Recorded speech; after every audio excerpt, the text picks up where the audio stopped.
Square my skin, yeah, that's on me. Nothing is everything.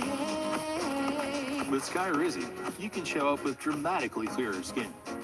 And if you have psoriatic arthritis, Skyrizi can help you move with less joint pain, stiffness, swelling, and fatigue. Skyrizi is just 4 doses a year after 2 starter doses. Don't use if allergic. Serious allergic reactions, increased infections, or lower ability to fight them may occur. Before treatment, get checked for infections and TB. Tell your doctor about any flu-like symptoms or vaccines.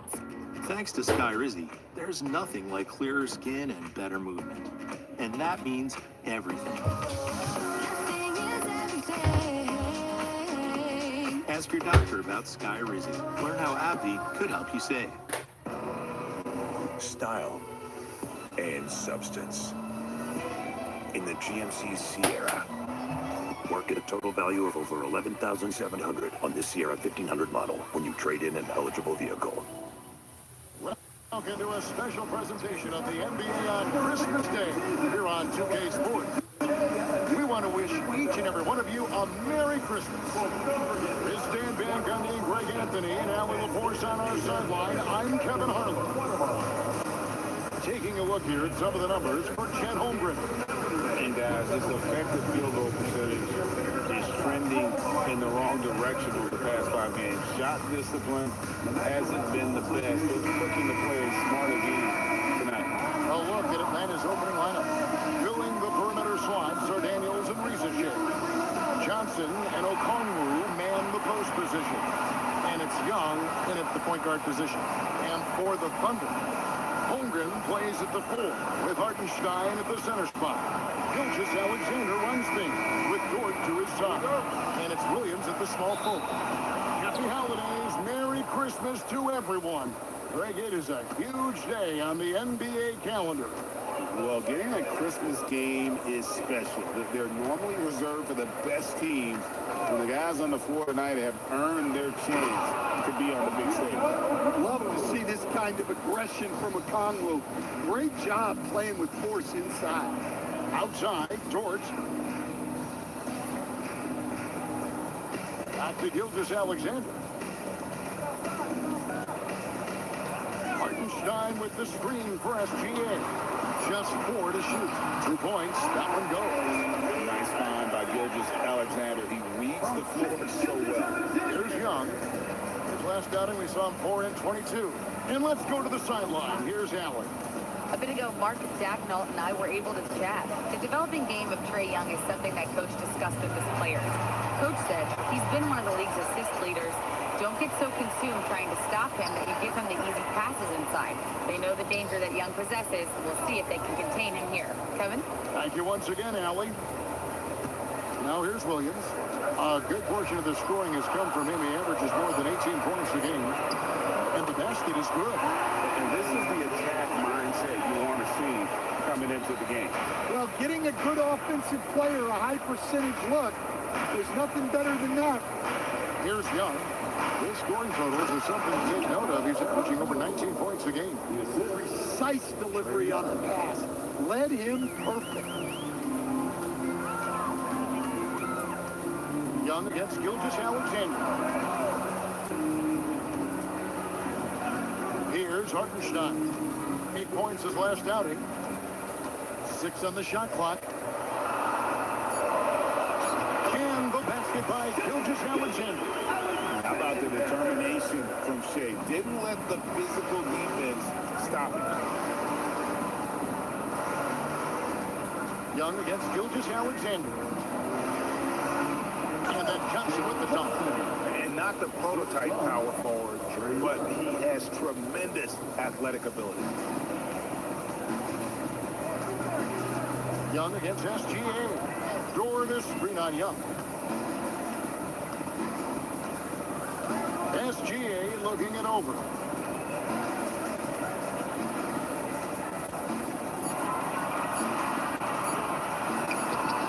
He cleans it as the shot clock ticks down. Well, this offense is off to an outstanding start. They're communicating, executing, and finding great shots. Now here's Johnson. His last outing, he had 24 points. Pass to Young. And he lobs it up toward the rim. It's stolen by SGA.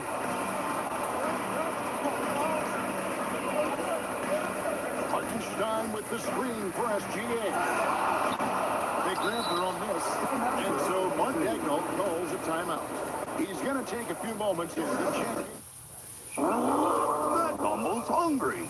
Don't worry, we got enough for everyone. Does your tummy growl like a bumble? The Rudolph Everyday Value Slam is back. Part of the 5 slams starting at $5 menu. Join Denny's Rewards now. What is up, Daddy Gang? It is your founding father, Alex Cooper, with Call Her Daddy. John Mayer, welcome to Call Her Daddy. Thank you, Alex. I am so happy you're here. John, I think we need to tell the Daddy Gang, who are my listeners, how did we get here? Because we went to a little dinner the other night, and I want to kind of go through what happened at that dinner, because people are probably like, how did you get John Mayer to come on your show? There's only one way, which is to find me personally, have dinner with me, be cool, and you're actually an incredible pitch woman for coming on the show. And I didn't really have an intention of coming on. We had a great dinner, Cassie, David, you, and me. And I think there's something to do with December, where you've all year been yourself, followed your rules, done what you normally do, don't do what you don't normally do. And I think somewhere in the last couple of weeks of each year, I go like, I want to do something out of character. I'm so happy this is what you're calling out of character, and you get to sit down with me, because I pitched you, like, why you should come on the show. Yeah. And you and I kind of like battled for a minute. Meanwhile, Cassie's sitting there like eating her chips, like loving every second Yeah, of it was it, funny. just being so happy that It was she a debate. facilitated. Yeah, it was a a debate. debate. And you decided to come on. What I liked about that meeting at dinner was that you are very sure of yourself. Have you always been that confident? Like, what were you like in high school? Oh, I've had some degree of confidence. It took that to get out of my town, to get into the world, to push against the forces of people who were saying, not just not encouraging me, but actively discouraging me from doing what I ultimately have done. And so the quality of that confidence has changed from like a beat down every door, push yourself on people as much as you can all the time, to something way more relaxed. So everyone, when they first start out, is way more confident than they need to be, because they don't know how confident they need to be, right? Oh, interesting. And so it was kind of obnoxious when I was younger. I mean, if you're spending your whole youth pushing against these forces of, you can't do it, you're crazy, you're going to end up on the street, this is a terrible idea, that's going to have a hangover effect on you for a long time, where you're going to still keep pushing. That's really you know? interesting, because I can imagine, like, why I'm asking about high school is because I feel like we can agree that there's such formative years where peer approval socially is so important towards the way that you view yourself. Yeah. How did you get along with people, and how did people treat you? I didn't, and they didn't.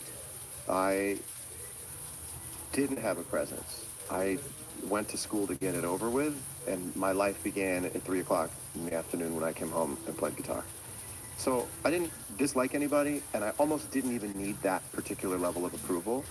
I was kind of invisible, and I just went to go. I didn't really pay attention in class. It's really hard to explain. And there are people out there who I think would understand, when you're 13 years old, you got 5 years before you can even do anything on your own. And that was the hardest part of my entire life, was from 13 to getting out of high school. Because you already know what you know, and you have to go through the rest of this kind of rote plan that's been set for everyone. And I remember sitting in class going like, I'm not supposed to be here. Right, like you're saying you knew what you wanted to do. You knew you were going to be a musician. You're like, why am I in social studies? Like, what the fuck am I doing here? Did people bully you? Like, were you the like dorky musician or no? I was bullied a little bit, but I was always kind of big. I was tall. Okay. I remember getting punched in the arm for flinching. I don't know if that's still a thing. This is the most butch your show has ever been. I'm talking to. I love it. Talking to you about. Christmas special. Okay, did you date in high school? I had one girlfriend in high school, but I didn't really date. I had one girlfriend in high school. What were you like in what was John like in high school dating? probably the best version I ever was of myself. I would like to think that was the best version, and the next time is the best version. I only had one girlfriend before everything changed in my life. But to me, like, the truest, most innocent, realist, like, sweetest, it was high school. Did you ever, through your fame, wonder if you should reach back out? I did reach back out a few times. Because you were looking for what? Maybe to bring that part of my life into the new part of my life. But by that point, she was married and had kids, and I thought that's a separate chapter, or that thing in my life was a separate chapter. I don't have to talk to people to know that I'm okay, that we're okay. Yeah. I think that's telepathic.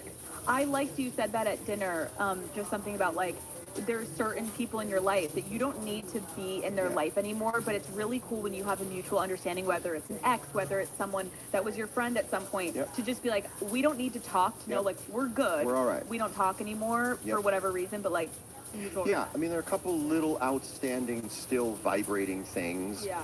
I would love to get to 100% closure. I don't think that's realistic in anyone's life. Do you have someone in your life that is always going to be incomplete? Yeah. I think everyone has a couple of those. But but for the most part, it's been important for me to move on into my adult years in my life with the peace of, like, we're cool. We don't have to talk. Okay, so we're about to leave high school, because I'm just kind of going through the journey of you. Yes. You performed at your high school graduation. Yes, I did. Were people nice to you then, or no?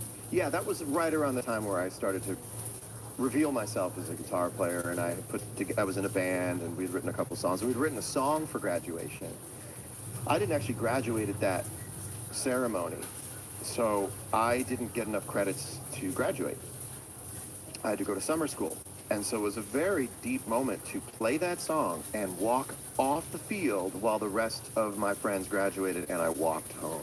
Okay, but just so everyone knows, How bluesy is that? 6 years later, you're a Grammy-winning artist. This part freaks me out. Chronologically speaking, this part is maybe one of the only aspects of my life that truly blows my mind. Why? Because it's such a short period of time that felt longer to me. I graduated in 1995, and 6 years later, I was playing arenas.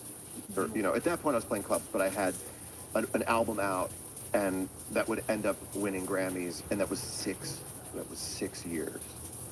It didn't really fucking matter that you had to go to summer school. You're like, I didn't even need to graduate. And you know what I always think now is, like, there are people who get branded misfit, loser, in some way sort of developmentally disabled. No, they're not. They're on some other track that they have no school for, I love that you're saying that too, because it goes back to what you said of, like, I was sitting in that class and I knew I wasn't supposed to be there, but I had to be there. Lyrics. It's interesting to hear you say, like, it's so crazy to me that 6 years after I graduate college, I'm winning a Grammy for Your Body is a Wonderland. Yeah. You were dating someone at the time that you're writing this iconic song, which was... No, I wasn't. You weren't? No, that was about my first girlfriend. Wait, that was about the feeling, which I think was already sort of nostalgic. I was 21 when I wrote that song, and I was nostalgic for being 16.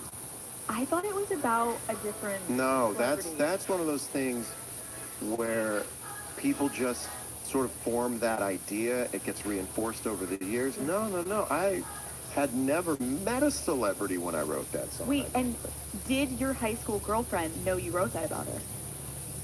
That's a good question. Maybe she didn't. Maybe she didn't. To this day? To this day, maybe she didn't. So if you were my one and only high school girlfriend, that was actually about you. And this happens a lot with songs, right? So I've made a rule, I guess I always had a rule, that I would never tell anyone I don't write songs about people. I don't write them for people or about people. I might use a relationship that inspires me to write something. So yeah, even if I was writing a song because of someone, it's like that goes away and I'm left with the song.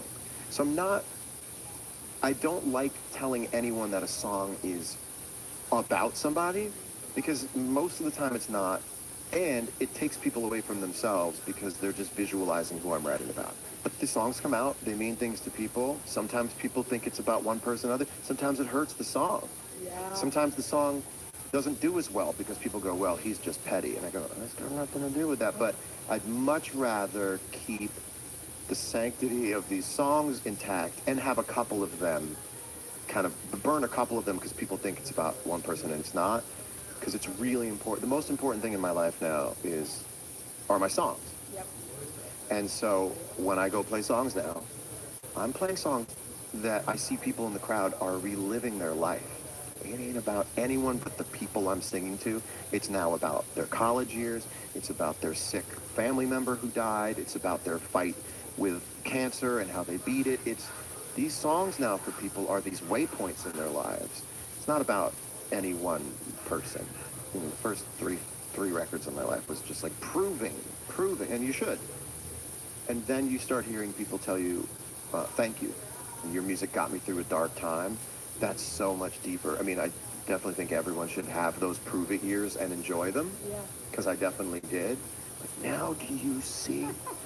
Now do you see? And I had a lot of that. I had a lot that I had to get out when I first started. And it was obnoxious to them, and I get it. And I think it explains a lot of younger people who have just hit the scene, who you're like, this person is obnoxious. I have a lot of grace for it because you never know how hard someone had to punch to get out of their town or their family or a and you just, I think that's where people were like, I got the douchebag title a lot. And I was trying incredibly hard. But I had been trying incredibly hard since I first played the guitar to get where I needed to get. I couldn't get the message like, John, they like you just fine. Calm down. They like you just fine. Yeah. You know? I really appreciate you explaining it that way because I now too have a different opinion, especially maybe in the music industry or, you know, actors and actresses. Like the way that maybe people are being perceived online and the way they're acting probably is really not who they are. They're trying to elevate to get the attention, to get the approval. And eventually, as you see people in their careers, and you don't even have to be famous to have this. Yep. You can be doing it at your job. You can be doing it socially. You're trying to make a name for yourself. You're trying to have a presence. And it probably feels inauthentic, but you want to be seen. You want to be heard. You want to feel accepted. And that can lead to you feeling like, am I even being myself right now? So I respect that. Thank you. I mean, that's what everyone goes through. Yeah. Everyone, by the time they grow up, have grace for other people on the way up as they fight through those things. The people who are the most vicious are the people who have yet to ask for grace because they don't need it yet. Because they still have this view of the world like they're in total control and they're going to make all the right decisions for the rest of their lives until they don't. And I feel like that's just something everyone passes through. What do you cherish the most about the rise of your career? Oh, that's a great question. The rise or where I am now? I'll tell you, I'll answer both. Okay. The rise is that it was during a really cool time. I don't think I would have had the same success I have now if I had begun 3 years ago. I think I'd be trying on social media and trying to get things out there. I mean, there was just so fewer people doing things that you automatically had more people paying attention. So I'm really lucky that I came up when there were just fewer cars on the road in terms of, you know, making songs and having people pay attention to you and being seen. And now, where I am now, the greatest thing is that any idea that I have, I can do. Any idea that I have. I feel like if there was a song idea that I had for any musician in the world, I'd have a pretty good chance of them at least listening to it. And that's really interesting to me. That to me is the greatest thing, is like the songs I already have that I'll take for the rest of my life, but also any idea that I have, I think any musician in the world would want to go like, I want to hear what Mayer has for me. So I feel like that's the idea, that I could bring anything to life that came to mind. That's the ultimate for me. I'm interested, so as your rise to fame, how did your interactions with women change? Oh, that's a good question, and I think I saw the approval of women as being something that was like, each time somebody liked what I did, I felt like, because of the way that I was brought up, that was the only time that was going to happen. And so I feel like I was made to believe growing up that if somebody liked me, that was pretty much an accident, and that should be capitalized on. And so I felt very deeply when somebody liked me. Very deeply. I think, look, you know, the elephant in the room is that I'm on a show that caters to women, and I have a couple of nameplates on me, like Lothario and Womanizer and stuff. And I think, look, that is what that is. That's the role I play on the big TV show that I didn't write. That's fine. Maybe I had a hand in it or something, but I think people would be surprised to know that it was less me going like, you know, the meme of the guy behind the tree? It was less this and more like this. Me? Yeah. You know, because it was always set forth to me that like, that shouldn't happen. Right, like without dissecting into your childhood, a woman's approval and attention to you, clearly there was an insecurity within you that you perk up and would fight till the end to make sure that you're getting to experience that as long as they're willing to give it to you. And you're like waiting for someone to give you the approval, and that like breathe life into you essentially. And you loved a woman giving you attention or validation. Most of that is true, and it's so true. It's like, I won't even flat spin about that after this is over. Some things are too true for me to get upset about. That's remarkably true what you just said, except it was a little less overt in terms of me being like, yeah, keep going. Right. Because I did invest myself. I did invest myself in a relationship. Well, and I think we can also agree, and we talked about this a little bit at dinner, like, you have perspective now, right? Yeah. Like, we can wrap things into a bow now. It's like, oh, I see what I was doing in high school, why I was so insecure, and then I was looking for the guy's validation, and then, like, I can now see what I was doing. In the moment, you have the feelings, but you can't put it all into a box. You now can be like, I get it now. I get what I was doing. I see the interactions I had, and now I see this theme, and now I'm able in later in my life to be like, whoa, that's why I did what I did. Also known as growing up. What a fucking concept. Also known as growing up. And like I said, like the people who are gonna understand this interview the most are the people who have had that. Either been on the receiving end or the giving end of that, you know? It's the people who haven't had that yet who will probably have the loudest reactions because they don't understand it yet. And we all meet up at the end of this. At the end of these crazy 20s and 30s, we all meet up. And I meet people, I can't remember if they were mad at me or if I was mad at them, because we all meet up after this craziness and we all go through our own stuff, you know? We all meet up at the end and we go, hey, how you doing?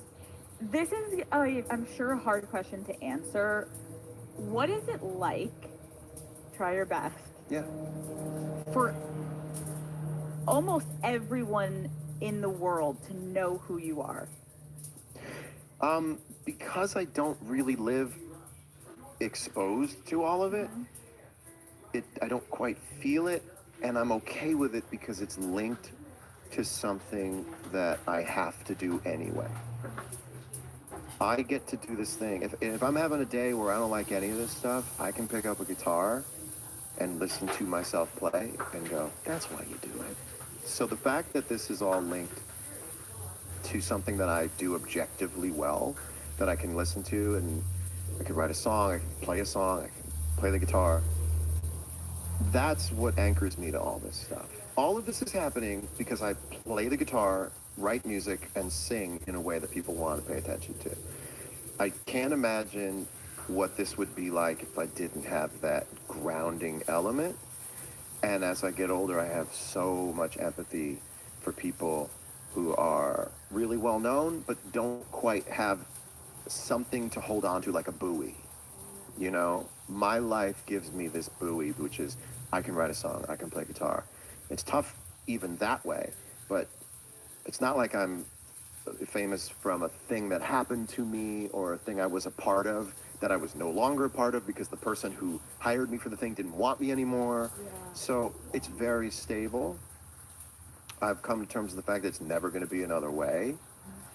And most of it now, because I don't really interface with people for anything other than music, for the most part, it's like I have manufactured irrelevance in the parts of my career that I want to be irrelevant. That is really scary to do.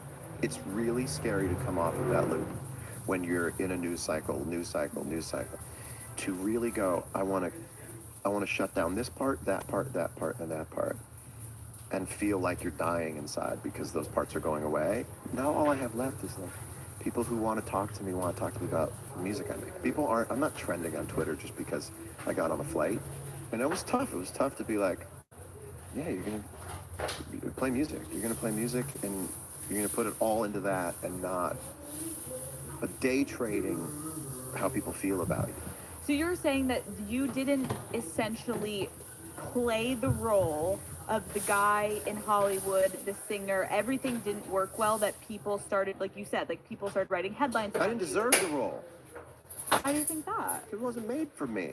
I'm the musician guy who writes songs that are like kind of hits. And I thought that I was just, through my own manipulation of the thing, was an A-lister. And I was going to, I'm an A-list celebrity. Like, no, you're not. But I had this moment in my 20s where I thought, well, this is where I belong. This is where I should be. And obviously it wasn't, because I didn't really handle it very well. You know, I was like, didn't handle it very well. And so then that all kind of shut down, and I got a chance to start it up again. And I haven't ever been happier in my life. I'm known for what I do. You're kind of essentially alluding to, like, you fucked up in your 20s, or that... Yeah, late 20s, early 30s. Okay. Yeah. And that kind of set you on a different course. Yes. Of, yeah. I've got to... Okay. But a more natural course. I'm only doing what I should be doing. And I think there's a lot of people who are stuck in that loop of, like, not being where they want to be, but not wanting to be forgotten.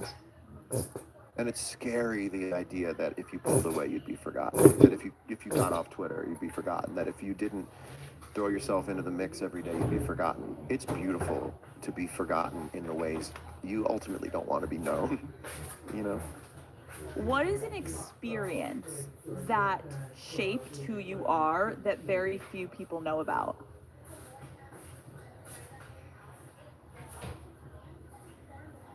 That's a good one. Support for Call Her Daddy comes from Google Pixel. All right, Daddy Gang, let me set the scene. You are on a girls' trip. Everyone's dressed up.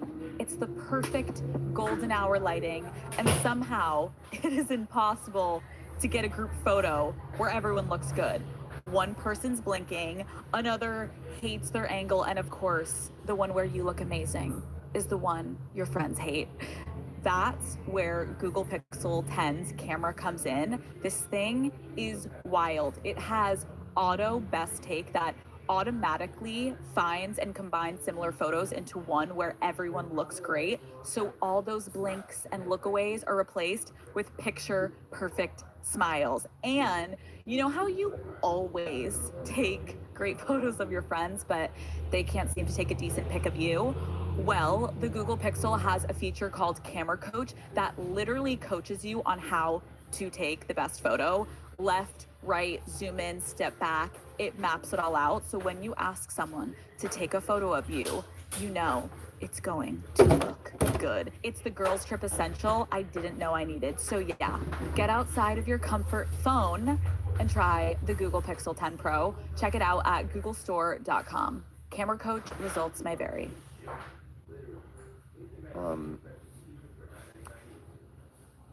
Anxiety, deep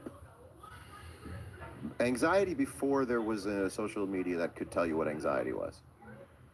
Not to say it makes it any easier, but anxiety feeds off of feeling isolated by it. And so it's a little bit easier now when you can read other people's experiences and go, oh, okay. I mean, having anxiety in mid-90s, late 90s, it's like, you think you're going crazy, you know? And so that to me gave me so much more depth. So much more depth. Those feelings, those feelings of panic, those feelings of the walls are closing in, they come with questions. They come with every question on why can't I sleep? What's going on in the universe? What's going on in my body? It turns into hypochondria. Is my heart beating faster? Is my throat closing? Why do I feel my pulse in my ear? And you're on WebMD looking up everything. And whatever that is also makes you super keyed in to yourself in a way that, for me, I wrote a lot of my music came from wanting answers after feeling really, really lost because I lost my way just in my head. Like, it got to the point where when I would have an anxious moment, I'd be like, well, here comes a song. Do you ever get that? Totally. But I think there's points where I was worried that good content sometimes comes at your lowest, and it's really hard to describe unless you're a creator, where you're wondering if you're self-destructing to, like, you're gonna write a great sad song if you go through a great breakup. Yeah. I'm gonna have an incredible episode if I break up with my partner, but at what cost for you as an individual outside of your craft and your job is that extremely detrimental to just your life? I never, and I can say this with great confidence, I never tried to induce an experience just to write a song, ever in my life. Ever. I've never thought if I do this, I'll get material. I promise you, I would have absolutely, in those moments, as a 20, 21, 22, 23-year-old guy, traded every song I was going to write to not have that feeling. No doubt about it. No doubt about it. I would have said, take all the songs I'll ever write, stop this feeling from happening right now. And for whatever that feeling was, it just focused my eyes on the important things. What's going on in life? That's where these lyrics come from, you know? That's where my first 3 records are from. They're about managing anxiety. Why Georgia? Why am I fucking here? Am I living it right? Like, why am I here? You know, there's a song, Not Myself, on the first record. Would you want me? What? That's all about having a panic attack in front of somebody. Suppose I said, would you love me? I don't remember the lyrics. Like, would you want me when I'm not myself? Like, you ever have a panic attack on a date? No. Oh man, that's how you bond with someone right there. John, that's how you. You often have a panic attack on a date? Well, I mean, they make things you can take now for that, but I went. Okay, so I went on a date. I was going on a date on my senior year in high school with like one of the prettiest girls. Couldn't believe that I'd gotten to the point where like this girl wanted to go to the movies with me. I didn't drive until I was out of high school, so I was riding shotgun. So right there, I'm being driven by the girl I'm going on a date with. By the time we got to the movie theater, and I was eating like Tums because I had such bad nervous stomach. This is before like you figured out benzodiazepines, and I was eating Tums, stomach ache, and before we even got out of the car, I was like, I have a stomach ache, can you drive me home? And she drove me all the way home, and I got home, and as soon as I got home, I was like, I'm deeply uncomfortable in a lot of situations. And so for a really long time, I would resist going out with anybody because it would make me so nervous that my stomach, it would be terrible. This is why I love sitting down with people, because when you think John Mayer, you can get any woman you want, right? In media land. You could get any man you wanted. Thanks, John. I was saying being a famous guy is like being a hot girl. Oh, that's so interesting. Being a famous guy is like being a hot girl. Okay, well, let me bring up my next question, okay? people have been obsessed with who you've dated in your career. And if you're going through like the tabloids and everything, it's like John Mayer is the it guy, right? And recently you joked that you're America's ex-boyfriend. Why did America break up with you? That's my way of taking some of what I think is the air out of a you know, that's like elephant hunting in the room. I like the statement. Yeah, I mean, that's how they see it. Bottom line, I'm one guy living one life. I don't need 300 million people in my life to agree that I'm an okay person. Most people, until the dawn of the internet, needed about 8. I've got multiples of 8, which makes me a very happy and lucky human being. I only need to meet one more person that I want to spend the rest of my life with. So I do not need to have this worldwide consensus that I'm an okay guy. What is your type? Right? Hot, successful, makes more money than you? That's really funny. Well, I mean, every relationship I've ever been in was devoted to the idea that this could go the distance. My entire life, today included, if you told me that I could have a great 2 months with someone, but it would end on the first day of the third month, I would not be interested. I have always sought potential for long-term relationship. I know what my mistakes were looking back, not worth talking about. As long as you do the accounting, as long as you do your homework as a human being, as you stand in the shower and you waste a little water and you go, yeah, I really meant well, but I did do that. Or, yeah, they meant well, but they did do that. And you go, wouldn't do that again. I would approach that a different way, maybe even from the beginning, maybe even from day one, seeing them across the room, who knows. As long as you're aware of what those things are and how you can apply that to the next relationship, I don't see a problem with any past relationships ending badly. I agree. I just don't. Mine are different because they are well known. And I have not had a relationship in a lot of years, and it's funny how I think I started to notice like people would look at pictures of hot dudes on the internet and be like, I love this guy. And I'd be like, that picture's from 2002. You know what I mean? And it helps me understand that we tend to hold on to the part of someone's history that sort of revealed itself the most, or was the brightest, the most easy to visualize. And so I'm still in a lot of people's minds, in a good way, doing something I'm not doing anymore. Whether they're attached to a record or a tour I was on. I still want to share YouTube videos of a tour I did in 2014 or whatever. And there are still people who go, oh yeah, he's the manhole or whatever, you know. But it's not on each and every person to update their knowledge of me every year. You know what I mean? But it's like you haven't updated your Facebook status. There you go. So everyone's looking at That's your actually, 2009. That's actually a brilliant observation. It's like the world creates my Facebook status. Yes. But so here's why that's okay. Mm-hmm. If somebody gets you a little bit wrong, if you said something and someone recounts it and they get one word wrong and it makes something sweet sound not sweet, you're gonna jump out and go, that is not what I said, here's how I said it. You're gonna fine tune that thing that you're being misunderstood for. There comes a point where if you're so misunderstood, it's almost like they're thinking about a different person. So the me that most people who don't know me are thinking about is so far away from me that I don't actually feel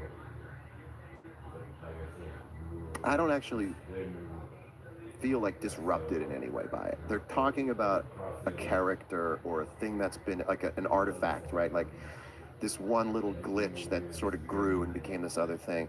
I don't feel the need, and I hope you don't think this is like me going like, let me set the record straight. No, I'm into. You know, you're just taking us through your psyche. Yeah, being misunderstood at this age is nowhere near as painful as it was being misunderstood in my 20s. And a lot of the shit that I did in my 20s was an attempt to reset the misunderstanding, and I made it worse. Someone said to me years ago, you're trying to eat the monster that's trying to eat you. I've never heard a more true thing said to me, And I look at other people right now and I go, Elon Musk, you're trying to eat the monster that's trying to eat you. I see it and I have grace for other people trying to do it. We haven't learned that retreat is an option. Retreat is an option. I don't know where this idea of stubborn fight to the death stuff came from. You'll lose everything. It's really interesting to hear you talk about it, because what I think we can also get to, and you don't have to be famous to have this, being misunderstood. There is something inside of all of us at one point when you start to feel that. It's a really exhausting, scary feeling, and you really want to fight to correct everything. If there's a rumor about you in high school, if something happens at your job and people see you the certain way, you start to spiral. And then there's that moment where all of a sudden, after so much fighting, so much clawing, so much trying to eat them up, right? Yep. You're like at peace with like, I don't give a fuck, because you're good with yourself. Your reality is stronger than their ability to distort it. And at first, when it's not, it's one of the most sickening, frightening, painful things to have your reality distorted. And if you're smart, theoretically, you start coming up with a plan to engineer how to undistort the reality that's been distorted. And that's the beginning of the failure, because your behavior stops being natural and starts being what I did. If you're gonna distort me, I'm gonna distort me. I lost myself in that. The idea of, I'm going to be more like you think I am, as a way to somehow phase cancel what it is. As if playing into it would make everyone in the world who shares my exact thinking go, oh, he can't be that. Right. Because he's acting like that, he's in on it. So that didn't work, and that didn't work, and it was like, I look back sometimes and I go like, you could have retreated, and nobody knows how to retreat because the stakes are so high. The stakes are so high. You've got half of the world going, no, you love it when you do that. And the other half of the world going, you're losing your mind. And you go, well, I know one thing, can't give up now. And it's like, but you could. And 6 months from now, you would be so happy that you did. I feel, especially with social media, you're trying so hard to prove yourself on this platform that's fake to begin with. And I really feel like it's helpful to talk through, like, there is an option to retreat, and you don't have to post that photo to prove you were at that place. You don't have to post this photo and edit it so you look a certain way, even though you don't look like that way in person. Like, there is just some extreme peace in allowing yourself to enjoy what's in front of you and the people that know you and care about you and your friends and your family. Like, I've been subjected to it where I'm trying to prove that I'm not this girl and I'm not this girl. And then all of a sudden I'm like, I don't even know these people. What am I doing? And you're losing your center piece, center point. And look, I also think that people need to go through that. A lot of times people think that the stuff that didn't go right in their life was a mistake. And I don't think it's a mistake, because I don't think there's any other way around it. I don't even look at it like a problem. It's like, that's just the way it has to go. Have you ever been in love? Call Her Daddy is brought to you by Hidden Valley Ranch. Boom. Okay, one thing about my family, we are very serious about our holiday food. Okay, everyone has their item that they make every year, and this year I have been adding Hidden Valley Ranch seasoning to mine. Okay, Hidden Valley Ranch tastes amazing on so many of your favorite foods. You may already love using the dressing on salads, or as, you know, obviously a dip for your veggies or your chicken parm or your chicken wings, but adding a ranch to twist your favorite holiday dishes will make them and take them to the next level, okay? Think about a spinach dip made with some Hidden Valley Ranch dip mix. Boom. Are you kidding me? It is so easy to throw together and instantly elevates a good old classic, or even a slow cook pot roast with some ranch seasoning sprinkled in. Boom. Okay. Game changer. You'll be so surprised by how versatile and, of course, delicious cooking with Hidden Valley Ranch seasoning can be. My personal move has been adding it to my holiday mashed potatoes and my corn souffle. You know, I'm just in the kitchen all the time with my good old Hidden Valley Ranch, you guys. My dishes this season are taking everyone in my family down because of the Hidden Valley element, okay? Matt knows that, you know, yeah, maybe I'm not the best chef. That's fine. But through and through, I'm impressing when I am making things with Hidden Valley Ranch and the mix, okay? They've even got the stamp of approval from my family whenever I've made things, and they're like, what's in this? And I'm like, yeah, you know what's in it, okay? Find your favorite Hidden Valley Ranch products at walmart.com/Hidden Valley.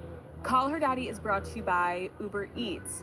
Make your holiday beauty gifting a whole lot easier. Order from Sephora on Uber Eats and get $15 off orders of $75 or more.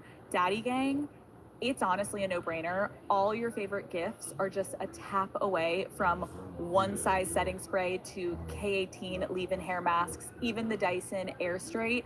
My friends and I just did our Secret Santa, and about 2 hours before I realized I had no time to make it out shopping for a gift, the friend I had to get a gift for always asks me about my lip combo, so I just went on Sephora through Uber Eats and ordered her the exact products that I use. It showed up so fast that I even had time to package it up in a cute little gift wrapping. I tied a little ribbon on and I pretended that this gift was planned all along. I've had this for so long, sweetie, okay? And yes, she loved it. And now we have the same lip combo. Skip the crowds this season and have your beauty gifts delivered straight to your door from Sephora on Uber Eats. Get $15 off your first Sephora order of $75 or more through December 24th. New clients and US only. Order now. Enjoy. Have you ever been in love? Yes. You're currently single. Currently single. Looking back at past relationships, is there anything that you have looked for of something of like a theme of what you want to work on within yourself moving forward? That's a hot question. I don't know yet, because I never really got to the part of relationship that was the smooth sailing part. I have a feeling when I do, I'm gonna have a lot to work on, but I'll be excited to work on it because it won't be that incredibly fundamental stuff of like, how do we stay together? You know, like, I'm always supremely impressed by couples that I know who are having a hard time but haven't even considered breaking up. That's hot. Like, that to me is the hottest. Someone complains about their girlfriend or their wife, and you're like, you start to allude to them wanting to go somewhere else, and like, what are you talking about? No, I'm not going anywhere else. We're just having a hard time. And I have a feeling that I'm going to be ready to cop to a little bit of intellectual control issues. Only on an intellectual side. Like, I'm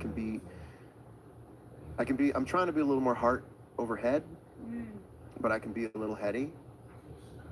And I think it's cool to say to someone, this is my thing, this is what I'm gonna work on. And I love the idea of sharing that with someone and them saying, you're doing it again. And you go, I'm doing it again, sorry.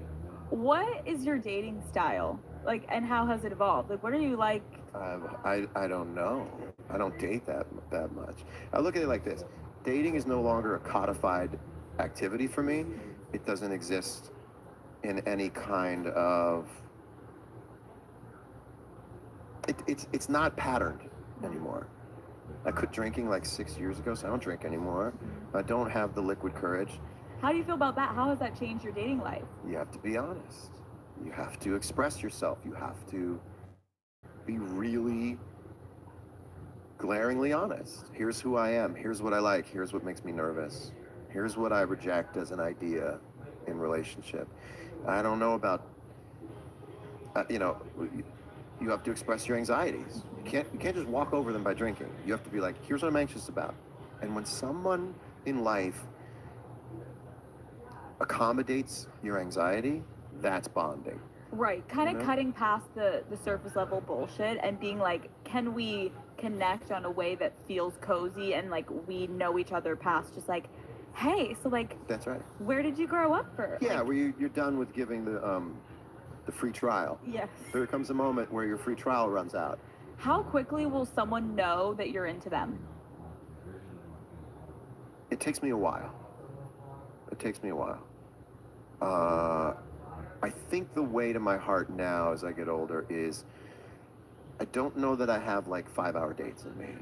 I don't have these deep excursions at a table that go into like this sort of job interview vibe. I would rather have someone, I'll be honest with you, I've thought about this before.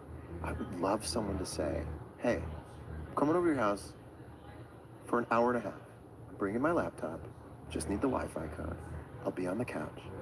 I'm not trying to take up all your space. I have a really good feeling about you. I don't want to do the thing where I start to make you feel claustrophobic because I really have a good feeling about you. Give me the Wi-Fi code. I'll eat one of your yogurts.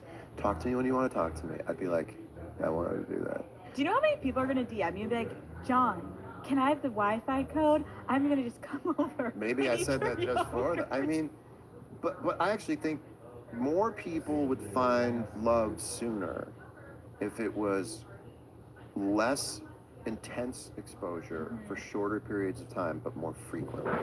Does settling down freak you out? Nope. This is the part that always shocks people. They go, well, you don't want to get married. Of course I want to get married. You're not going to see me go on a battery of dates with different people. I am a pocket listing. I'm not really on, what is it, the MLS?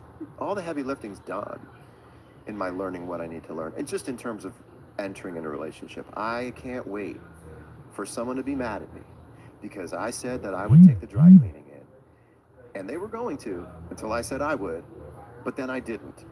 And if you're gonna tell me you're gonna take the dry cleaning, you have to do that because I would love that. I would love that because that would suggest that we're into something deep, meaningful, and secure.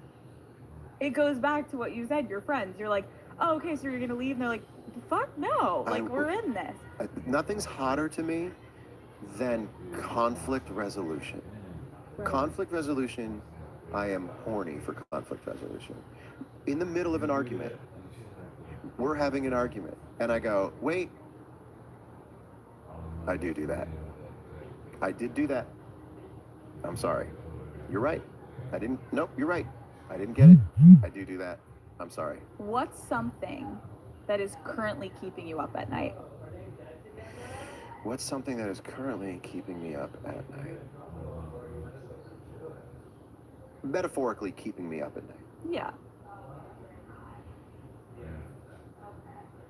Whether I should put out a whole record as my next release or song at a time. Can't tell. Put a record out, you get a week. Comes and goes. Put a song at a time out, and you get repeated shots, repeated looks at the ball. So why wouldn't but I sleep pretty. What's that? So why wouldn't you do that? I think I'd probably put a song at a time out. I think. I feel like that feels right. I think song at a time is right for this next record. Like, I would love a record personally, so I can just binge it, like a little Netflix moment. But I get what you're saying is like you get to kind of. Yeah, I'm not on a label anymore, and so that kind of keeps me up at night. That the next thing I do would seem to be. I hope it was small enough that a camera couldn't catch it. You literally go, I'm not with a label anymore. Oh, yeah. That was badly timed. What's up, I'm not bitch? with the label anymore. Can I also get a nail file? Can I get a nail file and say, I'm not with the label anymore?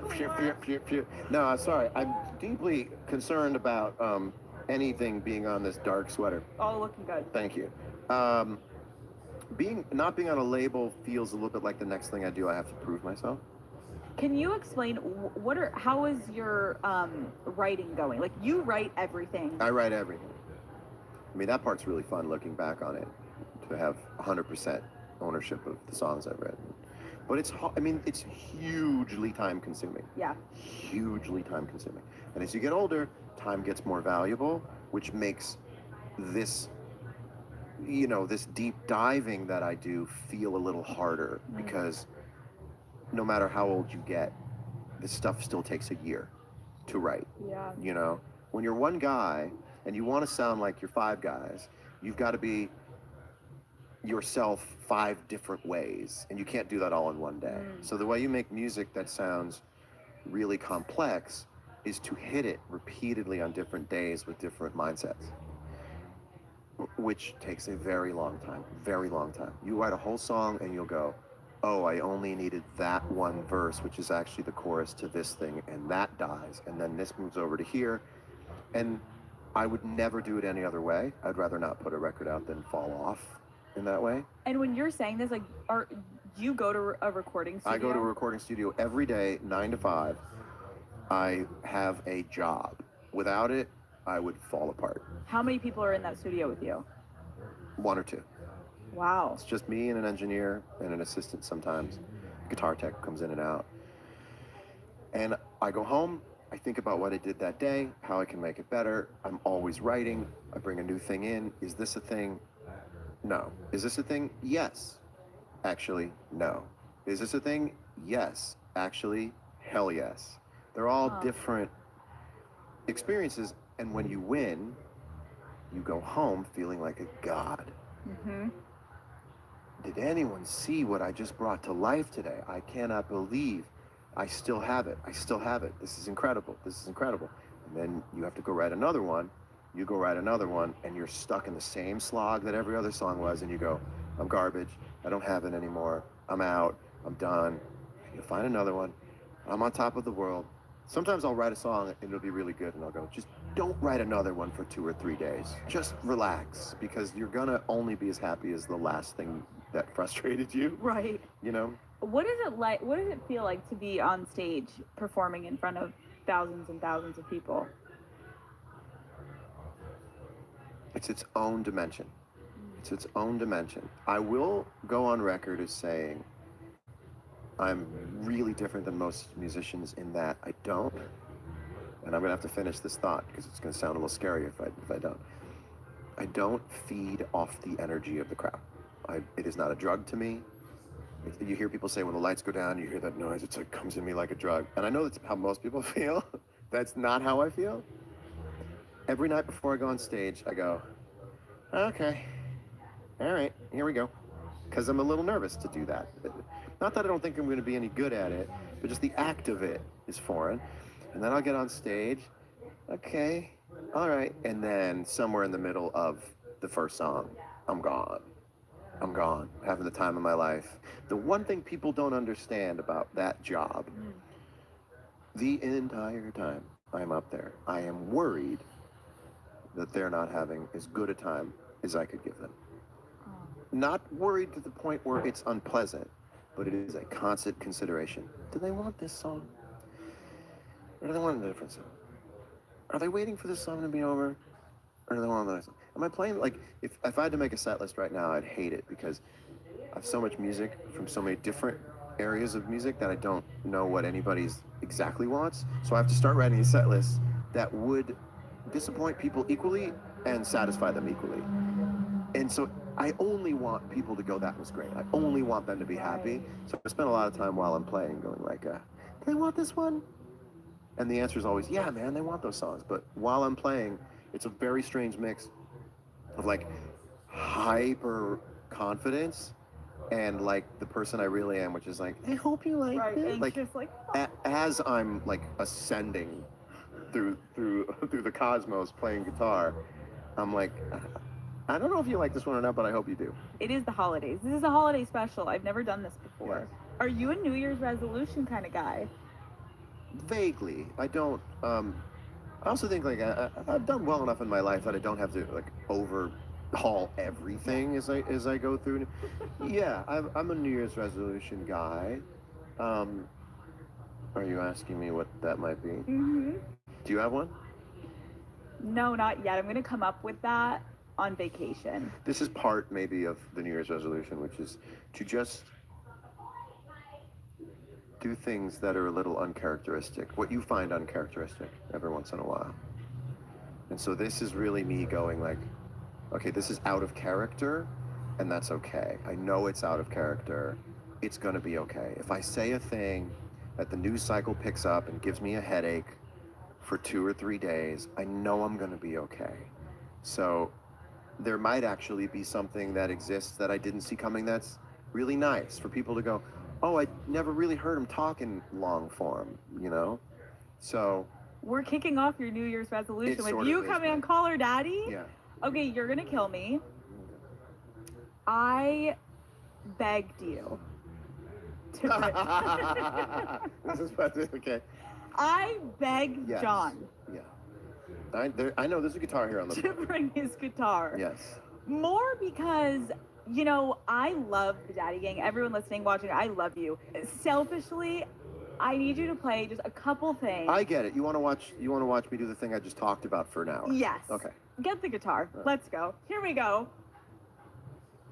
Call Her Daddy is brought to you by T-Mobile.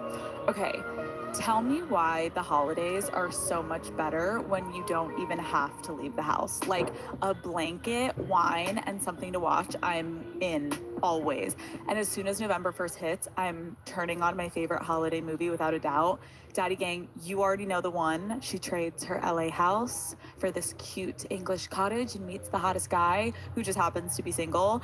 And during these movie marathons, snacks are covered with perks that truly deliver. Honestly, the benefits with T-Mobile just keep adding up. The more we use it, the more we get out of it. And this holiday, you won't believe all that you'll get when you're with T-Mobile. I never have to worry about what to stream because my Magenta Status plan has me covered while I'm finding my next favorite rom-com on Netflix. They even have discount tickets for some of my favorite shows. So if I do leave the couch, it's worth it. T-Mobile keeps me covered wherever I am for whatever I need. Check it out at T-Mobile.com/Magenta Status. Qualifying plan required for streaming benefits. Terms apply.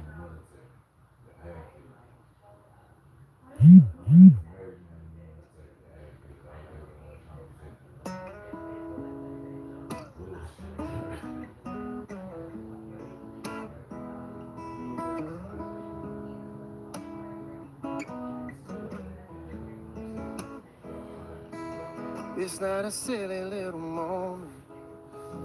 It's not the storm before the calm. This is the deep and dying breath. It's love that we've been working on and on. Can't seem to hold you like I want to, so I can hold you in my arms. Nobody's gonna come and see us. We put too many false alarms. We're going down, and you can see it too.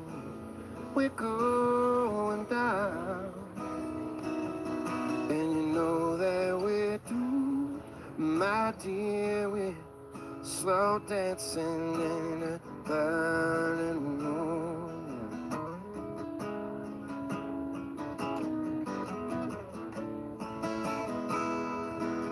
I was the one you always dreamed of. You were the one I tried to draw. How dare you say it's nothing to me? Baby, you're the only light I ever saw. I make the most of all the sadness. You know you be a bitch because you can. You try to hit me just to hurt me, so you leave me feeling dirty cause you can't understand. We're going down, you can see it too. We're going down, and you know that we're doomed. Oh my dear, we're slow dancing in a burning room.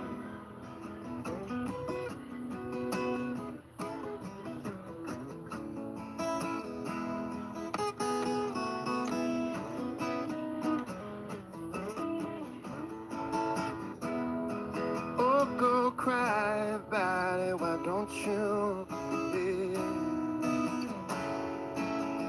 Go cry about it, why don't you, yeah. Oh, go cry about it, go cry about it, go cry about it now. Oh, my dear, we're slow dancing in a burning room. Oh, yeah, yeah, yeah. Oh, no, no, in a burning room. Don't you think we ought to know by now? Don't you think think we should have learned somehow? Don't you think we ought to know by now, by now? Don't you think we should have learned somehow? But I don't wanna burn, I don't wanna burn and burn and burn and burn and down, down. My dear, we're slow dancing in a burning room. Thank you very much.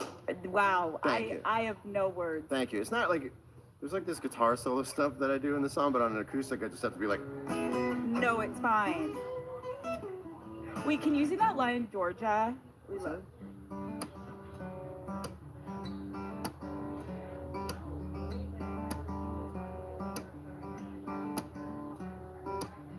I am driving 85 in the kind of morning that lasts all afternoon. I'm just stuck inside the gloom. Give me another one. You know Who Says? I think I've heard it. It goes, who says I can't get stoned? Turn off the lights and the telephone. Me in my house alone. Who says I can't get stoned? Or who says I can't take time and meet all the girls in the county line? Wait on fate to send the sun. Oh, I did it wrong. It's okay. Don't you see the cheat of having Of a guitar? Yeah. You know? Do you do this before you have sex with someone? No, I do it after. No, you should never play guitar to have sex with someone. But a little naked guitar playing after is very memorable. With a little gut hanging over. Sitting on the end of the bed, little gut hanging over. You know? It's nice. It's nice to I don't think anyone is staring at your gut, John. I like the way people look when they fold all up all weird when they sit up. No matter who you are.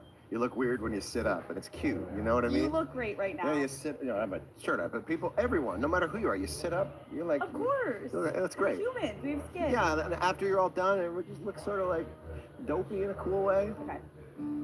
So, yeah, this is actually when I came up with. Who says I can't get stoned? I think I was in bed, a little stoned on a bed, and it was after having some fun. And that's when an acoustic guitar's great. It's so lame to do it before. So you're telling me that a special someone got to watch you create a line? I think so. Damn. Can you sing Daughters? Yes, I can sing Daughters. And Daughters, I think it might have been on this guitar. I wrote that in 2003. I was in New Zealand or Australia, and I was in the shower when I came up with it and got out of the shower naked and skipped the next thing I had to do, which was a radio interview. I was like, I can't do the radio interview. I have to write this song. Because it was the cyclical. As soon as I broke, because, you know, it's like, fathers, be good to your daughters. Daughters will love like you do. You know, that was interesting. And then when I came up with the circle of girls become lovers who turn into mothers. And then I came up with, so mothers be good to your daughters too. That whole swirl, I was like, that's something. Like the geometry of that. It seems like a lot of your songwriting is happening when you're naked. Because a lot of things, yes, in the shower a lot. I want to put a microphone in the shower. But what I like about Daughters is that for all the tracks people use for songs, and I love songs with a lot of tracks, but this is one of the songs where the whole song is on the guitar. This is the whole song of Daughters. That's the song. It's like pressing play up, except for the shaker. I know a girl, she puts the color inside of my world. But she's just like a maze where all of the walls are continually change. And I've done all I can to stand on the steps with my heart in my hands. Now I'm starting to see that maybe it's got nothing to do with me. Fathers, be good to your daughters. Daughters will love like you do. Girls become lovers who turn into mothers. So mothers, be good to your daughters too. Oh yeah. Now the thing that people got wrong about that song was that I'm not really talking to father. I'm not a 24-year-old guy going like, hey, older men.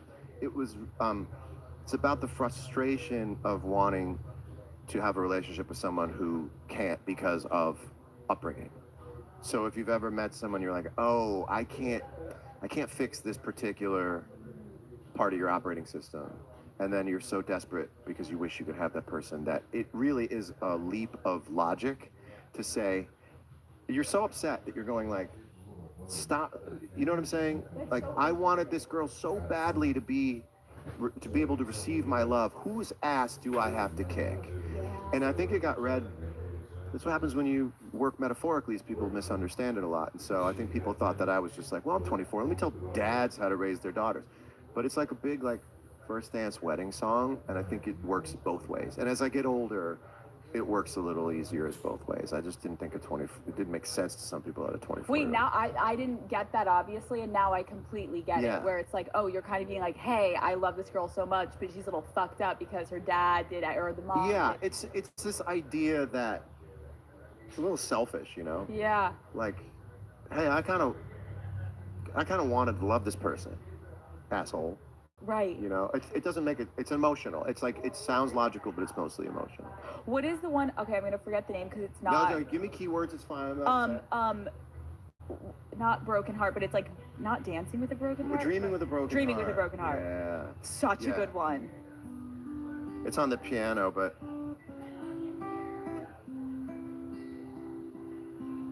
it's weird to do on the guitar. Sounds exactly the same. It's up there, but it's like,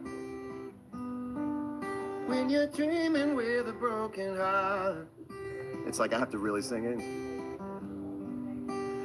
Waking up is the hardest part. I figured out how to sing it now. You roll out of bed and down on your knees. And for a moment you can hardly breathe. Wondering, was she really here? Is she standing in my room? No, she's not. 'Cause she's gone, gone, gone, gone, gone.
as a block, but he did everything you want defending that shot. Well, you know, sometimes the most pivotal plays don't always go on the stats. Now we get a chance to check out the standings out east already. We are in December. You take a look at the Hawks. They've managed to crawl down to the 9th best record in the conference. And right now for the Hawks, they've been strong at times this season, but they still have some holes. I think they're a playoff caliber team. I just don't think they're a championship caliber team. Yeah, that's not a knock on them. This is where most people expected them to be. They just don't have the talent to be up there with the contenders. Now, here is Young.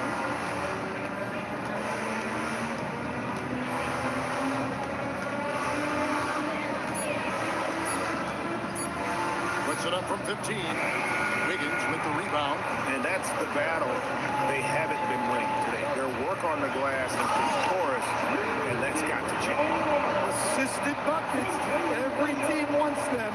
They show you're running effective team offense. Here's Young, following the score by Oklahoma City. Here's Rizachet. Atlanta again, missing. That's a look you cannot pass up. It's also one you shouldn't miss. Back to Gilgeous-Alexander. Williams has a screen for SGA. Outside Williams. Off target from outside. And they had some botched coverage that turned into no coverage. To the paint. Wiggins with the rebound. That's a defender doing just enough to cause a miss on the layup. Wiggins has a screen for SGA. Outside Williams. From outside, off the mark. The Hawks trail by 12. Outside Daniel. Here's Newell. And that one is stuffed right through. A power flush with a long hang on the rim at the end of that. That could be a catalyst for him. It really could. And so Mark Daigneault calls a timeout. Looking for a breather and maybe adjusting a thing or two.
Holmgren in for Wiggins.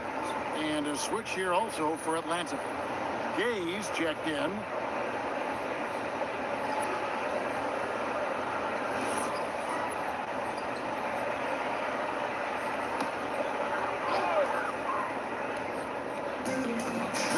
Seconds left to play in the first half. Williams kicks to SGA. SGA double team. And Williams gets it to go on the assist by SGA. Williams has got the lead up to 13 now for the Thunder. Outside Daniel. Pass to Okongwu. And here's Young. Fires the three. The shot, no good. You can tell he's forcing things a bit at the moment. He's been trying to get it going, but this hasn't been his quarter. 7-second difference, shot and game clock. Kicks it out to Holmgren. No good on the three. To the middle. Here's Young, and the rejection by Holmgren. Here's Dort. No good on the last second attempt there. And so that's the end of the first half. Thunder lead by 13. Now let's check in with Allie LaForce on the sideline. What do you have for us, Allie? Coach Quinn Snyder with us now, and Coach, a bit of a lull for this team scoring the ball. Why? It had nothing to do with anything other than us being aggressive. We're like walking the ball up the court. Whoever's got it, we've got to attack. At least effort is something you can control. Thank you, Coach. All right, Allie, thank you. And folks, we'll be back with you right after this halftime break.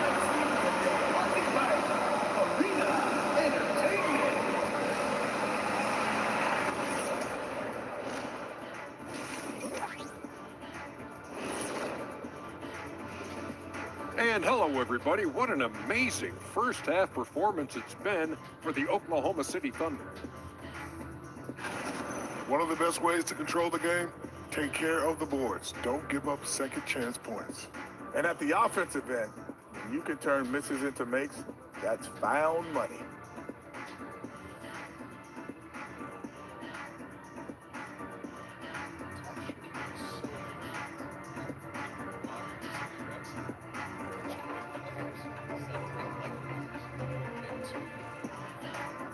Okay, time to shift focus. Looking at some games coming up later on tonight. The Nuggets playing at Ball Arena as they go up against the Timberwolves.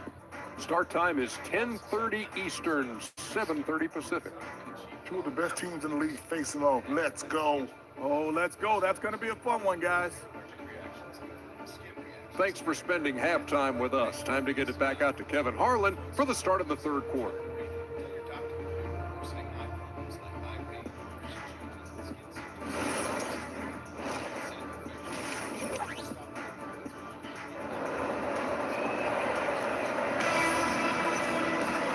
With a big gap on the scoreboard, the second half begins with very different goals for these teams. One side trying to mount a comeback, one side trying to protect their lead. Shai Gilgeous-Alexander really making a difference here. Yeah, it's been a great performance from him. Really staying focused on quality shots. Yeah, he's found his spots, been patient with his shot selection, and it's paid off for himself and the team. On the court right now for the Hawks, the small and power forwards are Reza Shai and Johnson. The backcourt guards are Young and Daniels.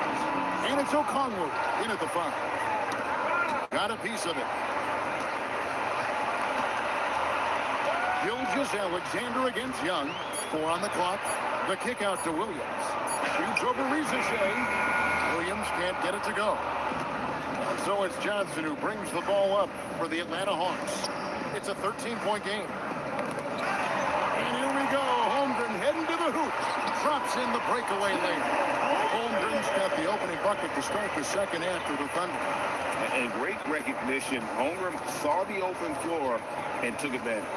And Greg, on a team as stacked as OKC, you can almost forget about Chet Holmgren, who is the number 2 overall pick back in 2022. And let's give him his flowers, right? The portrait of a modern big man. Shot blocking, shooting range, and plays with an edge. The Thunder leading by 15. Now let's take a minute to talk to Allie LaForce courtside. Allie. Thank you, Kevin. Trae Young is getting recognition for his playmaking. He said, I've been top 5 in assists since I've been in this league, but I've been able to score so easily. People consider that selfish at times. I'm not even worrying about what people got to say. I know what I do. Back over to you, Kevin. Yeah, tuning out the noise. All right, Allie, we appreciate the report. Here's Young. After the made shot from Chet Holmgren. Cross contact on the shot, and now a 3-point play chance as he'll head to the line. That'll put Trae Young on the line. First and 1 on Gilgeous-Alexander. The Hawks have gone 1 for 1, making their previous attempt at the line. At the line for 1.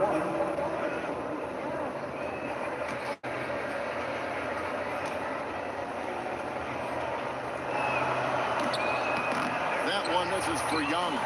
And it's become clear what a leader Young is on this team. He senses when they need an infusion of confidence and always tries to provide it. Williams, a screen on Daniel.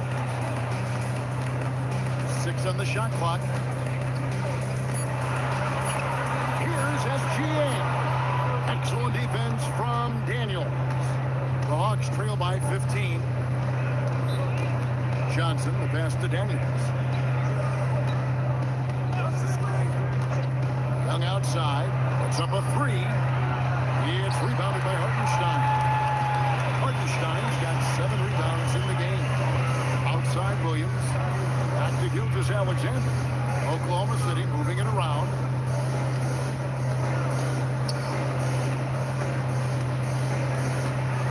Holmgren outside. Williams for 3. Here's Hartenstein.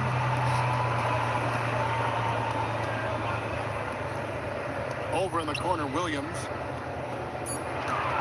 takes the 3, gets the three-pointer to fall. Williams has got 9 points. Nice job by Williams, carving out some space on that one. Pass to Okongwu. Now Rizachet. He started by Williams, and the dunk by Rizachet. Yeah, just solid work on the back end of that one. Yep, you're right. Finished hard with 2 hands on that stuff. Man, just adding insult to injury. He just waltzes inside and extends this lead. Well, it's not going to get any easier if they can't improve their defensive intensity. They got to show some fight. Rizachet with it. He started by Williams. A 3. Up again. And Johnson is right there. 8 points for him. Well, you'd better put a body on Johnson. That guy is just too talented to forget about. And Gilgeous-Alexander, here we go. That one drops for him. He's been very reliable tonight. Not wasting any chances. Really using his head. Young dishes to Daniels. It's rebounded by Oklahoma City. And they've got a big lead, not just on the scoreboard, but really in the rebounding numbers as well. To the inside, and stolen by Daniels. Pass to Johnson. Now Rizachet bangs home the trifecta. And such a nice stroke for a rookie. Rizachet looking like a polished shooter already. And so Mark Daigneault calls a timeout. He made the decision to huddle up with his guys and talk about strategy.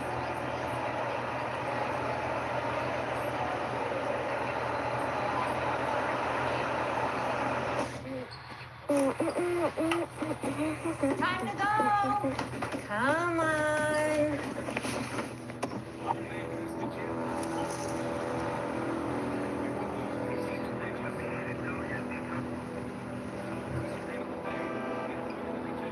They're relying on us. Are we gonna be okay? We're relying on you. Please donate now. Earn 125,000 points and experience more with Chase Sapphire Reserve.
Mason Mullins, he's checked in for the Thunder. The Hawks will go for a different look here. Gaze checked in. Newell comes in for Jalen Johnson. Luke Kennard, he's checked in for Rizachet. And Nickeil Alexander-Walker in for Daniels.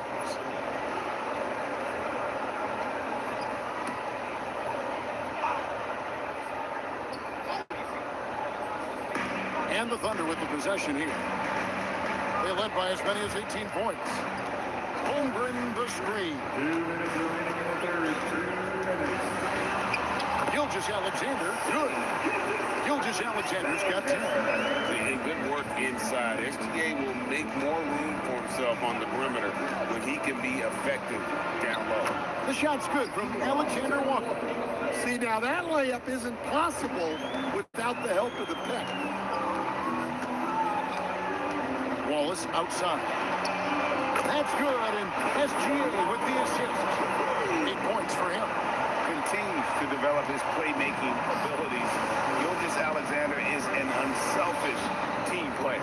Pass to Newell. Now, here's Kennard. He's guarded by Williams.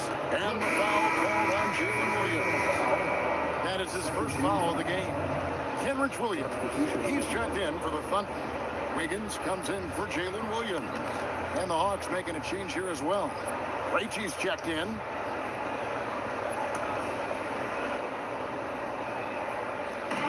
And the Hawks with possession here. They trail by 18. They set the pick. 5 to shoot.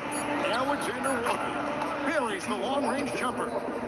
Boy, they've been terrific from beyond here in the second. Outside, Gilgeous-Alexander. Inside. And the dunk by Holmgren. Yeah, I mean, take that. Holmgren, he knows defenses want to rough him up a little bit, and he welcomes the challenge. And he'll be shooting his first free throw of the game here. And Oklahoma City making a change here. Mitchell's checked in.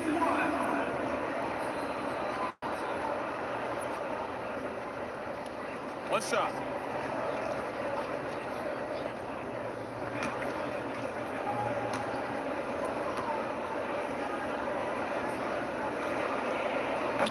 And Holmgren possesses sky-high potential. His length and versatility making him such an intriguing prospect. Now, here's Kennard. Hasn't made one yet. Over to the wing. Alexander Walker passes to Krejci. Just 5 on the clock. Kennard for 3. Wiggins with the rebound. Wiggins has got 4 rebounds now tonight. Mitchell outside.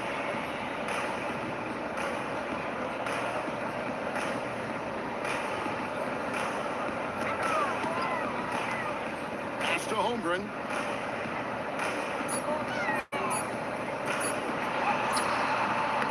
And so it's the Oklahoma City Thunder with an 18-point lead as the quarter comes to a close. And their ability to get points in the paint has made all the difference in this one. Don't go anywhere. We'll be right back.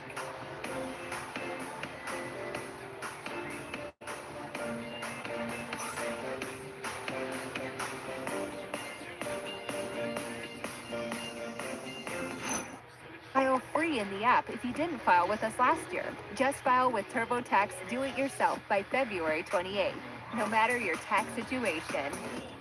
Get the TurboTax app now.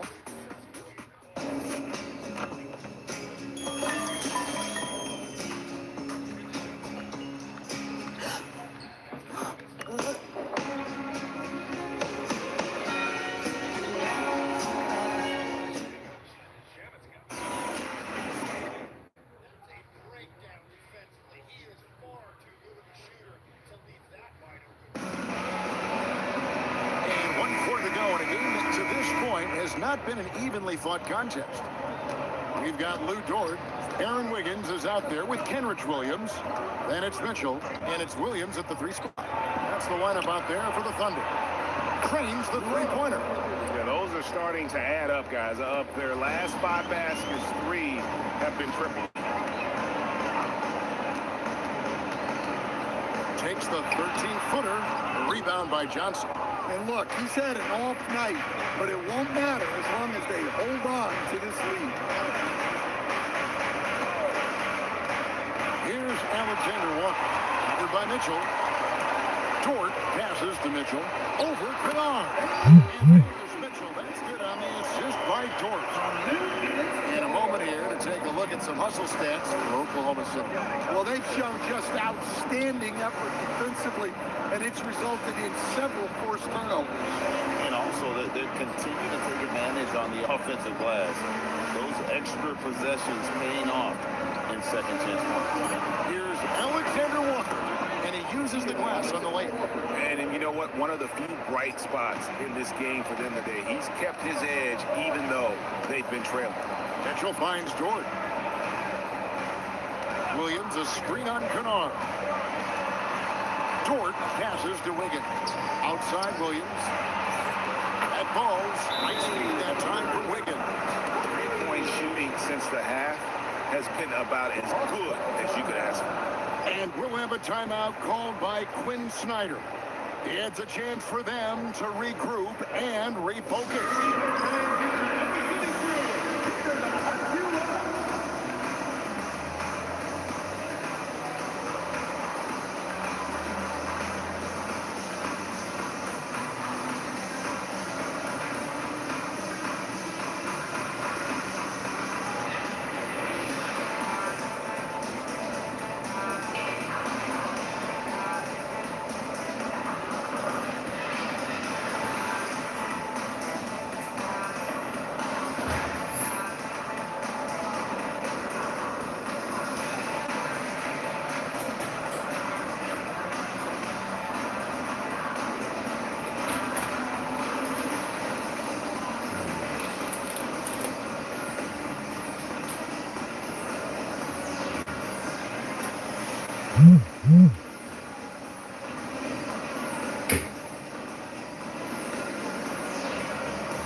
Checked in.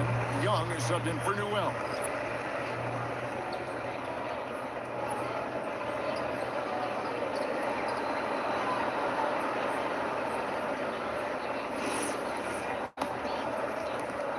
The Hawks trail by 18. Pass to Alexander Walker.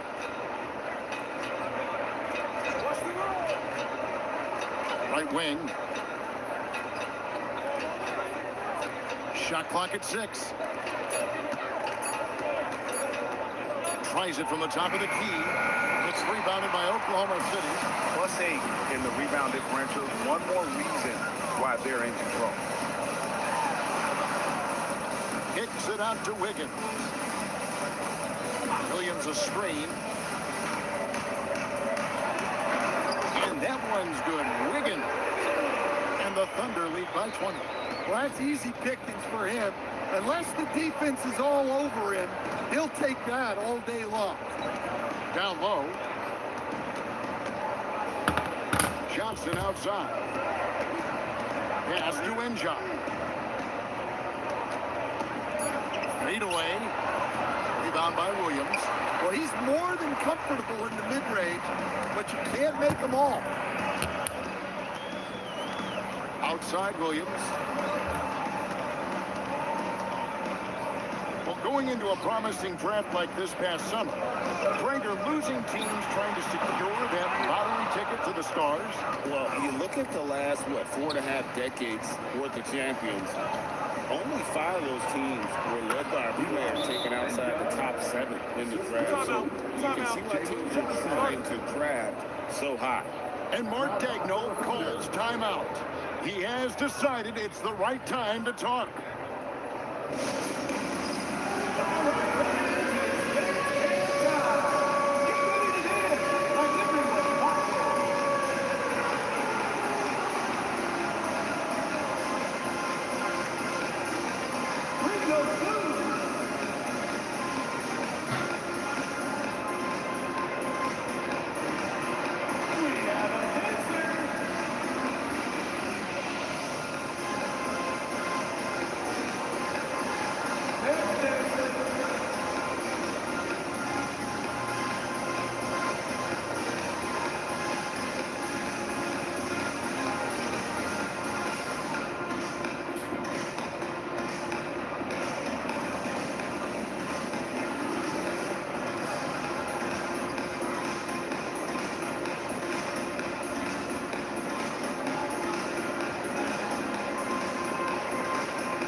for Williams. Chad Holmgren comes in for Aaron Wiggins. And Gilgeous Alexander is subbed in for Mitchell. 1 second, you feel safe. And then, The police are on their way. well, you still do.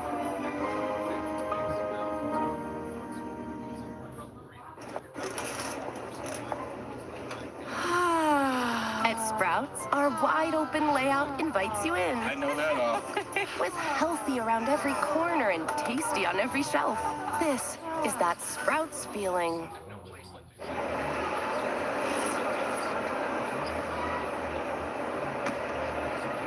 Well, if you're just tuning in, welcome. We've got about 3.5 minutes gone here in the fourth quarter.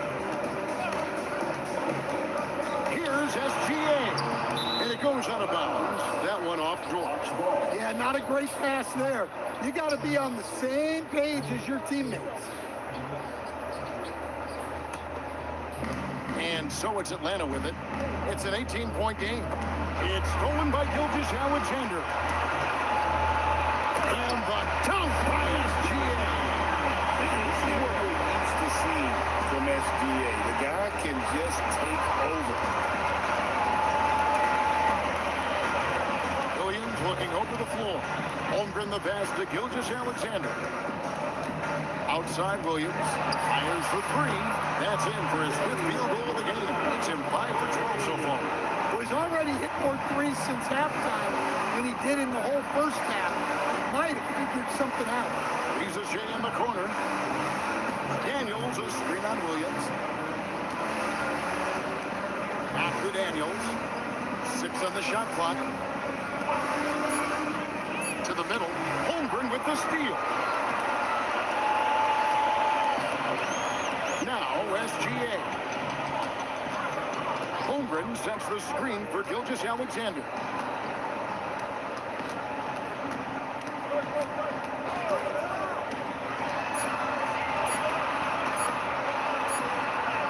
And it's good. The time running down on the shot clock. What I like here, even with the big lead, they continue to execute their offense. Yeah, to put together this kind of performance at both ends of the floor on the road, it's impressive. Okongwu with a screen on SGA. Back to Riza Shea. Pass to Okongwu. Young against SGA. Double team on Gilgeous Alexander. Williams kicks to Holmgren. Oklahoma City moving the ball around. Here's SGA. Up and no good. Brings his field goal percentage down to 70% in 10 shots. Yes, and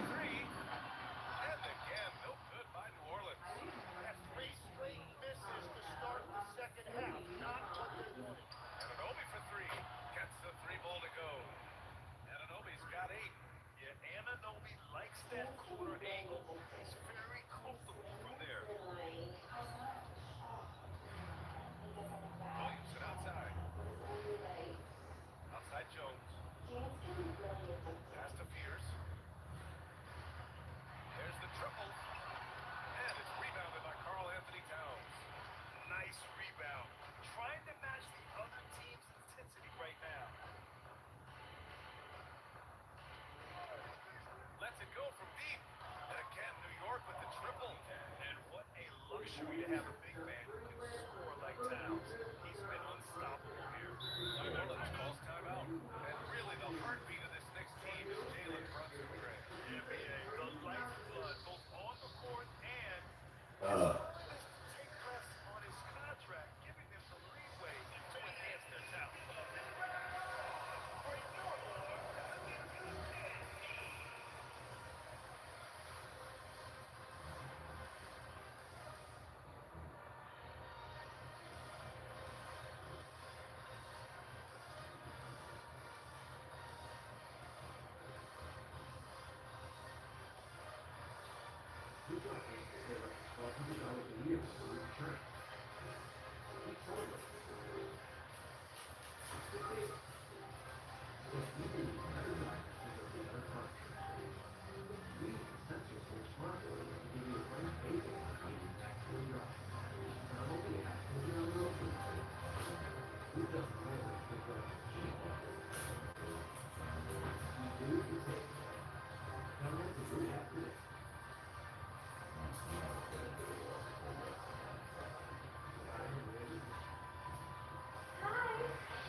best clean and wash experience, you need to catch the happy wave at Tidal Wave Auto Spa. Don't settle for streaks, dirt residue, water spots, and weak vacuums that you can get at just any car wash.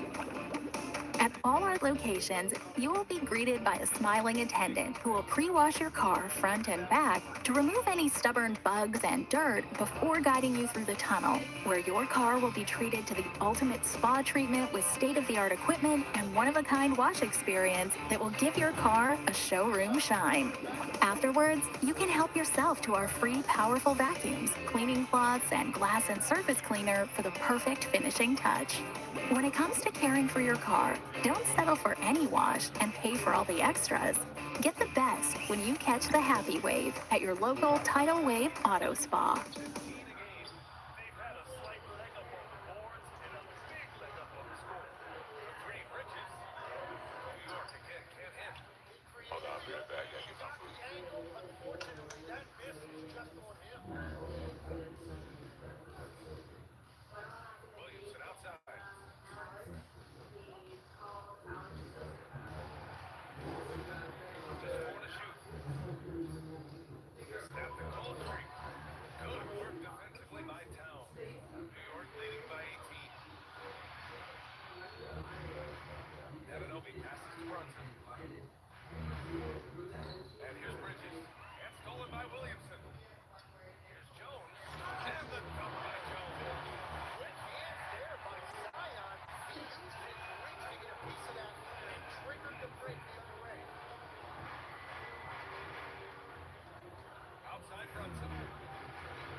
Passes to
here's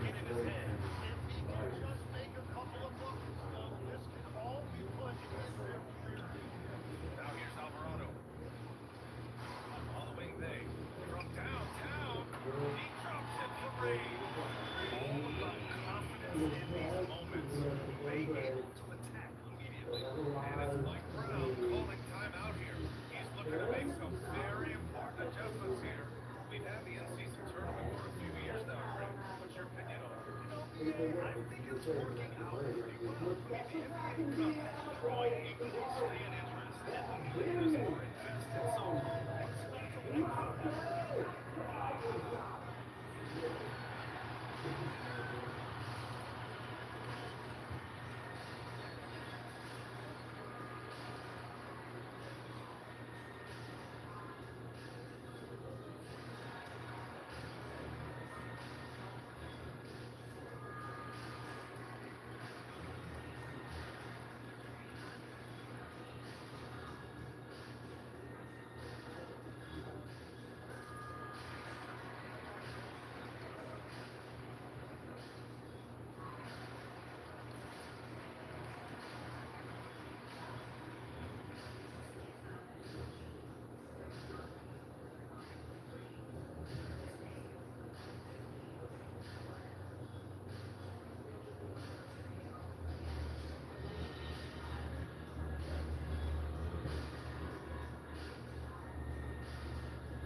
Sure tummy ground like a bubble.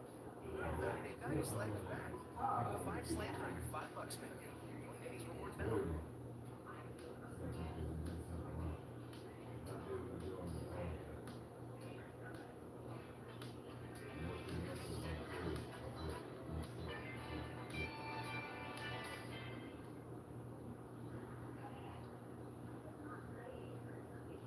Over 2.5 minutes in the books here in the fourth. Hart passes to Brunson. For three, Bridges. Basket is good. Off the assist from Brunson. Brunson's got 4 assists in the game. Their strategy has been pretty simple here in the second half. Attack from three-point range. Well, they certainly have the shooters to do it. It's just about finding that rhythm. Stolen by Bridges. Fast break. Here comes New York. Well, some lament the death of the mid-range jumper in today's game. Grant, you got any fixes? Well, some have suggested cutting out the corner threes. The three-point line is only like above the break. Teams would probably need to rely more on that mid-range. Shot clock at 5. Pass to Queen. Fires the three. And it's New York with a rebound. They really have a commanding lead, not just in points, but in rebounds as well. Ananobi passes to Hart. Brunson looks it over. And he lobs it up to the rim. And a big finish by Robinson. Everyone loves the alley-oop, IBA. Yeah, one of the prettiest in basketball. Here's Spears. Right wing. Back to Williamson. Over Hart to the left side wing. Some nice passing by New Orleans here. And again, New Orleans no good. And Brunson's got the ball here for the Knicks. They've only given up 5 points here in the fourth. Bridges finds Robinson. Outside Hart. Robinson is free on Williamson. Hart from long range. They get it back. Outside Brunson. Three-pointer, no good. New Orleans has gone only 1 of 4 from the perimeter here in this fourth quarter. Hart against Williamson. To win the cold spell. That shot off.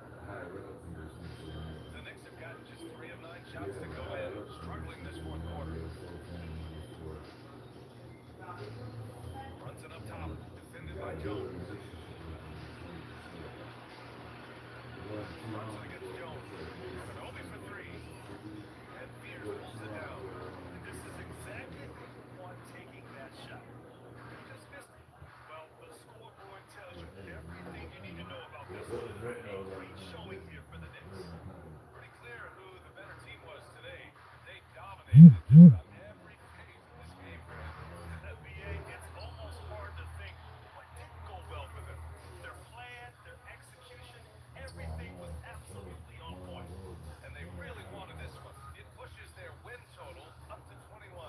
And having this win on the books might give them a little mental advantage the next two times these squads meet.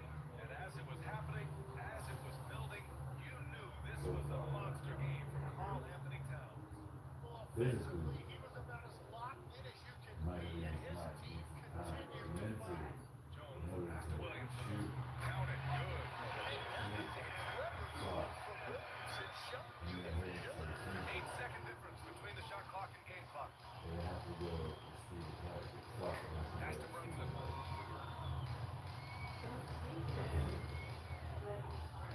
Back to Hart. Now Anunoby. Three-pointer, Bridges. Williamson outside.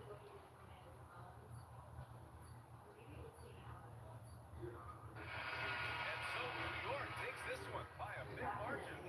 Boy, this crowd has to be shocked by the way their team was dismantled. Shocked and surprised. It doesn't matter what the matchup is. You never expect a road team to just waltz in and cruise to the type of victory like we saw tonight. Right to Allie LaForce with our player of the game. All right, I'm with Karl Anthony Towns. Karl, congratulations on the victory. What was key in getting the win here tonight? We played like we wanted it more. You know, we came out here and we just did a lot of great defensive stops. It wasn't offensive, it was more defensive. We did a great job. We got those 50-50 balls, put us in a nice position. We can see and feel that desperation. Congrats on the win. Thanks, Allie. Great interview once again. And that'll do it, folks. For Grant Hill, Tim Legler, and Allie LaForce, this is Brian Anderson, thanking you for watching this 2K Sports presentation. And now let's take a look at our player of the game, Karl Anthony Towns.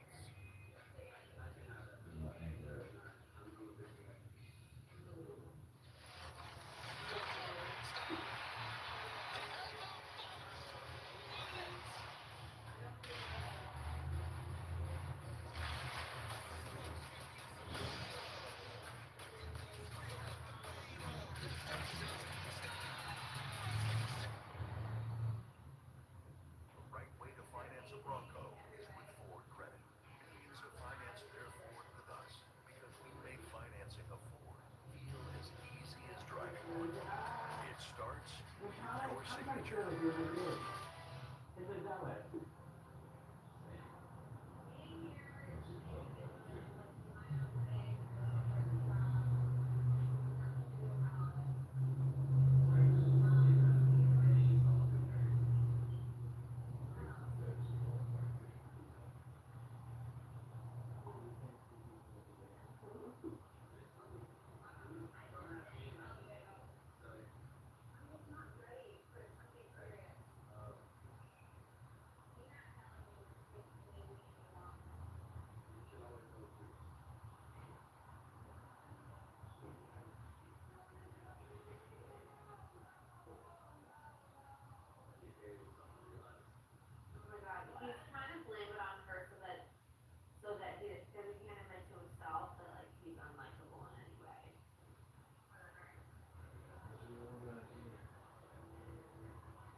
And with this one winding down, it's obvious to everyone who watched it.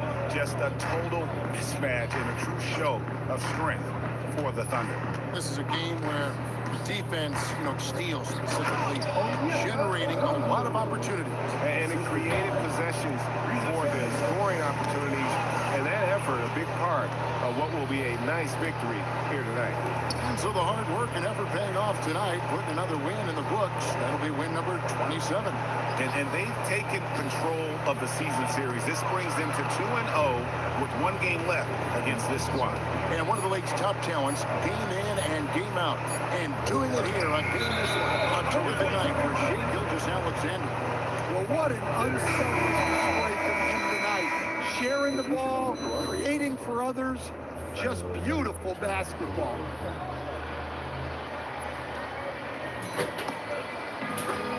Five-second differential between the shot clock and the game clock. Mitchell outside. Pass to Wiggins. Good, and the assist goes to Mitchell. And you know they feel good giving their fans a show here while taking care of business. Yep, the crowd gets to go home feeling good about the win tonight. Their team looked impressive. Young outside. So no problem for Oklahoma City as they get the win. It was a tale of two teams tonight. One that was in total control, operating flawlessly. The other just searching for answers that they could never find. I mean, the energy here is just so tremendous. Fans involved from the get-go. And once they started to really pour it on, it was fun to see that rhythm and flow from their perspective. Let's send it over to Allie LaForce. She's standing by with our player of the game. Shai, you were using those long arms to be disruptive on the defensive end. What's your focus at that end of the floor? I'm just trying to be as active as possible. And like you said, get my leg involved so that I've been blessed with, and I just want to use it. That activity, that length was noticed. Congratulations. As always, Allie, we appreciate it. Well, folks, that's going to do it for now.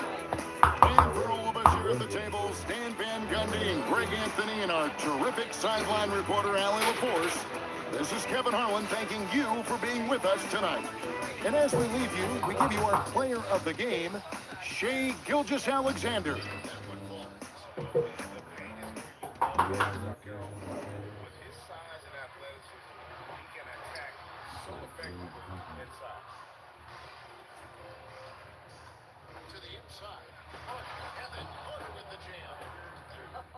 When you can get off the floor like that, that wipes away any height advantage. Suggs against quickly. Aaron for three. Carter pulls it in. Go for four, just relax a little bit. And Carroll finishes the shot. Now, Wagner. The rebound by Brandon Ingram. Let's go to the sideline and see what Allie LaForce has dug up for us. Allie, take it away. I caught up with Coach Darko Rajakovic. The talented Paolo Banchero came up early in the conversation, and he told me Paolo was basically a 16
on the fast break.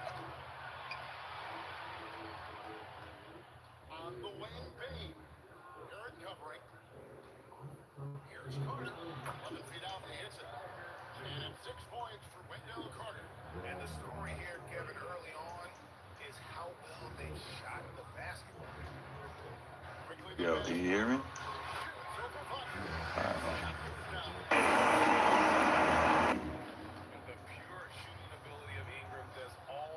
No, I was just checking my mic, see, make sure it works.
Audio would be better. Yeah. Well, Pirtle is an exceptional screener. The other guard, standing 6'8", number 25, Trey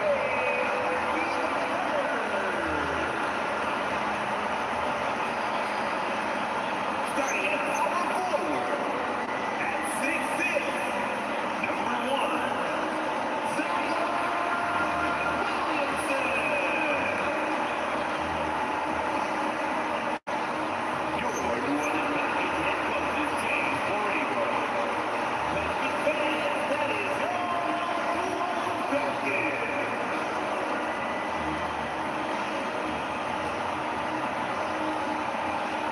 Now, New York starting five. OG Anunoby out there with Josh Hart. Then there's Jalen Brunson.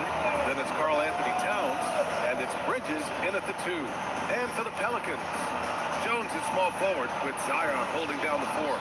Trey Murphy out there with Fears. And it's Queen in at the 5. Well, it wouldn't be Christmas without NBA basketball.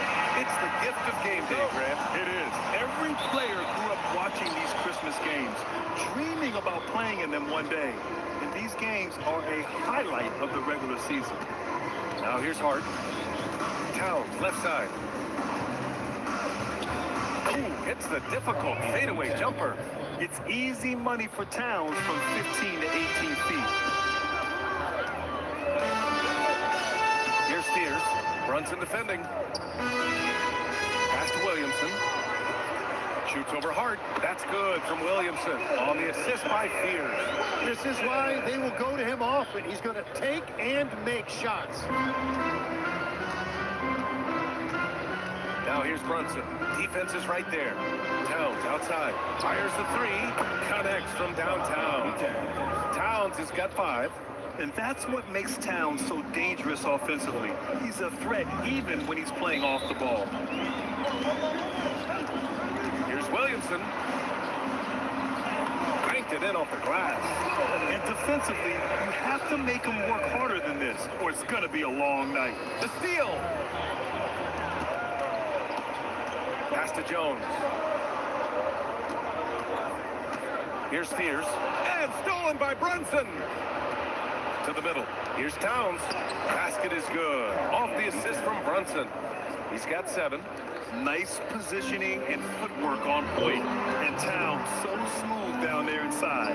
All right, Craig, can you talk about what Jalen Brunson has brought to the Knicks? You know, B.A., he's made them relevant again.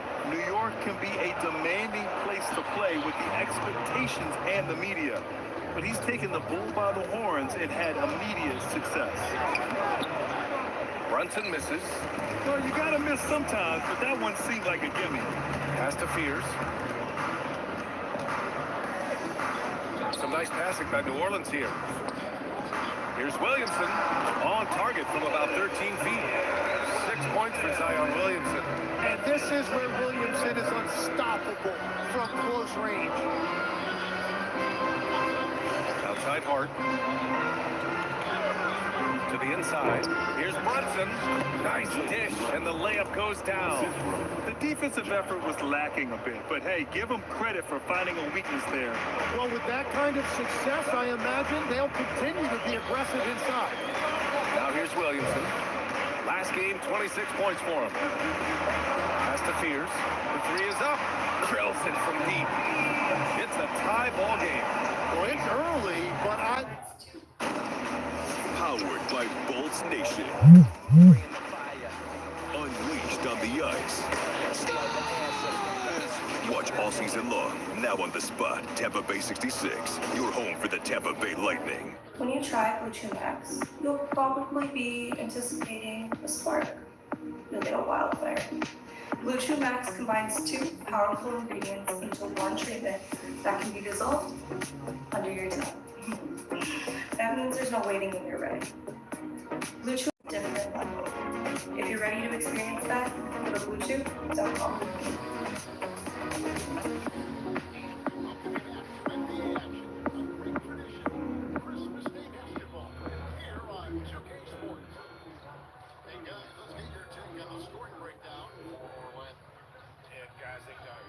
offensive game plan to this point. Outside Hart. Bridges outside. Down low. Here's Brunson, and it's clean with a rebound. The Pelicans have gone 4 of 4 from the floor. Perfect start. Jones against Anunoby. Jones, the pass to Williamson. Drops in the layup for 2. Williamson's got 8 points. If Zion gets that close to the rim, you are at his mercy. That's a great look. His teammate was on the move, but he put it right where it needed to be.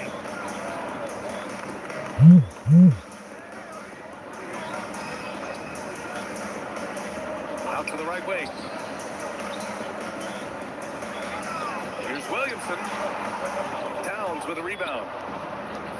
The Knicks have gotten 5 of 7 shots to fall. A chance here to catch up with Allie from the sideline. Thanks a lot.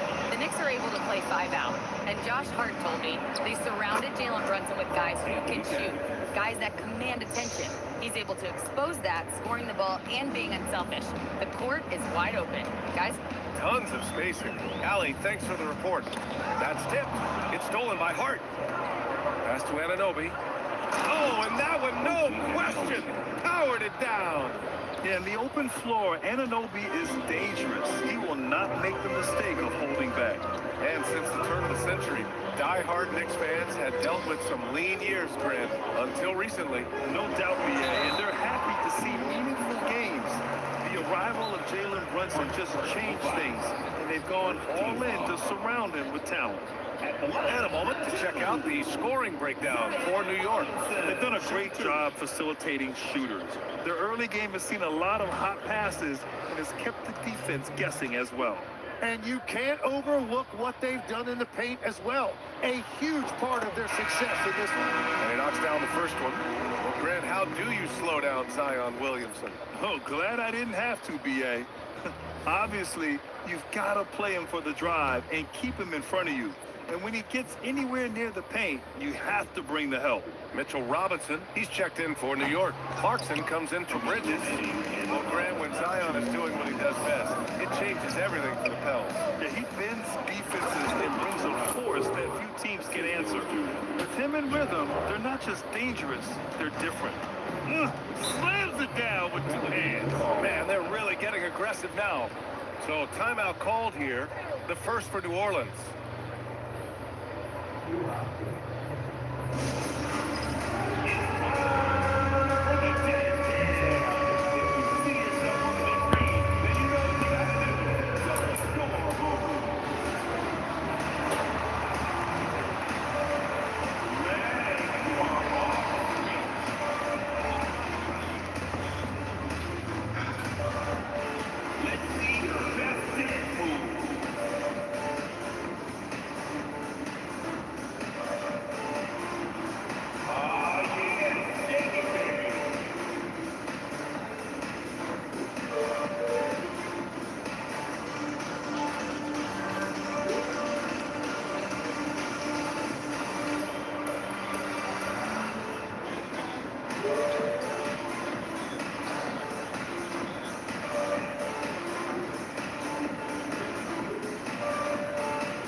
That's McBride in for Brunson.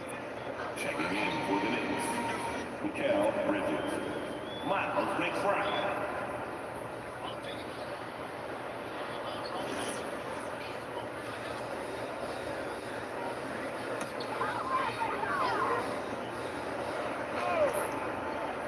Here's Poole.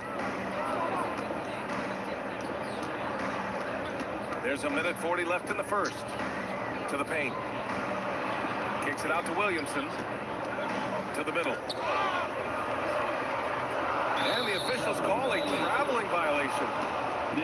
And now let's take a look at the 2K leaderboard and see the highest scoring teams over the last 10 games. The Pelicans, second. This team has been on an absolute tear offensively. It seems like they're able to find a shot every trip down. And from the sideline, let's catch up with Allie. I had a chance to catch up with James Borrego. We talked about the matchup issues that Karl Anthony Towns creates for defenses. Coach said the combination of size and skill make Cat a tough cover. If you put a center on him, he can beat them with his quickness or his perimeter game. And if you put a wing on him, he can overpower them in the post. Guys, back to you. And Allie, thanks. Now here's Bridges. No made baskets yet. McBride passes to Bridges. Towns a screen on Bay. Three-pointer, Bridges knocks down the long J. And they've settled in quickly today. A nice flowing rhythm to their offense. Towns against Williamson. Cool outside. Launches a three. Can't get his first shot of the game to fall. New York leading by 8. 3-second difference between the shot clock and the game clock. Pass to McBride. Here's Towns.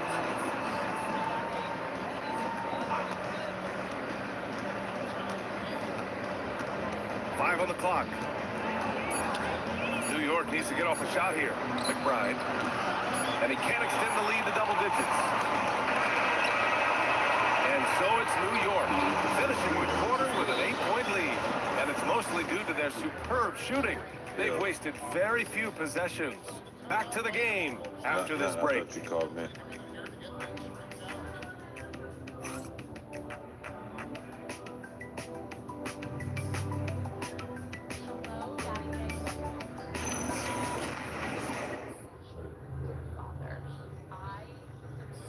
Marathon is rewarding fans with savings of up to $1 per gallon. Marathon, the official fuel of the Big Ten.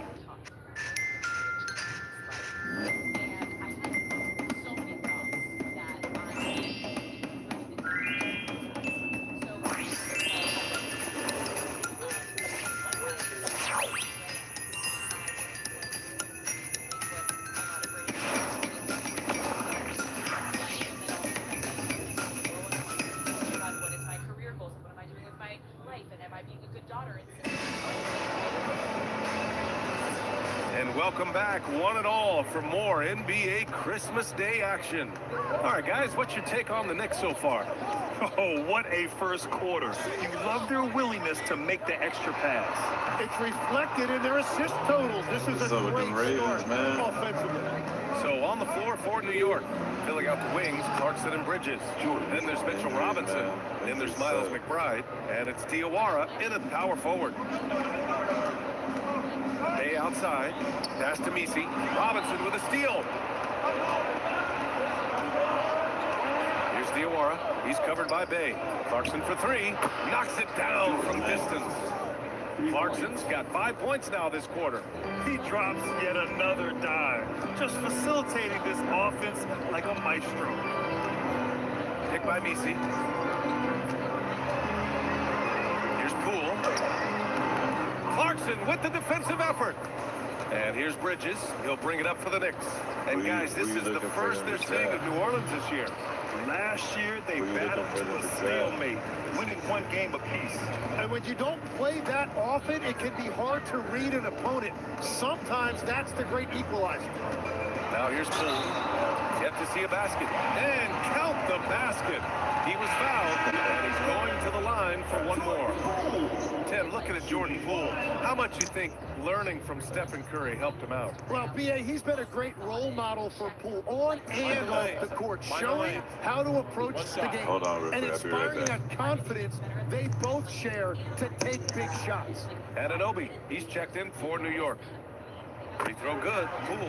And Grant, when it comes to a franchise player, how much does it help to have a guy who unites the locker room? Well, you know, B.A., when you think of guys like LeBron James or a Stephen Curry or Tim Duncan, it's not just about their play on the court, but the type of person you see in the locker room that can rally a franchise. Now here's Poole, and his scoring average impressive, putting up 17 a game. Bay from long range fires in the triple. Well, Bay knows his team needs this from him, and he's just finding ways to get productive at the arc. McBride passes to Clarkson. Softly drops in the floater. Clarkson's got 7. Well, he was cold in that first quarter. Now it's great to see him flip that switch and start getting hot here. And stolen by Bridges. Inside, here's McBride. Oh, he got him with a pump fake, but he couldn't finish. Pelicans trail by 9. Pass to Bay. It's Poole on the wing. He's covered by Clarkson. And that's a foul called on OG Anunoby. That's his first foul. And they tell players, your career is short. Maximize your earnings. But sometimes guys take less credit. And you know, different things go into that. Winning, comfort, and in some cases, you're talking legacy, you know, for those rare players who've been with one team their whole career. The Pelicans making a switch here. Queens checked in. Always a nice way to start. Makes his first one. When they get their opportunity to punch it inside, they don't hesitate. To the paint. Picked it out of midair. Pass to Williamson. Zion running wild on the break. And that's great hustle right there by Zion. He got rewarded for his effort. Down the screen on Poole. Here's Bridges. Perfect night so far. 2 for 2. Credit their discipline. They've been working for high percentage shots. Poole against Bridges. Poole gets it in close. Just so successful getting the ball inside and finding those great looks. New York leading by 5. Bridges outside. Pass to Robinson. From deep. And the basket by Shamet. Shamet's gotten himself on the board with a 3 there. That's a breakdown defensively. He is far too good of a shooter to leave that wide open. Williamson outside. Get that W, man. The Knicks with the rebound. Towns has got his 4th rebound in this one. And Tim, after a change of leadership in the front office, the Pelicans looking to set a new standard. Yeah, and the credibility and clout of this experienced front office, hopefully spurring buy-in and alignment from top to bottom. Now here's Williamson. 11 points in the game. Pass to Queen. Here's the 3. And the rebound goes to the Knicks. Towns has got a rebound number 5 here tonight. And here's Bridges. There's a minute 59 left to play in the second quarter. Anunoby for 3, bearing his 2nd of 3 attempts.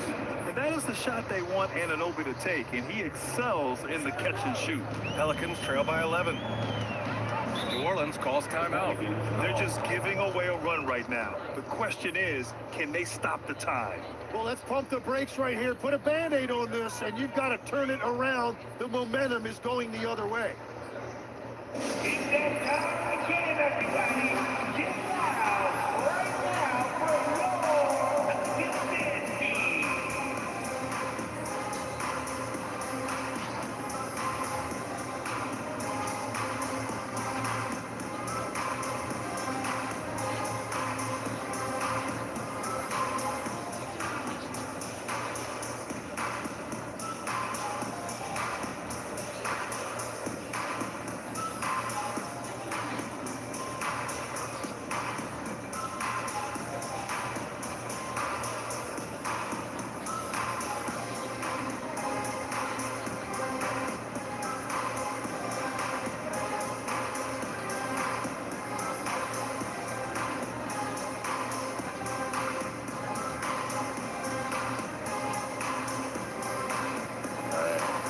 gotta get that read after going.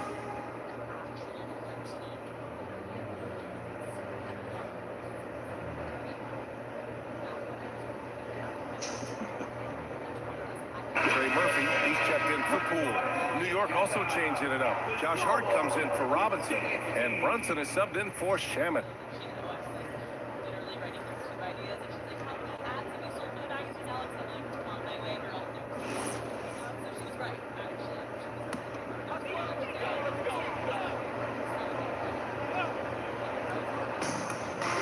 Pass to Queen. Some nice passing by New Orleans here. Now here's Williamson. It's stolen by Hart. All right, let's check in with Allie LaForce. Hey, Josh Hart is great at moving off ball, and he said, in today's league, cutting and making a layup is considered boring. Everyone wants icing. Some of the fundamentals and beauty of the game are lost. For me, it's a feel. If you see the back of your defender's head, try to make a cut. Back to you, Brian. Thank you, Allie. That one no good.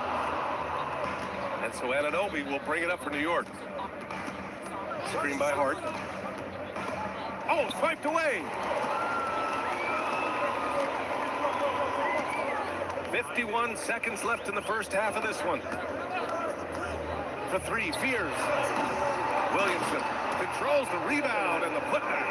Yeah, I love when Williamson shows this kind of effort on the glass. He is capable of wreaking havoc when he wants to. Brunson passes to Hart. Towns, left side. And it's Queen with a rebound. Queen's got his fourth rebound in this one.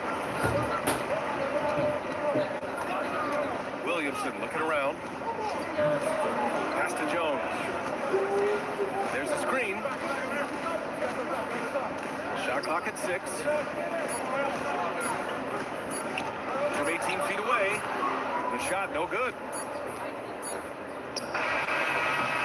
And so it's the New York Knicks with a 9-point cushion at the end of the quarter. The flow of the game has favored them in general. But hey, the tide can shift. Well, now a minute to check in with Allie LaForce. She's courtside. Hey, Allie. Carl, you were able to build the lead, but what's the key to maintaining it or even increasing it going forward? I mean, don't change what we're doing. Just stay together, keep passing the ball, keep playing great defense, and just keep making them think and make decisions, especially the difficult ones. Consistency is a beautiful thing. Thanks, Carl. Okay, Allie, appreciate it. And folks, we'll be back after halftime to begin the third quarter.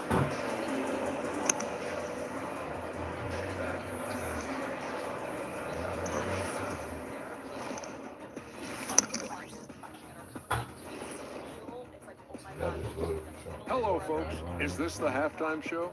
Yes, it is. And kicking it off, let's quickly look at the Western Conference standings. I look here at New Orleans. They're frustrated, and you can understand their frustration. They were expected to be good this year. Their fan base was fired up, but it just hasn't come together.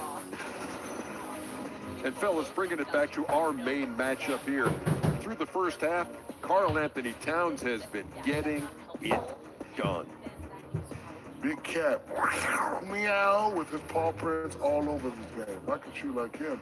That's 50 a game for me. Hey, man, you did just fine. Don't worry. But your points are well taken because Town is an amazing shooter for a 7-footer now.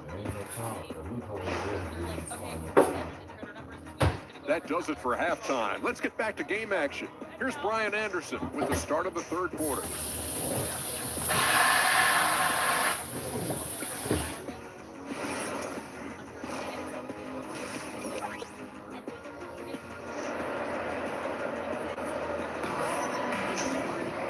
And we hope you've enjoyed the broadcast thus far. We're halfway through the game. It has been a clinic out there by Zion Williamson. I like how they control the tempo and play to his strengths. There is nothing better than watching scorers get their points within the flow of the offense.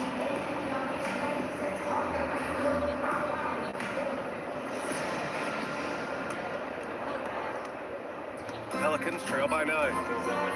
Jones in small forward with Zion holding down the 4.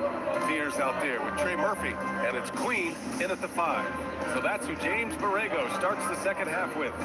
And there's a pick. Lets it fly. Fears shot is off. New York has got 5 of 7 threes to drop here tonight. You know, Grant, with the young Jeremiah Fears, the focus seems to be on his potential upside. Yeah, he scores well, has a decent passing game. There's room for more polish in other areas.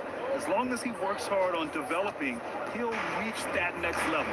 Here's Williamson. Back to the basket by New York. Pass to Queen. Out left to the wing. Down to 5 on the shot clock.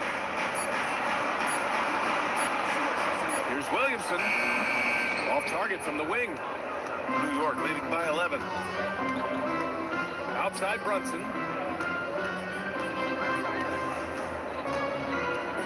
Back to Hart. Pass to Brunson. The 3. The Pelicans pull it in. Yeah, no, he usually makes you pay from that range. Williamson with it. And Bridges picks him up defensively. Back to Jones. Here's Fears. Now Williamson. He's guarded by Bridges. Fires the 3. And again, no good by New Orleans. That's 3 straight misses to start the second half. Not what they wanted. Anunoby for 3. Gets the 3 ball to go. Anunoby's got 8. Yeah, Anunoby likes that corner angle. He's very comfortable from there. Williamson outside. Outside Jones. Pass to Fears. There's the triple. And it's rebounded by Karl Anthony Towns. Nice rebound. Trying to match the other team's intensity right now. Lets it go from deep. And again, New York with the triple. And what a luxury to have a big man who can score like Towns. He's been unstoppable here. New Orleans calls timeout. And really, the heartbeat of this next team is Jalen Brunson, Grant. Yeah, B.A., the lifeblood, both on the court and his willingness to take less on his contract, giving them the leeway to enhance their talent.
Here from Karl Anthony Towns. That was your first again. Give it one more time.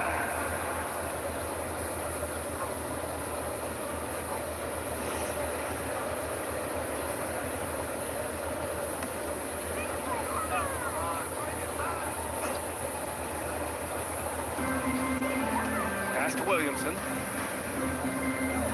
Outside Jones. Stolen by Anunoby. Jumps up. So it'll be 2 free throws. He was fouled in the act of shooting. Anunoby having to deal with bodies draped on him, not giving in. New York shooting their first free throws of the game. OG Anunoby at the line for 2.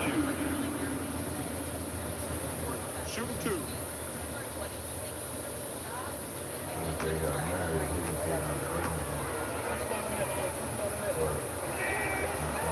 That free throw misses. And obviously, we know so many kids dream of being a professional athlete. But when did that become a real goal of yours, Legs? Well, B.A., honestly, about the age of 8, I thought I was headed for the major leagues. That all changed with a 7-inch growth spurt in one school year. Decided to try basketball for the first time, and man, am I glad I did. Grant, when you talk about the Pelicans, year after year, it comes back to health. And you sometimes wonder if there's something in the water in New Orleans or some bad juju, because they're certainly due for some better luck. Here's Spears. Checking the numbers, he's averaging close to 15 a game. They've had a slight leg up on the boards and a big leg up on the scoreboard. For 3, Bridges. New York again can't hit. Hold on, I'll be right back. I get my food. Angle, unfortunately, that miss was just on him. Williamson outside.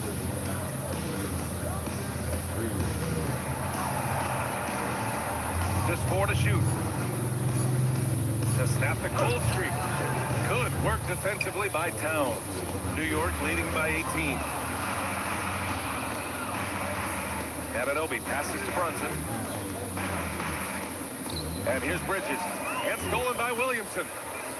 Here's Jones. And the dunk by Jones. Quick hands there by Zion. He used his reach to get a piece of that and triggered the break the other way. Outside Brunson. Towns, right side. 6 on the shot clock.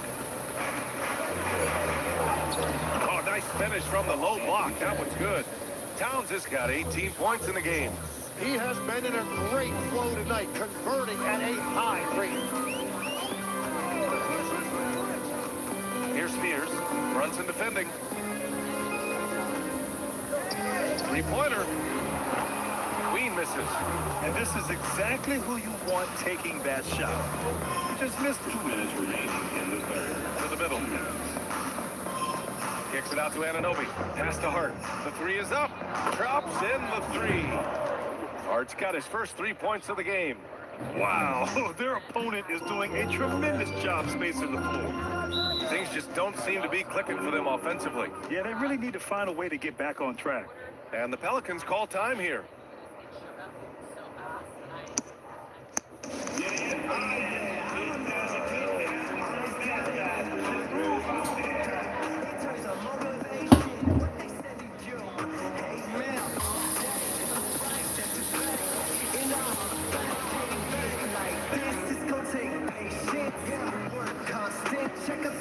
See my company's YouTube channel yet? You gotta check it out, man. I'm getting it real good for the company. It's Flow Green Roots. Oh yeah, I remember you. Always doubted on the kid. What they tell you do? In terms of motivation, what they said you do. Hey man, all day, it's the price that you pay.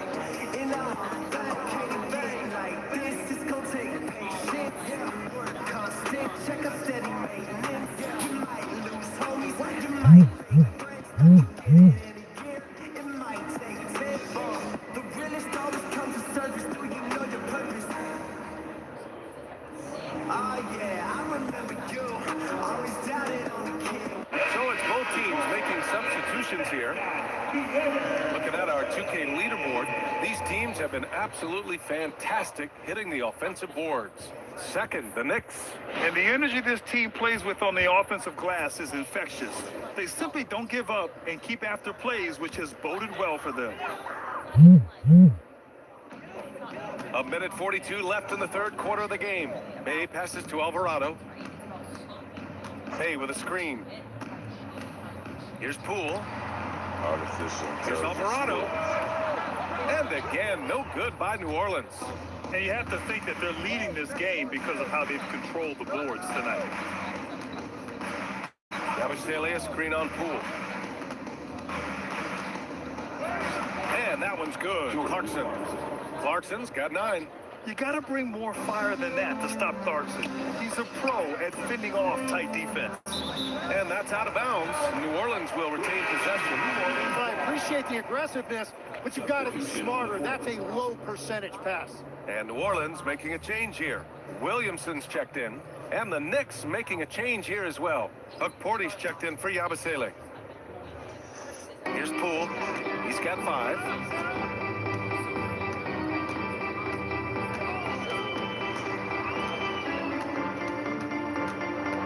To shoot. To win the run. And the rebound goes to the Knicks.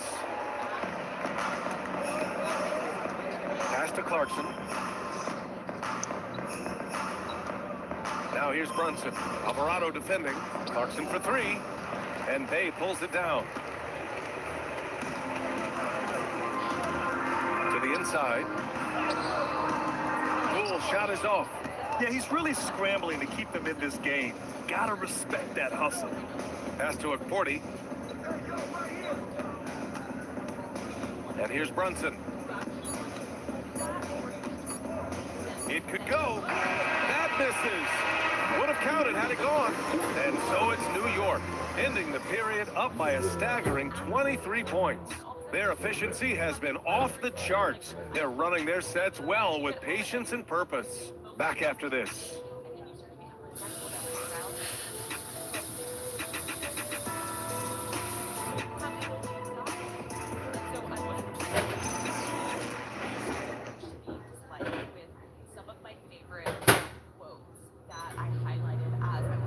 And while we have a chance, let's go to our State Farm assist of the game.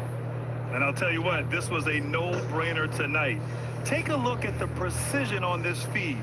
Couldn't place it any better. Yeah, playing for one another. That's the definition of teamwork. And there have been 2 very different performances from these teams today as we get going in quarter number 4. And on the floor for New York here in the 4th. Miles McBride is out there with Jordan Clarkson. Then it's OG Anunoby. Then it's Karl Anthony Towns. And it's Robinson in at the 5. Now here's Clarkson. Robinson a screen on Williamson. Clarkson passes to Robinson. Here's Towns. That one goes in. And that's 20 points for Karl Anthony Towns. Look at Towns asserting himself inside. He knows he can muscle his way to a shot anytime. Williamson into the lane. Oh, and he got fouled on his way up. He'll head to the line to shoot 2. It's going to go on Mitchell Robinson. No debate there. He got hammered. All right, guys, what do you think so far on the offensive approach for the Knicks? I mean, they played some beautiful basketball all game. The passing has been impressive, and it's opened up things with their ball movement. Another thing they've done really well in this game is their focus on the three-point shot. They're doing a great job of spreading the floor and then hitting those perimeter shots. And great passing, so often the thing that separates the good from the great. Who, for your money, Tim, is the best in the association? Well, what's crazy, B.A., is I think the top of the list belongs to a center. Trey, Nikola Jokic, to me, an all-time talent, still in his prime, and his playmaking ability, unquestionably, the best we have ever seen at the center position. Never seen any player like him. He's amazing. Maybe never will, either. Now here's Towns. Something the league has worked towards, seeing small market teams competing at a high level, Graham. Yeah, this league isn't just for the big cities. Smart drafting and team development can make any organization elite. And of course, that's the beauty of it all. And so the ball out of bounds. Anunoby touched it last. Queen, he's checked in for the Pelicans. Number 22. I love you, sorry. Tell your mom and everybody in the house, and especially Natalia, I love them. Have Merry Christmas, all right? Alvarado outside. And the rebound goes to the Knicks. Clarkson outside. Outside Robinson.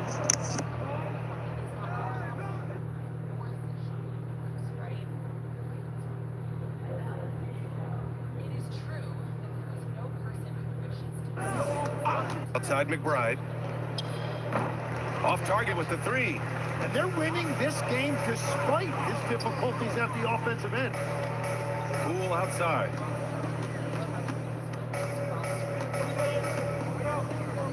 Lets the 3 fly. And Anunoby pulls it down. And at this point, the defense is daring him to shoot. Outside McBride. Towns on a screen. Three-pointer. McBride can't get it to go. I know he's on a cold streak, but he can't let that get in his head. If he can just make a couple of buckets, though, this can all be put in his rearview mirror. Now here's Alvarado. On the wing Bay. From downtown, he drops it from range. All about confidence in these moments. Bay able to attack immediately. And it's Mike Brown calling timeout here. He's looking to make some very important adjustments here.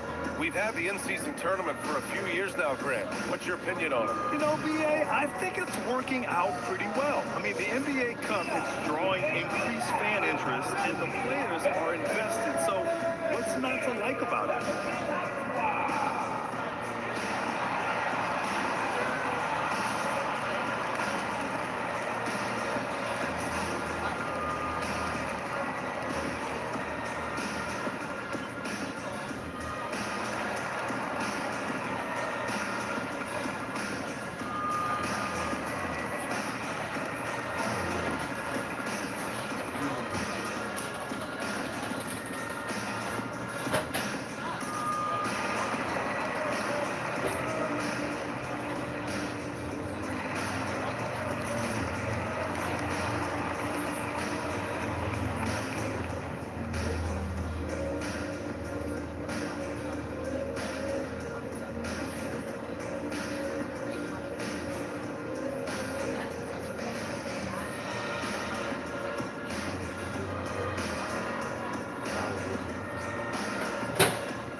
He's checked in for Bay. Trey Murphy comes in for Poole. And it's Fears in for Alvarado. New York also changing it up. Josh Hart's checked in for Karl Anthony Towns. Bridges comes in for Clarkson. And it's Jalen Brunson in for McBride.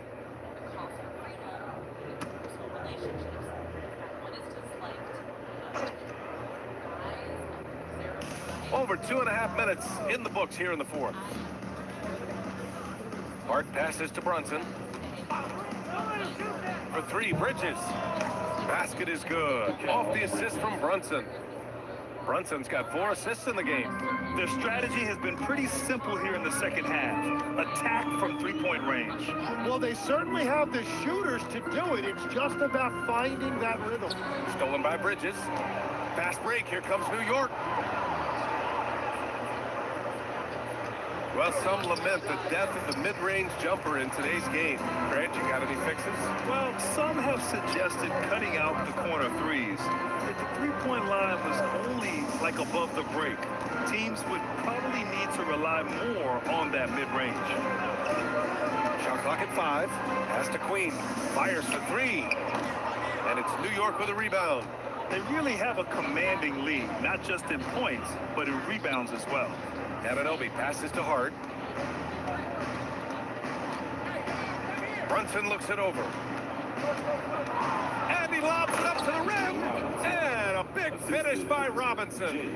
Everyone loves the alley-oop play, B.A. Yep, one of the prettiest in basketball. Here's Fears. Right wing. Back to Williamson. Over Hart to the left side wing. Some nice passing by New Orleans here. And again, New Orleans, no good. And Brunson's got the ball here for the Knicks. They've only given up 5 points here in the fourth. Bridges finds Robinson. Outside Hart. Robinson, a screen on Williamson. Hart from long range. They get it back. Outside Brunson. Three-pointer, no good. New Orleans has gone only 1 of 4 from the perimeter here in this fourth quarter. Hart against Williamson. To end the cold spell. That shot off. The Knicks have gotten just 3 of 9 shots to go in. Struggling this fourth quarter. Brunson up top, defended by Jones.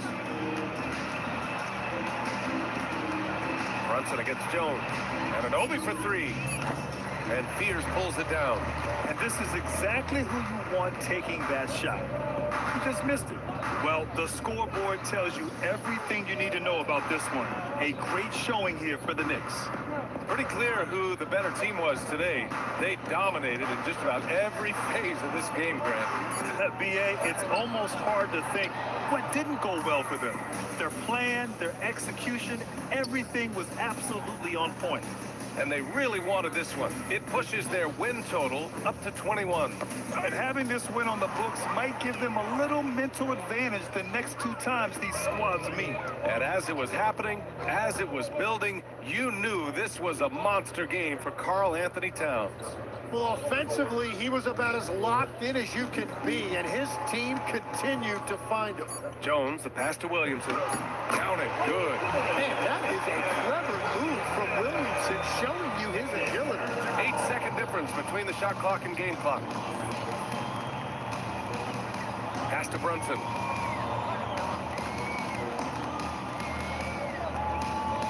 Back to Hart. Now Anunoby. Three-pointer, Bridges. Williamson outside.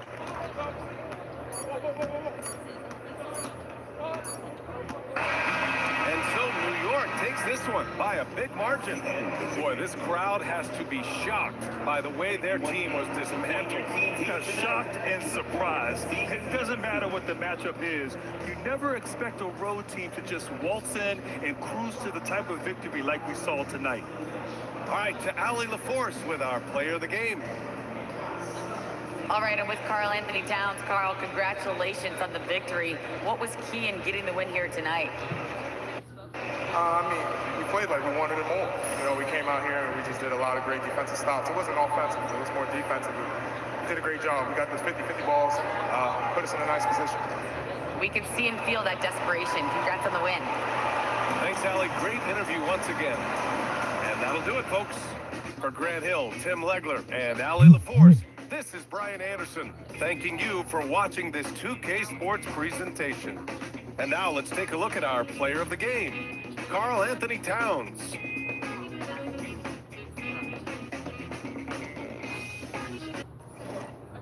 one thing about my family, we are very serious about our holiday food. Okay, everyone has their item that they make every year, and this year I have been adding Hidden Valley Ranch seasoning to mine. Okay, Hidden Valley Ranch tastes amazing on so many of your favorite foods. You may already love using the dressing on salads, or as you know, obviously a dip for your veggies or your chicken parm or your chicken wings. But adding a ranch to twist your favorite holiday dishes will make them and take them to the next level. Okay, think about a spinach dip made with some Hidden Valley Ranch dip mix. Boom! Are you kidding me? It is so easy to throw together and instantly elevates a good old classic, or even a slow cooked pot roast with some ranch seasoning sprinkled in. Boom! Okay, game changer. You'll be so surprised by how versatile and of course delicious cooking with Hidden Valley Ranch seasoning can be. My personal move has been adding it to my holiday mashed potatoes and my corn souffle. You know, I'm just in the kitchen all the time with my good old Hidden Valley Ranch, you guys. My dishes this season are to calm everyone in my family down because of the Hidden Valley element, okay? Matt knows that, you know, yeah, maybe I'm not the best chef. That's fine. But through and through, I'm impressing when I am making things with Hidden Valley Ranch and the mix, okay? They've even got the stamp of approval from my family whenever I make things. They're like, what's in this? And I'm like, yeah, you know what's in it, okay? Find your favorite Hidden Valley Ranch products at walmart.com/HiddenValley. All right, question one. Hey, Alex, I listened to your episode on handling the holidays, and I need advice. My hopefully future in-laws insisted that my boyfriend and I spend Christmas with them. I wanted to ask if I could bring my mom, since she's recently divorced and has lost several family members around this time of year. The holidays are really hard for her. My boyfriend offered to ask for me because his parents can be complicated. They politely declined, saying it wasn't personal, but they just don't feel comfortable and would rather meet her another time. I'm really hurt and now don't know how to move forward with his family. How should I handle this? Okay, this is, in my opinion, beyond inappropriate. I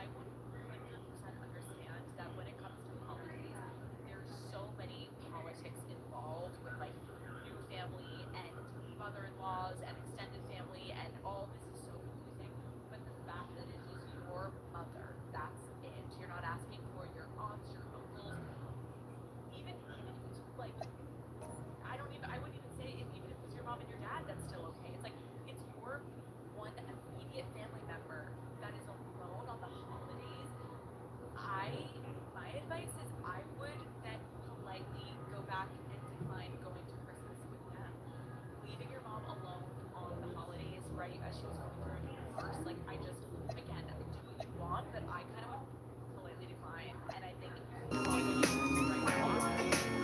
going through this divorce and losing family members during the holidays is one of the hardest times of year. Than what we're accustomed to, but as a team, they have been able to find success. And he comes up with the deuce. That's their third straight make off an assist. And so the timeout by Jamal Mosley here. He's going to take a minute here to get things straightened out.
Black's checked in.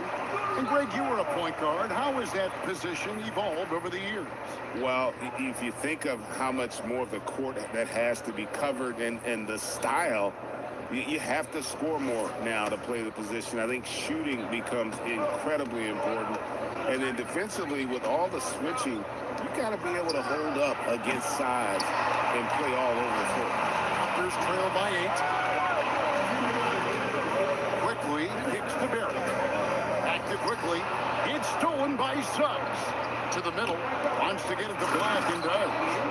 That's a double whammy, guys. That's right. A great defensive play, then the emphatic stuff. Let's see if that serves as a momentum builder. What a great sequence for this group. Ingram outside. Shoots over Wagner. And it's off the back rim. No good. Boy, he just doesn't have it here tonight, and it's had a ripple effect on this team. Black dishes to Suggs. Launches it. Black, no good. And so Quickly will bring it up for Toronto. Trailing by 10. At the conclusion of this game, they're off to Washington. They'll face the Wizards. That'll be just one game played away from home for them. It's good. And with the lead, I like the strategy here. Continue to get the ball to guys who can do something with it. One thing we've learned in the NBA, the game is never over. So you've got to continue to score, continue to build your lead. Here's Ingram. Paolo Banchero making his last shot. Ingram passes to Barrett. Just 5 on the clock. Toronto needs to get off the shot. The shot by Murray Boyles, no good. Magic leading by 12. About 7 seconds separating the shot and game clocks. Suggs with the ball. Outguarded by Ingram.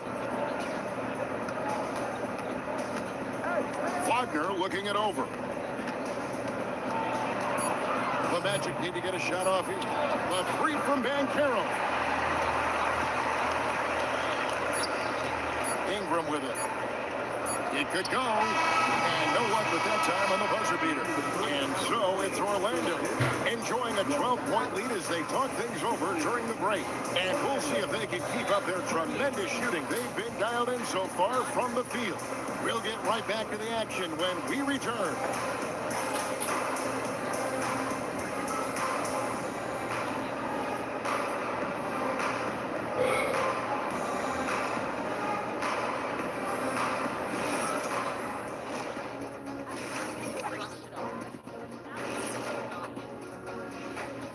Welcome, everybody. The story at the half could be summed up as a dominating performance for the Orlando Magic. Smooth operation. I wish every team played this intelligently. Yeah, if you look at the shots they're getting, they obviously had a game plan coming in, Shaq. And later on, some more NBA action to look forward to. Here are the games coming up. The Lakers playing in Los Angeles as they go up against the Rockets. That one gets started at 8 p.m. Eastern Time. Two of the best in the league in that one. What a measuring stick game. A good chance to see how good your team really is. And that about wraps it up. And as the third quarter is about to begin, we go to Kevin Harlan for the call.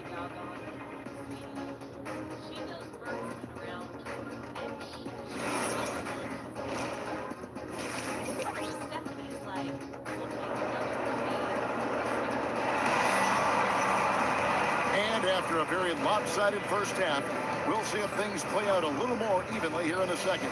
Well, you have to like what we're seeing so far from Paolo Banchero. He's done a fantastic job of finding open space to operate within the first few quarters. Well, one of the things every player is after is efficiency at the offensive end. And boy, this young guy has done just that. Magic leading by 12. The guard spots filled by Quickly and Barrett. And at the forwards, Ingram and Barnes. And it's Pirtle in at the pivot spot, manning the middle. That's the groove starting the second half for Darko Rajakovic. Now, here's Payne. For Barrett. Payne, no good. And the well is running dry for him right now. Nothing falling. And this is where you hope that he can find something easy so he can see the ball go through the net. Right now, let's take a moment here to catch up with Allie LaForce on the sideline. Thank you, Kevin. Paolo Banchero is trying to become more vocal. He said being the best player on the team, you've got to speak up. You can't ever be quiet because at the end of the day, I'm a high-Q player. I see the game really well, and if I'm not on the game, it's doing everyone a disservice. Back to you. Outstanding. Allie, we appreciate the report. Good. Striking fast inside. Bane isn't going to miss a chance at a look like that. GA now in year 3 under Darko Rajakovic. The Raptors are staying the course. And his contract runs through that season, and he's all in on developing these young players and getting the best out of them. Strong move to the 10, trying to get his guys going. Hard not to get motivated, GA, right when your teammate makes that kind of play. Where was the defense? No help. You can't afford to give up these kinds of buckets. This is frustrating. You come out to start the second half, you've made one of your first 4 shots. And Doris, what you love about Brandon Ingram, he's the total package. He is, Kevin, because he's got incredible size, great shot-making ability. He's a 3-level scorer, and you can mix his matchup on the defensive end.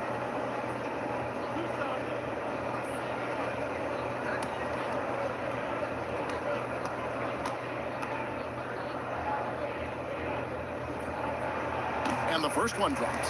An all-star in this league. I think Ingram still flies a bit under the radar, but Brandon can be a #1 option, no doubt.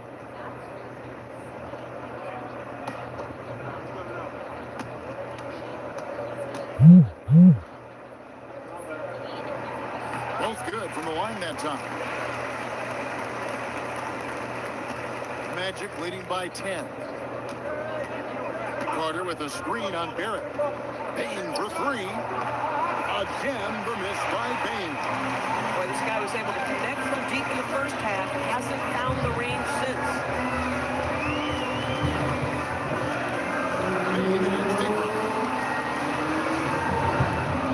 Barnes right side. That's good. It's Ingram with the assist. Ingram's got 5 assists in the game. We know Scotty Barnes will embrace the physicality. That score is about concentration. Payne for 3. Rebound by the Raptors. Pirtle's got his 5th rebound right now in the game. A 3 from Quickly. Rebound by Paolo Banchero.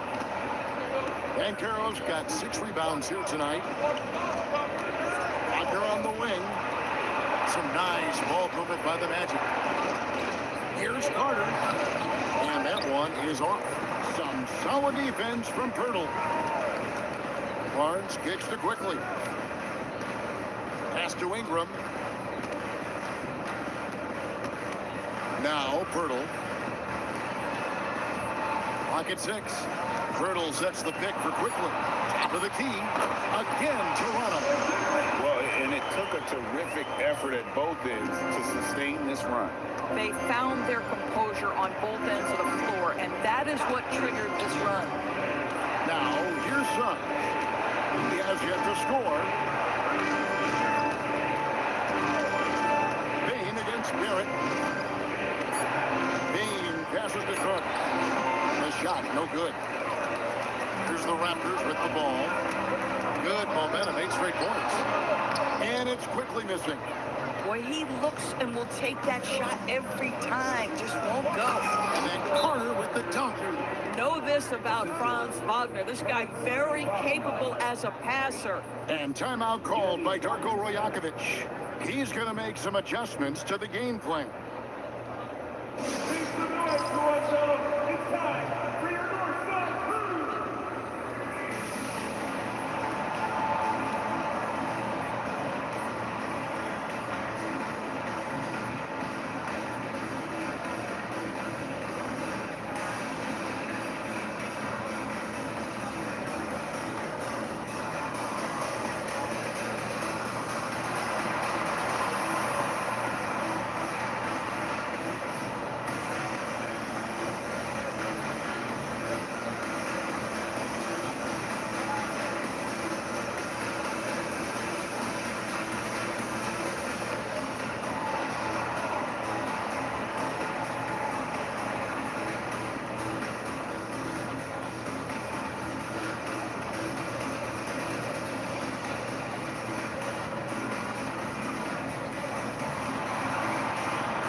Mamu Kelishvili is checked in.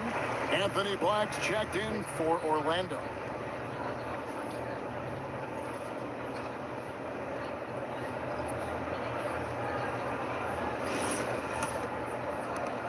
Raptors trail by 8. Ingram outside. Quickly the pass to Barnes. Barnes screen on Carter. Back to Barnes. And it's Barnes slamming it down. Well, that's just nice work in the two-man game. You see the versatility of Scotty Barnes. So it's Orlando now. They've led by as many as 14 points. Van Carroll looking around. Carter outside. A three-pointer is right on target. Carter's got 5 points now this quarter. Boy, this guy making the most of his chances here, really giving his team a lift. Barnes sets a screen for Ingram. The Raptors rebound. Barnes against Carter. Shot clock at 6. And it's Quickly in the corner. No good on the triple. And you could tell he thought that triple was going to fall. Bain passes to Carter. And then Carter with the dunk. Uh-oh, Wendell Carter Jr. has caught his rhythm. You better look out, defense. Some tough offensive sets. They want to turn it around. Yeah, right now you just need a bucket to get some momentum. And that tells the tale here today, guys. Throughout this game, they've been able to get the ball in tight and finish. And Carroll outside. Pass to Wagner. For Ingram. That's good from Wagner on the assist from Van Carroll. Wagner's got 5 points so far. Now, Quickly. He's been a factor in their offense on most nights with his scoring average of nearly 16 points a game. Well, you have to understand, spacing is provided when you can make threes. R.J. Barrett delivers. Here's Quickly. It's tipped. Barrett the pass to Quickly. Barnes down low. He's covered by Van Carroll. Important points there. Got him on a nice play, getting the ball inside and right to the bucket. The We've got 28 seconds left in the third. Pass to Cook from outside the arc. And it's Ingram with the rebound. Ingram's got his 5th rebound in this one.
Kicks to Ingram.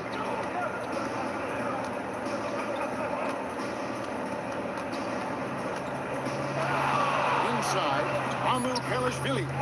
That's good, and it's Ingram with the assist. Ingram's got 6 assists in the game. And we've watched 3 so far in this one. Orlando out in front. They lead by 4. We'll be back shortly, live from Toronto.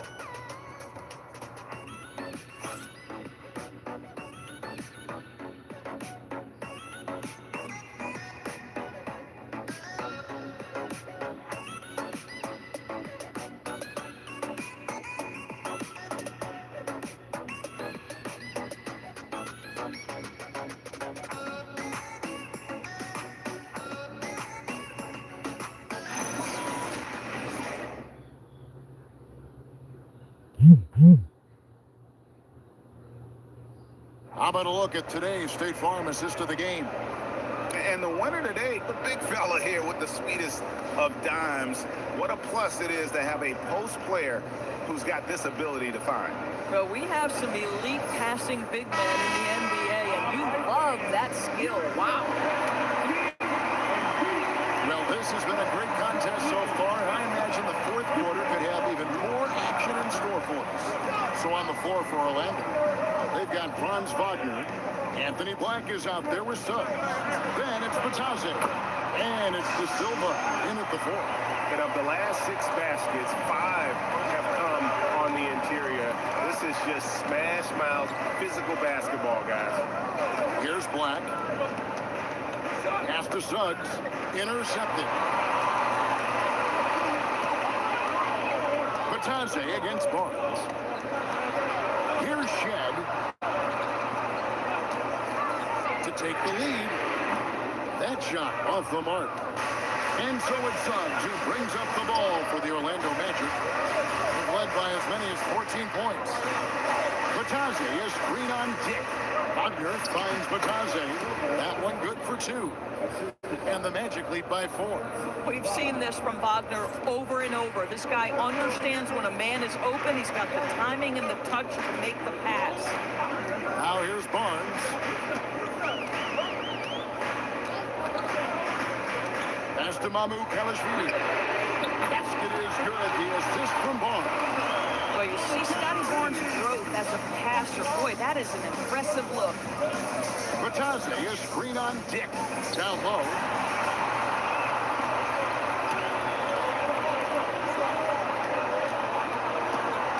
Here's Shed. Over Suggs. And it's Shed missing.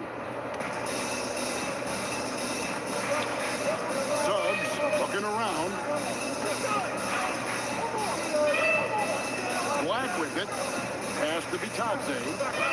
Here's Suggs. Down to 5 on the shot clock. Here's Black. All 3 off the mark. Toronto trailing. just a little under 2.5 minutes to pass now here in the fourth. And they call the foul, so he's got the and one chance here to make it a three-point play. That'll put Grady Dick on the line.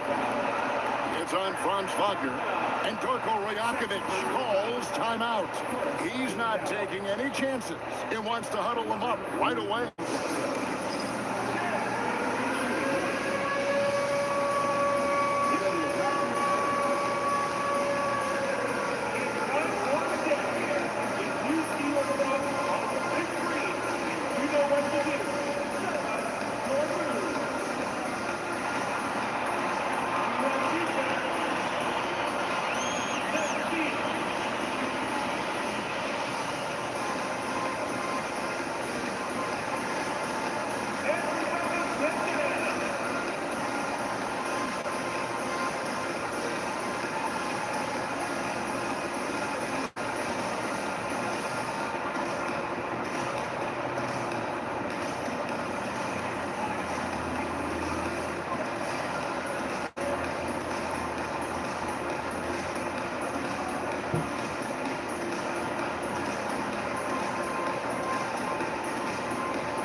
Banchero comes in for Franz Wagner. And it's Bain in for Anthony Black. And now let's swing it over to Allie LaForce on the sideline. I was able to listen in on what Darko Rajakovic was going over with his team. Coach wasn't very animated in this tight game, but asked this of his team: how bad do you want it? Right now, this is all about who wants it more. So go out there and take it, guys. Okay, Ellie, thank you. And you look at Grady Dick's physical gifts, and you see it's all there. Size, length, careful training, and hard work could make him into something special. Now here's Ingram. For three. And it's Orlando with the rebound. Banchero's got 9 rebounds in the game. Getting it done.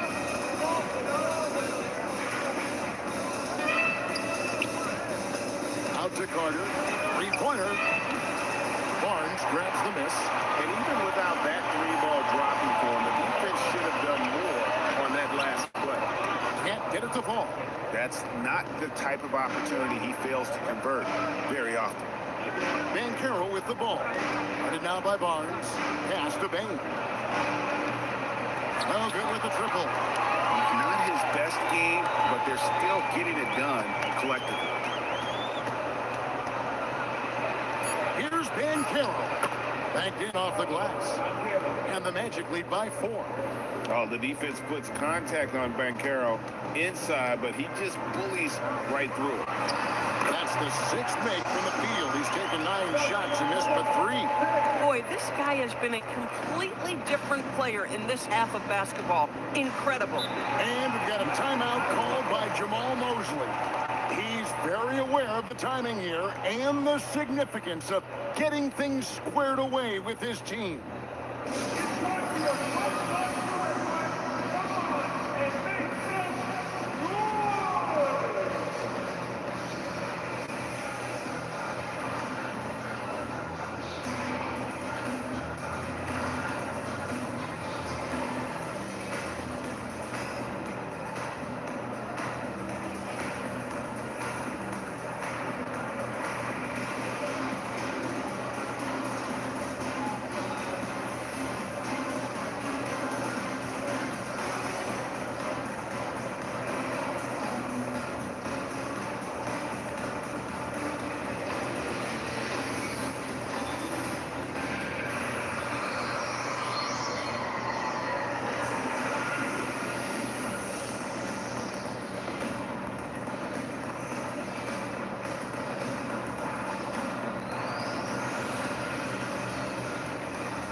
Suggs finishes inside on the nice dish.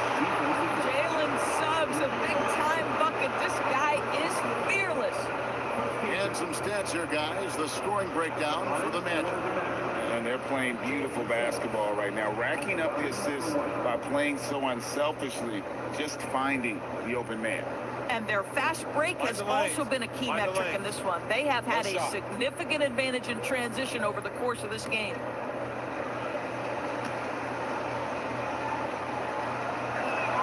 A free throw drops for Suggs. Despite his young age, we know Jalen Suggs has proven to be a tremendous leader. His teammates love playing with this guy. Ingram. Oh, what a play inside. Cool and calm. Brandon Ingram. Wow. Magic leading by 3. Suggs outside. Banchero against Barnes. Takes the shot. Birtle there for the rebound. Oh, the defense very willing to live with that mid-range jumper. Birtle sets the pick for Quickly.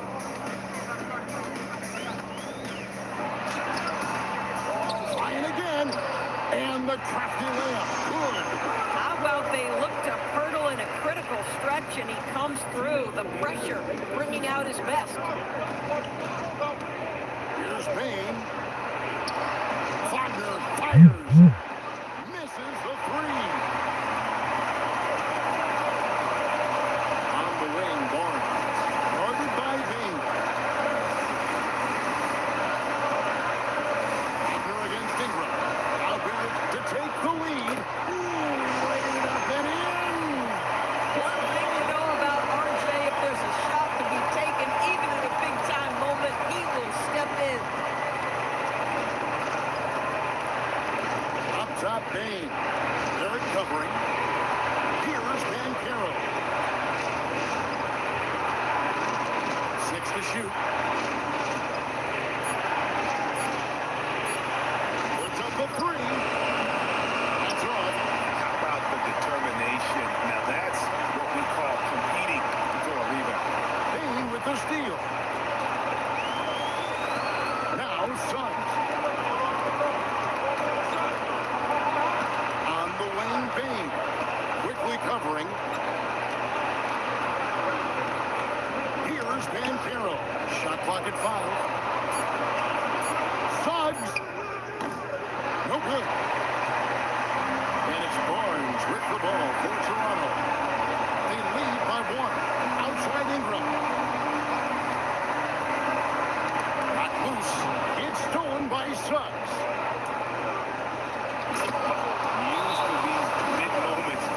College days, Banchero's heartbeat should stay low here. And the timeout called by Darko Rajakovic. This is a huge moment, folks, in this game. And he wants to be prepared. Guys, what's your take on how they maximize their opportunities now? Yeah, always intriguing to see what a coach draws up in this situation.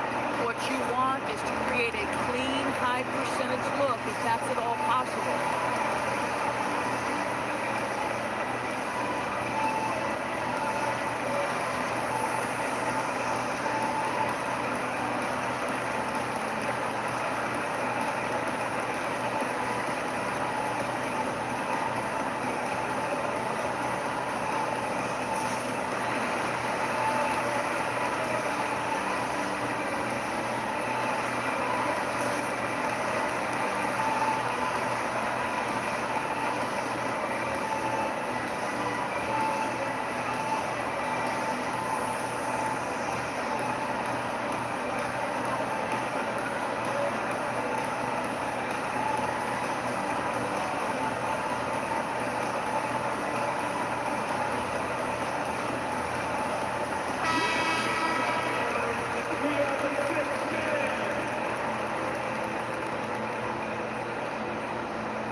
Ingram deciding where to go with it.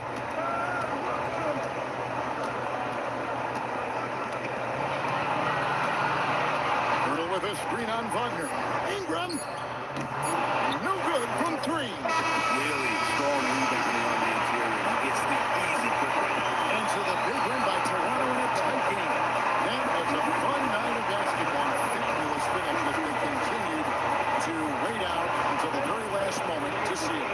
And there are so many times when you see these tight games won at home, that advantage of having that crowd behind you oftentimes is the ultimate X factor.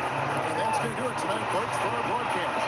For Greg Anthony, Doris Berg, Allie LaForce, and the rest of our terrific 2K crew, this is Kevin Harlan. Hope you enjoyed our broadcast. And now we present the player of the game, Jakob Poeltl.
Brian Banafitemi and Tim Swartz. I'm Blake Suniga, and we're thrilled to have you with us. The starting fives for our game. Here's a look at both lineups. Tip-off coming up in just a moment. Well, lots of older players in this game, and that means there's a strong veteran presence on both teams. Well, it really helps in the locker room. The only thing is you just don't want to have too many competing voices. I think we'll see a very methodical game because of that very point. These teams know this game inside and out because they've got players that have been there and done that. Here's Stewart. Three-pointer Sabrina Ionescu. Wilson pulls it down. The defender draped all over her. She just couldn't shake loose. Pass to Gray. Back to Wilson. Now here's Young. Drops in the layup for two. Flashy handle for Young. Certainly doesn't lack confidence on the floor. Outside Stewart. Jones, covered by Smith. And there's the call on Young. That is her first foul of the game. First team foul.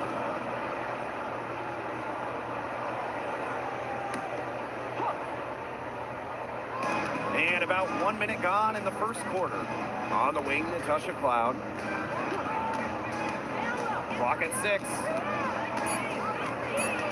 Down low, Stewart, and that comes off the assist by Natasha Cloud. The will, the desire. When Stewart is locked in offensively, there's little you can do to stop her. Well, when you think about the best organization in the W, Las Vegas has to be near the top of the list. I mean, no team has won more over the last 5 years, but also no one has invested more with their own dedicated practice facility, improved arena as well. So the Aces are very serious about winning. Ionescu misses. Outside Young. Pass to Wilson. Over Stewart. And Brianna Stewart with the block. She doesn't just score. Stewart uses that 7'1" wingspan on D, too. And the fans love seeing incredible moments on defense like that block right there. Some intimidation right away. Got to show those shooters they're going to be there all night long.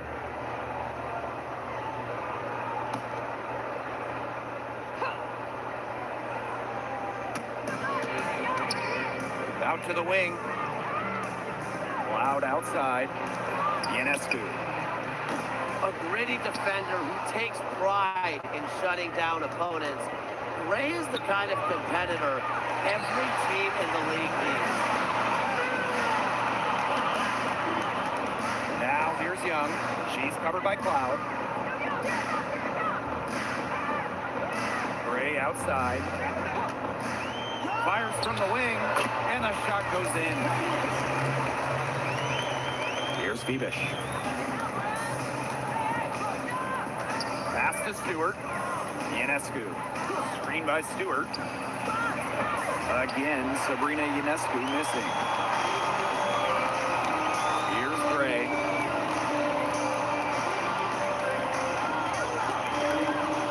Outside Young. Out to the left wing. Just 5 to shoot. Cloud with the steal. Ionescu outside. Drills it from outside. Mercy, that was from deep range. Ionescu on the short list of players you want taking that one. Outside Young. Shoots over Cloud. Young's shot is off. Well, that's just not a sight you see very often because she has a great feel for that jump shot, especially when she's open. Now here is Stewart. Phoebish. And the shot counts. She's fouled. That's a chance for a three-point play. You can always depend on her to put that lead pass right on the money. Back in 2020, the Liberty won the draft lottery and took Sabrina Ionescu with the first pick. Good decision. Oh, a great decision. I mean, she has changed this franchise. An all-WNBA selection multiple times. New York has made the playoffs every year Sabrina's been healthy. And she was a big reason the Liberty won their first title ever in 2024. Las Vegas trailing. Outside Young. Here's Wilson. New York with the rebound. Here's the break. It's stolen by Jackie Young. Fast break, Las Vegas. Here's Gray. Wilson. And there's a foul on the shot. She'll go to the line for two. So productive inside. Wilson is assertive down low and is always to make her mark. 2 shots.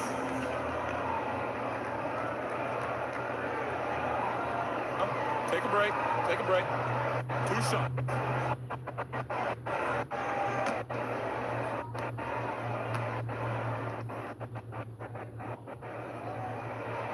And she knocks down the first one. Lots of great players in this league, but guys, give me your favorites to watch.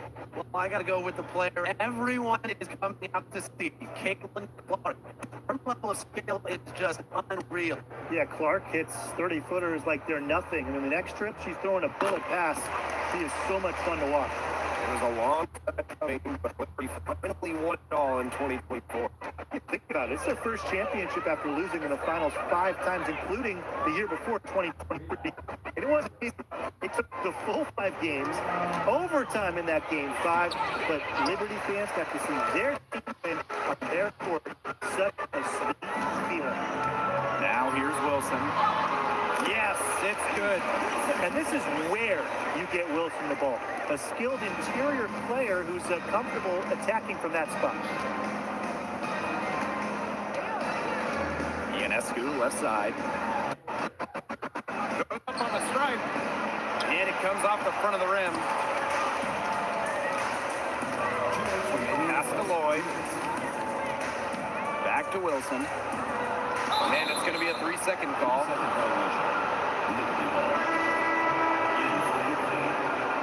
Number 23, Marie Johannes. Here's Ionescu.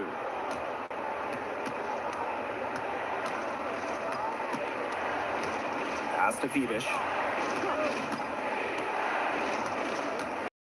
And it's blocked by Asia Wilson. A patient defender with a passion to block shots. Wilson defended by Stewart. And that would put them up. And it's New York's ball. Back to Ionescu.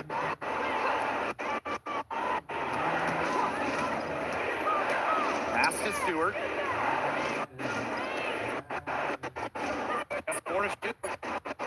Back to Ionescu. And again, it's the Liberty mistake. Outside it. Smith. By Smith. To the paint. Here's Mason. Rebounded by Jewel Lloyd. You know, she's jacking up those threes without go for it. She's going to lose very early in this game if this keeps up. Now here's Young. Outside Evans.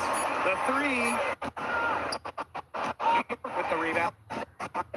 It made her alter the trajectory of the shot that time. definitely. It's a very tough defense on that third down. And here's Johannes. Getting warmed up offensively. No buckets yet in the game for her. Sabrina Ionescu from outside. The three-pointer is on target.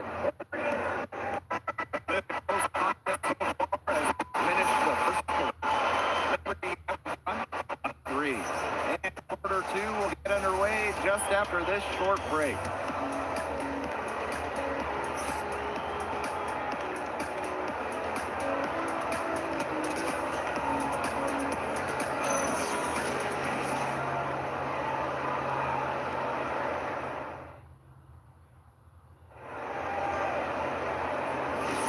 And it's been a tight one here as the second quarter getting going.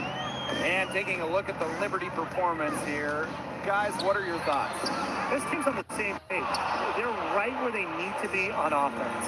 Yeah, they're on the same page, the same chapter, whatever you want to call it. And they're hitting their scores right where they need to. Making scoring just easy for them.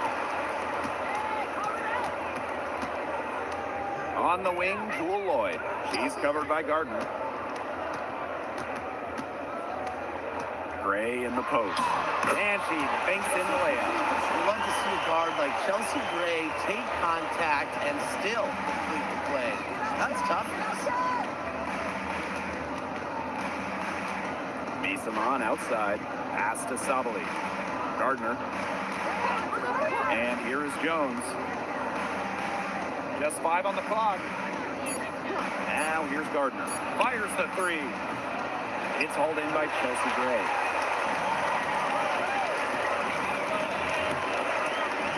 Here's Gustafson.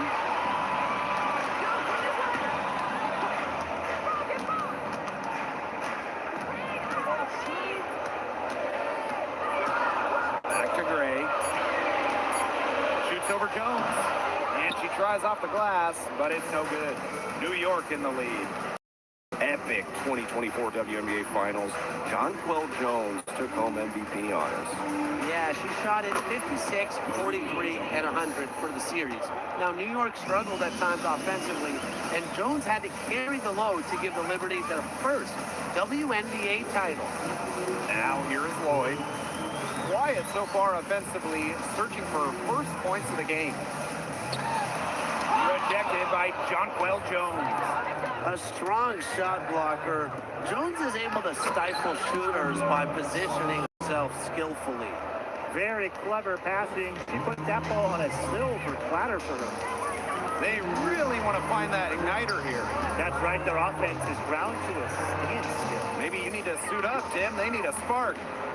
Now here is Lloyd. They get it back. To the middle. That one's in. Her first basket of the game. She is 1 for 2. Scoring inside. Lloyd able to do it despite being under 6 feet. Pass to Jones.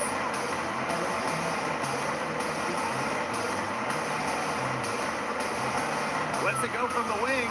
And the shot is good. Now Gray. Timeout called the Aces. Well, with the amount of emphasis on 3, we see less and less 2 big lineups. Pace and space are the name of the game. You got to have a very fluid set of bigs to run.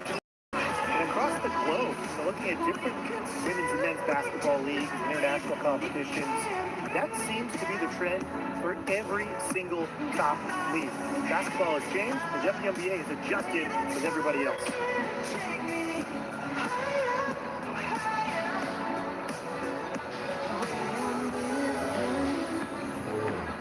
There we go.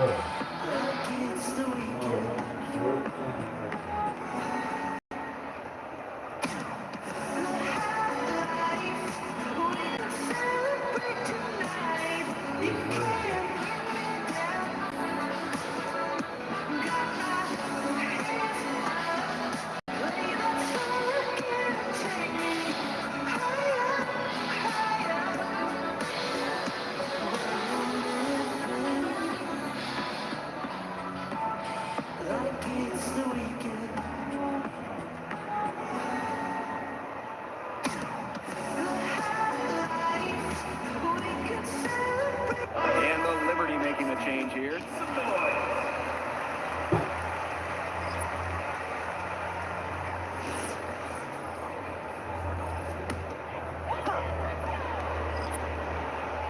Here's Gray. Inside. It's tipped. Emma Misaman with the steal. Stewart up top.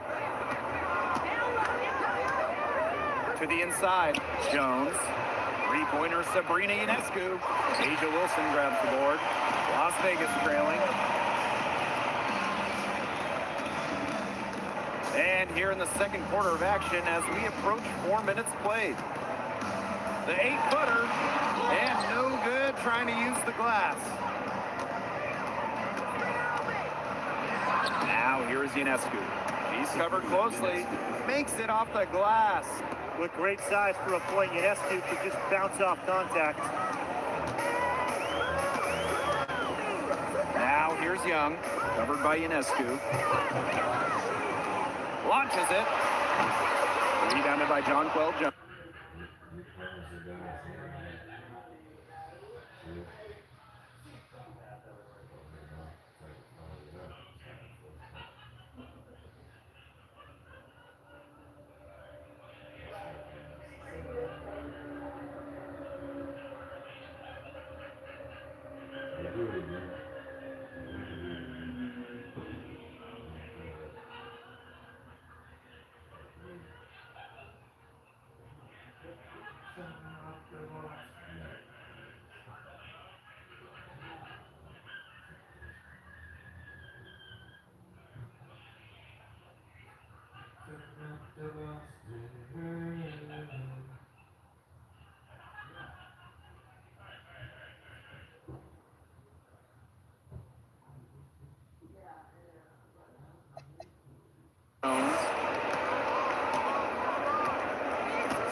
Cloud. Ionescu outside. The jump hook. Jones misses. And it's the Aces with the ball. 7-point differential. Wilson outside. Good work defensively by Brianna Stewart. Three-pointer Sabrina Ionescu. Asia Wilson grabs the board. I'm not sure why she keeps trying her luck from deep. It's just not working for her.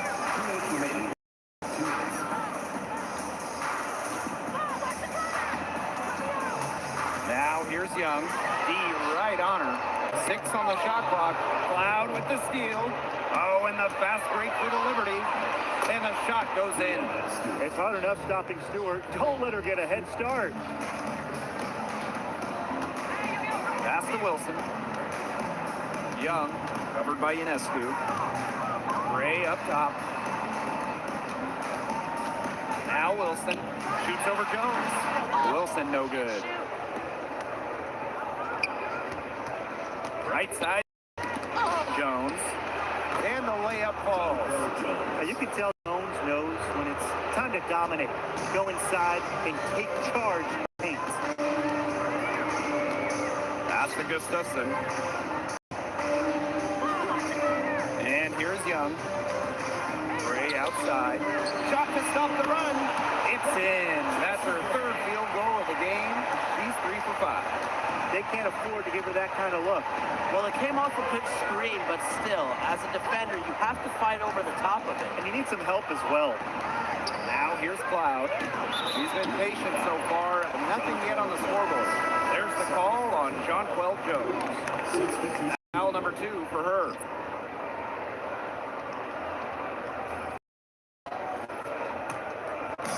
And here are the Aces now. Going here by 8. Smith outside.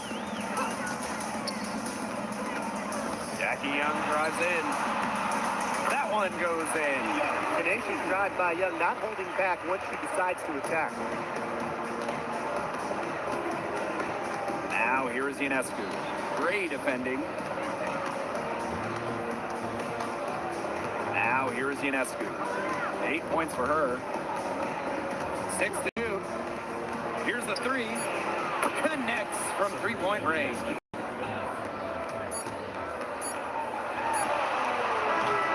And we've reached halftime in this one. It's the Liberty. They're up 9. And we'll step away briefly, but get you right back out there for the start of the third quarter after the break. Make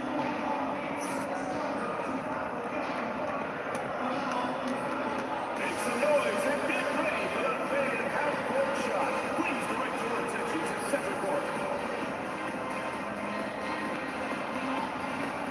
Trouble. They're thinking about the shot.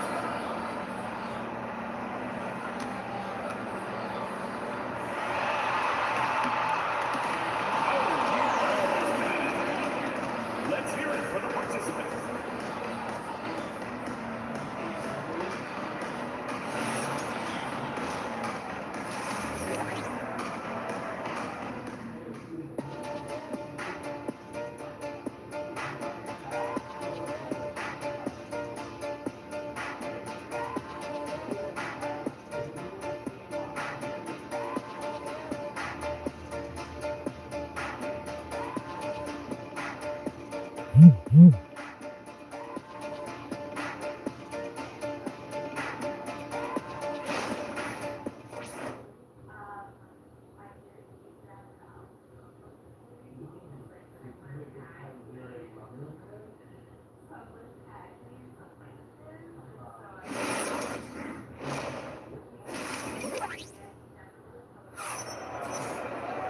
The second half just about to get going here.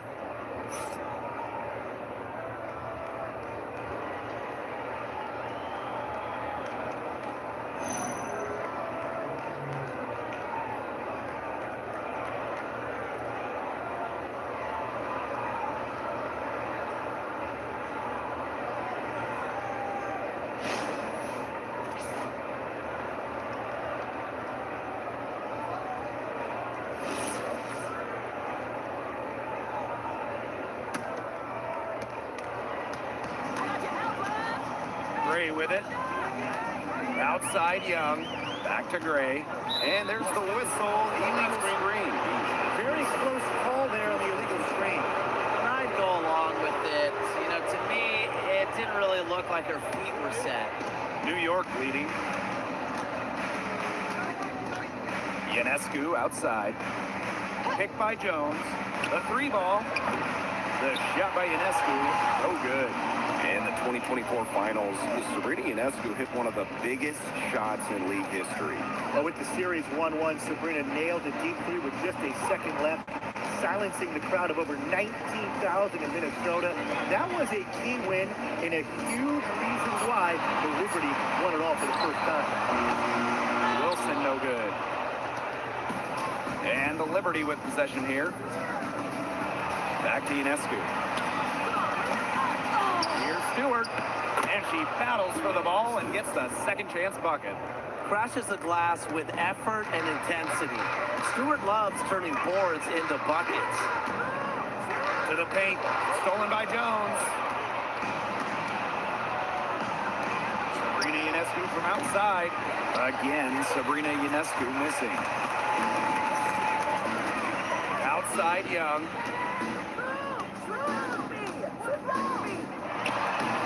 That misses off the backboard.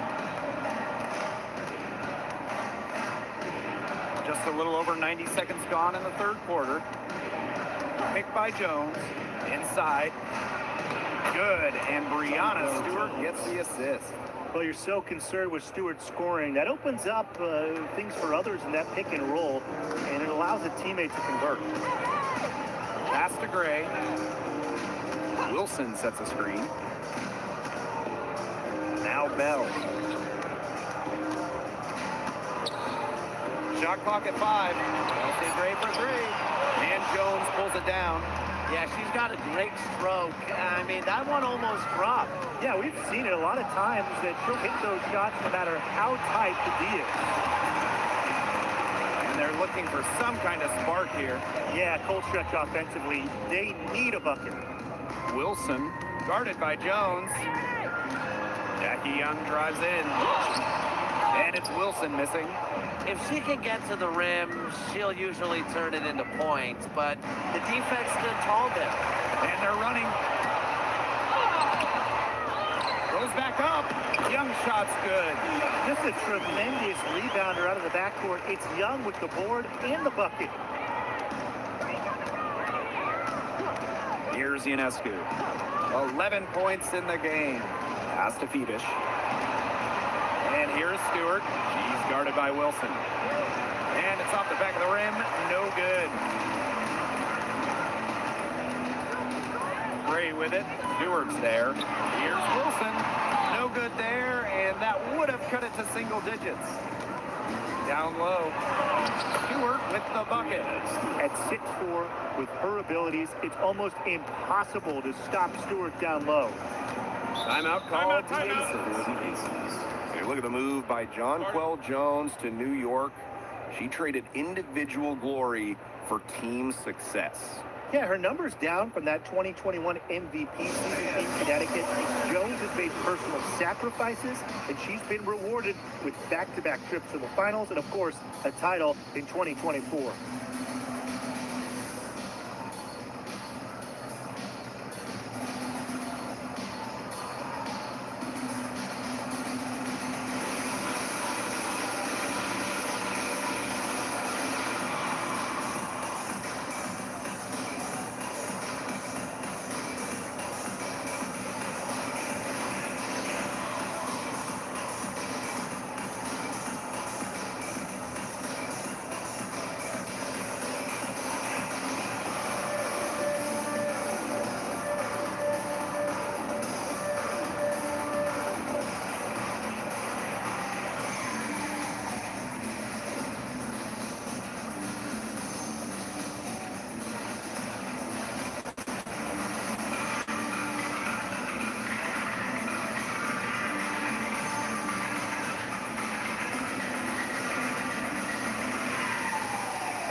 the Aces with the ball. Their defense has only allowed 6 points in the second half. The three from Melissa Smith. Rebound New York. And here's Ionescu. 11 points in the game.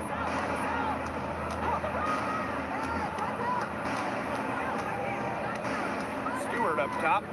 5 on the clock. Jones. Got a piece of it. Young with the steal. Here's Wilson. Pass to Young. Now here's Gray. Now here is Lloyd. Covered by Ionescu. 5 to shoot. Wilson. Jonquel Jones with the block. Over Gray. And a big bounce off the rim, but it sinks right in. They really set Ionescu up for success there. Perfectly positioned with a good look at the hoop. And they've been looking at a sink offensively. They need a bucket in a big way here to regain some confidence. Now here is Lloyd. Jacks up a 3. No good that time. Yeah, the great shooters, they know when they've got enough opening to go for the 3. I didn't think it was a bad choice there. Yeah, not very good defensive coverage that time. The team got lucky. And she comes up with the deuce. Well, last year, the league debuted the reset timeout. What did you think of it, Brian? Well, I loved it. I mean, you get to advance the ball late in games, but there's no huddle, no drawing up plays by the coaches. Yeah, Brian, I think it's been a great addition. It keeps the game moving, keeps the energy level high during end-of-game situations. I mean, I think the NBA should adopt it. Now here is Lloyd. Marked down low that time and got hit with the 3-second call. Just a total loss of concentration right there. Yeah, this game could turn even more sour on them if those are the kinds of mistakes they're going to make. Need better focus. Here's Johannes. Gray defending. Brianna Stewart from outside. Unable to get that one to go.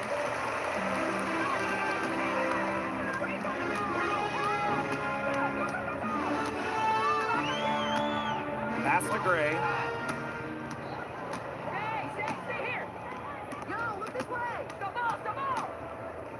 Misamon, left side. Now Stewart. Evans covering. They get it again. And the basket is good. Takes great angles when crashing the glass. Jones mastered the art of rebounding.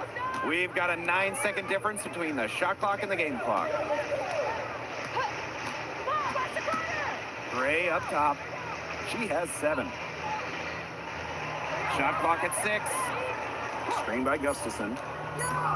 Here's Wilson. That one goes. Count it. I'd say you're fooling yourself if you think Wilson's afraid of a little contact, because she'll go up against anybody. Pass to Stewart. She can't get it to go.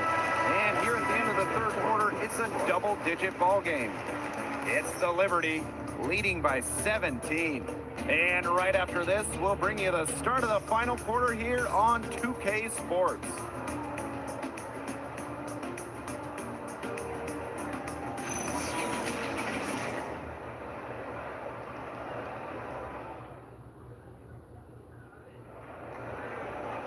And we're getting underway in the fourth quarter. The scoreboard tells the story in this matchup, but we'll see how much things can change.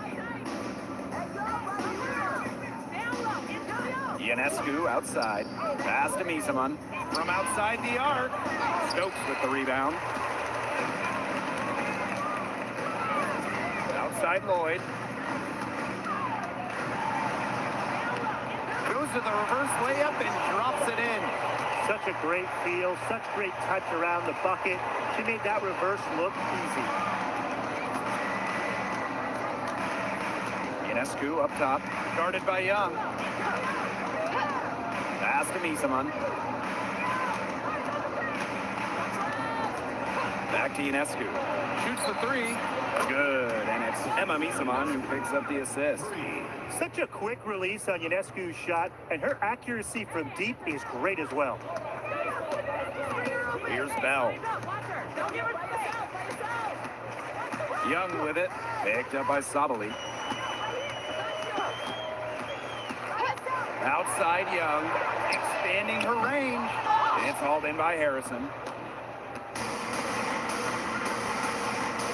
Fourth quarter now, we're just about a minute and a half in. Ionescu outside. Pass to Misaman. Puts up a three. Las Vegas grabs the miss.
Outside Lloyd.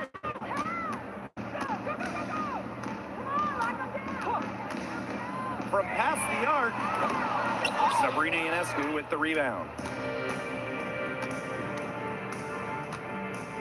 Second minute off the clock now in the fourth. Picked by Misaman. Sabrina Ionescu from outside. Here's Sabali. Count it. Good. She is a coach's dream, guys. Absolutely tireless. Never gives in, never gives up. And that's what it takes to be a great offensive rebounder. Here's Bell. To the middle. Stolen by Sabrina Ionescu. A little over 2.5 minutes have passed by now here in the fourth quarter. Here's Misaman. And she uses the glass on the layup. Offensive versatility allows Misaman to play high or low in the paint. Pass to Gustafson. They need this. And she was fouled on the way up. 2 free throws for her. First team foul. At the line for Las Vegas, Megan Gustafson. 2 shots. Two.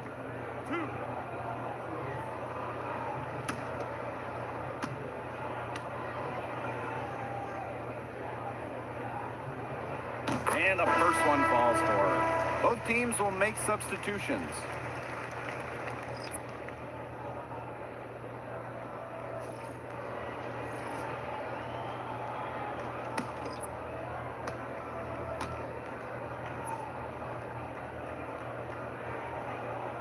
And so she makes both from the line.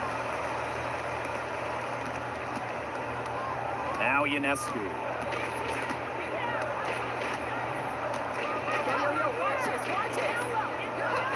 Pass to Phoebish. Stewart, covered by Gustafson. Shot from 6. Stewart can't hit. This Aces squad struggling. Here's Gray, covered by Ionescu. Back to Wilson. And during her 2024 MVP season, A'ja Wilson set a new WNBA scoring record. Yeah, she became the first player to score 1,000 points in a single season. Wilson averaged just about 27 points per game. Just unreal.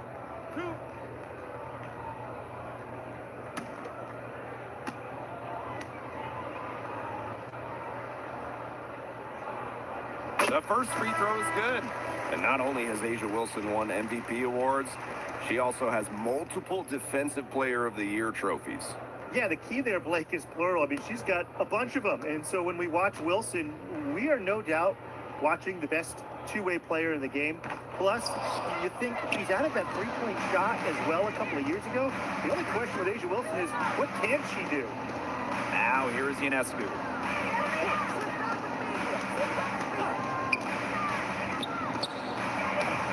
It's Called in by the Aces. You know, they did the right thing to stay so tight on her. That's her comfort zone. Pass to Bell. Young to the paint. Smith guarded by Jones. 2 points. That one goes in. And I want you to think about Smith's positioning on the play, setting the screen right where it needs to be before rolling to the shot. And here's Cloud. Ionescu. And here's Stewart. She's guarded by Wilson. Now here's Young. She's tightly guarded. Here's Smith. Rejected by Jonquel Jones. Now here's Ionescu. They grab their own miss. Well, most games she can hit from deep, but this game, it's not there for her. Jackie Young drives in. Wilson defended by Stewart. Down to 5 on the shot clock.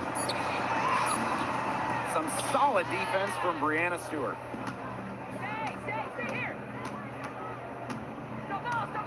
Pass to Phoebish. Now here's Ionescu. Another miss, and they've really hit a rough patch. It's stolen by Jonquel Jones. Ionescu has it. Now Young defending. Here's Stewart.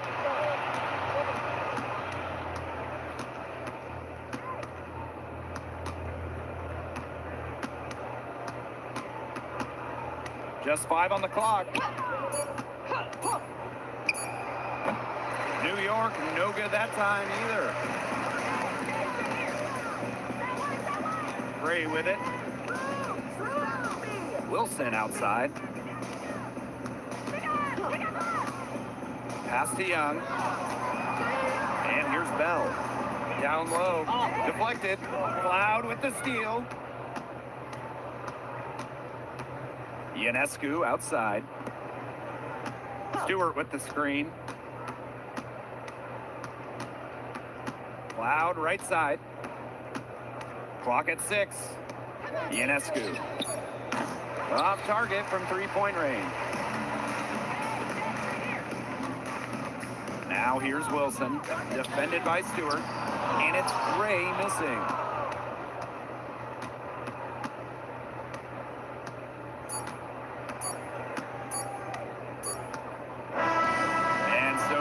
Takes this one by a big margin. To come into an opponent's building and dominate the way they did tonight says an awful lot about this team. Yeah, Blake, I guess they don't need home cooking, like, you know, you're cooking from your mom, to feel at home. Just a masterful performance all around for them. And that'll wrap it up.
For Boston, they have a grip on third place in the Eastern Conference, and they don't seem to be letting go.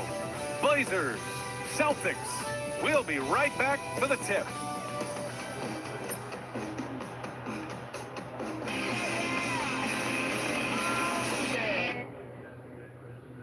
Season's greetings and Merry Christmas to everyone joining us here at 2K Sports.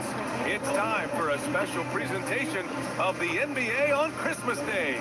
Brian Anderson here, joined by Grant Hill, Tim Legler, and our reporter, Allie LaForce. Looking now at some numbers for Shaedon Sharpe. And a stat to focus on is his steal total over the last 5 games. He's been working on his defense, trying to be a disruptor, and it's made them a lot better on D. Looking at the starting 5 for Boston. White and Brown are the wingmen. Then there's Peyton Pritchard, and it's Queta in at the pivot spot, manning the middle. And for Portland, inside we'll see Kamara and Klingett.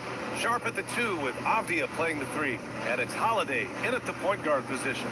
And coming into this game, Grant, is it fair to say this feels like it should be a blowout? Well, on paper, that would be the assumption. But, B.A., this is why we play the games. Anything can happen, and any team can pull off an upset. Now here's Sharpe. Pass to Avdia.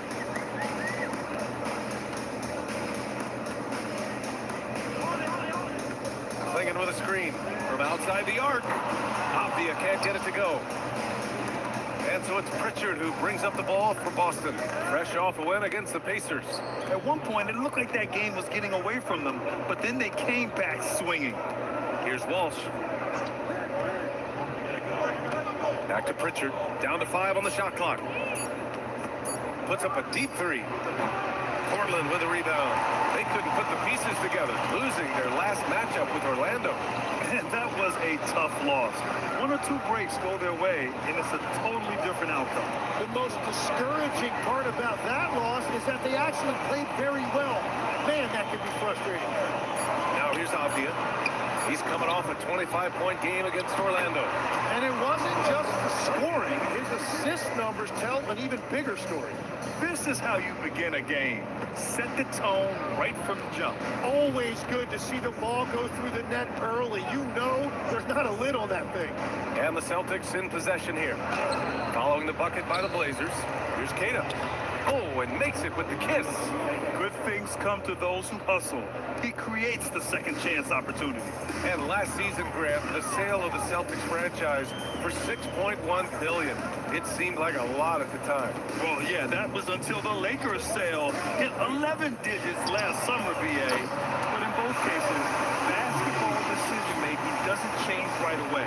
In the case of the Celtics, the governorship doesn't transfer until 2028. Here's Walsh following the three-point basket by Portland. Brown, a screen on Holiday. Pritchard, the pass to White. Takes the 3. First shot won't go. The Trailblazers have gone just 2 for 4 from the floor. Outside Holiday to the left wing. Pass to Klingett. Now here's Holiday. Here's Kamara. Misses the 3. Celtics trail by 3. Down low. Intercepted. Now the Blazers on the move. Beyond the arc. Klingett. Queta pulls it in. And so it's Pritchard who brings up the ball for the Boston Celtics.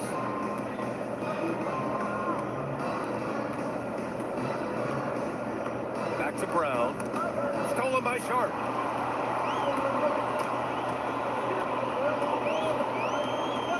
Pass to Klingett. And here's Holiday. That one doesn't drop. Nice D from Brown. And let's send it over to Allie LaForce. I briefly spoke with Chauncey Billups. He was really talking up Derek White, especially the job he does defensively. The coach said, for my money, Derek is the best defensive guard in the NBA. He's long, he anticipates actions, and he can protect the rim. I can't think of another guard who does what White does. Guys, back over to you. Good job there, Allie. Thanks. Glaze lays it up and in off the pretty assist. Brown taking on all challengers. This kind of fearless approach is what his teammates and coaches love seeing. And so timeout called by Chauncey Billups here. He might have seen something and needs to review with his guys.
For Boston, Tillman's checked in for Cada, Hauser comes in for Walsh, and Simon is subbed in for Pritchard.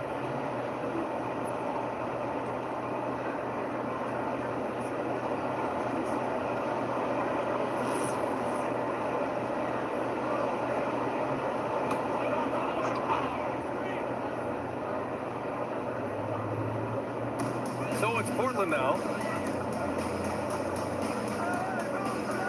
Deal with it. No points so far. On the wing, Holiday. He's covered by Simons.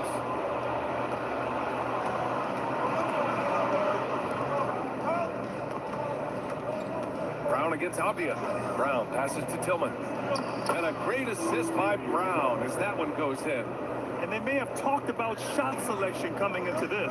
Grant, the thing about Jaylen Brown, he doesn't need a lot of space to get his shot off. You know, B.A., he has a quick release and rises high on his jumper. Has a great up fake and can stop on a dime. Usually all the space he needs to find his shot. Don't want to let him get into a rhythm from out there. Now here's Simons. An 11-point game for him in the win against Indiana. Pass to Brown. From downtown, Sharp grabs the miss. The Trailblazers have gone only 3 for 9 from the floor. To the right side. Here's Kamara. No good with the triple. Boston trailing. Hauser right side. This one for 3. Sends it home from three-point land. Well, the defense needs to be better there. They gave way too much space. Simons against Holiday. Brown with the steal.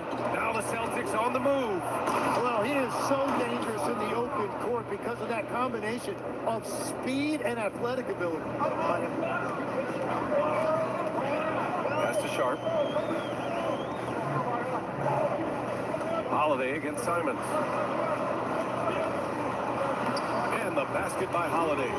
Holiday's got 5.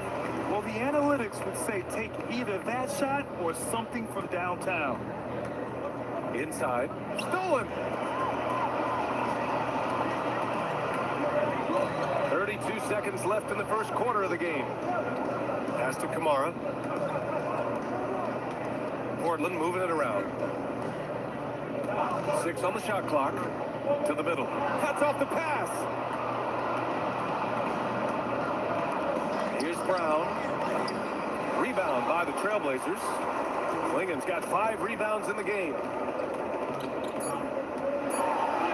And the basket by Holiday. 7 points in the game. So at the end of 1 quarter of play, still a close game. Trailblazers out in front, up by 1. And quarter number 2 will get underway just after this short break.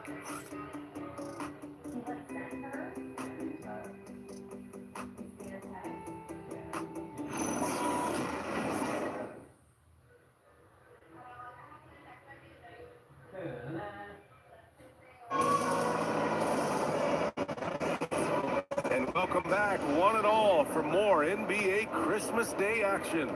And let's quickly break down the game we've seen from Portland. Well, it seems like they went in looking to do damage from long range, and they faced little resistance. It's what the league looks like these days, but it's not always easy to pull off and execute it. Jeremy Grant out there with Murray, and it's Reith in at the 5 down low.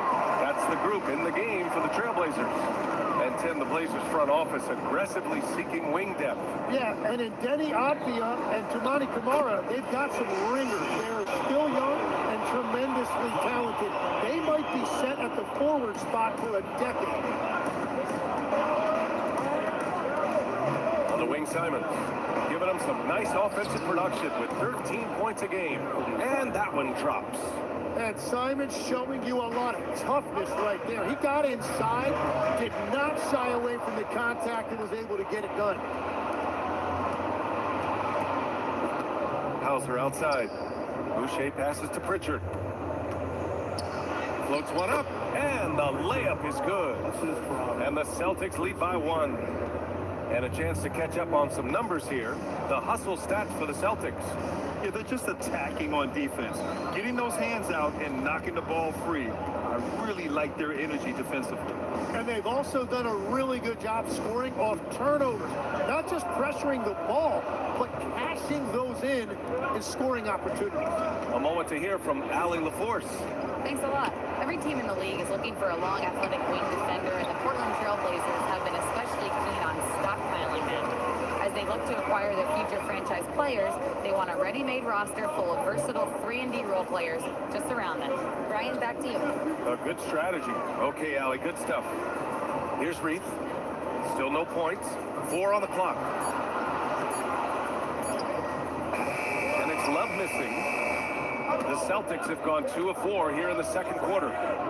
Pritchard, the pass to Simons, to the paint. Hauser takes the assist and lays it in. Nice setup. And it's a 3-point Boston lead. Here's Love. They've been having major problems offensively. Definitely in a bit of a dry spell. And so timeout called by Chauncey Billups here. He's going to gather the troops and talk it over.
Going with almost an entire new group here. Clingan, he's checked in for Reith. Kamara comes in for Murray. Avdia, he's checked in for Sissoko. And Holiday subbed in for Love. Boston also changing it up. Jaylen Brown, he's checked in for Tillman. And Derek White subbed in for Simons.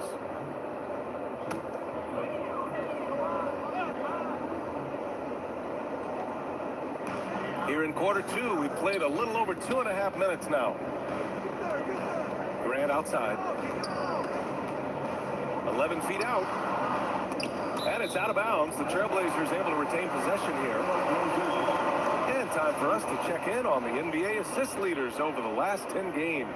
Fifth best, Denny Avdia. He's making a lot of friends with the way he's been moving the ball, setting up his teammates nicely in their favorite spots.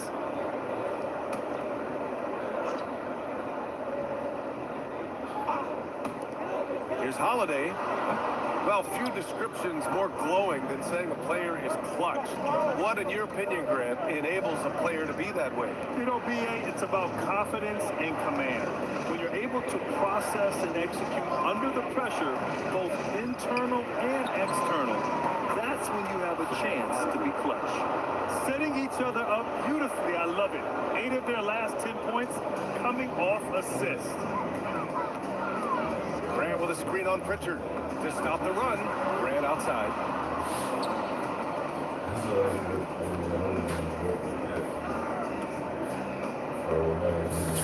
Five on the clock. Let's go with a 3. And that won't fall for him. He's 0 for 2. And he probably thought he was going to bury that one. Pritchard, the pass to Brown. Now Hauser, left side White. There's a screen. Here's White on the drive. And a two-handed jam. The small advantage is starting to snowball. And one thing about this league we know, momentum can change in an instant. And so timeout called by Chauncey Billups here. He's going to take a minute to regroup with his players.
Sharp's checked in.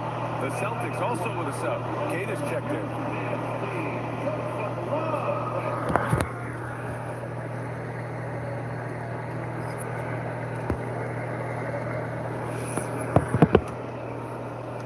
And Portland has possession.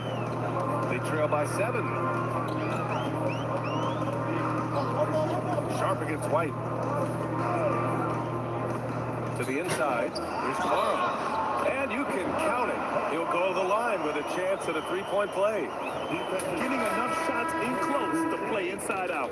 And legs the impact of Toumani Kamara. A big reason the Blazers have been ahead of schedule. Yeah, Brian, he is a classic example of a guy who doesn't need the ball to make a big impact on your team. He does all of the little things that help you win.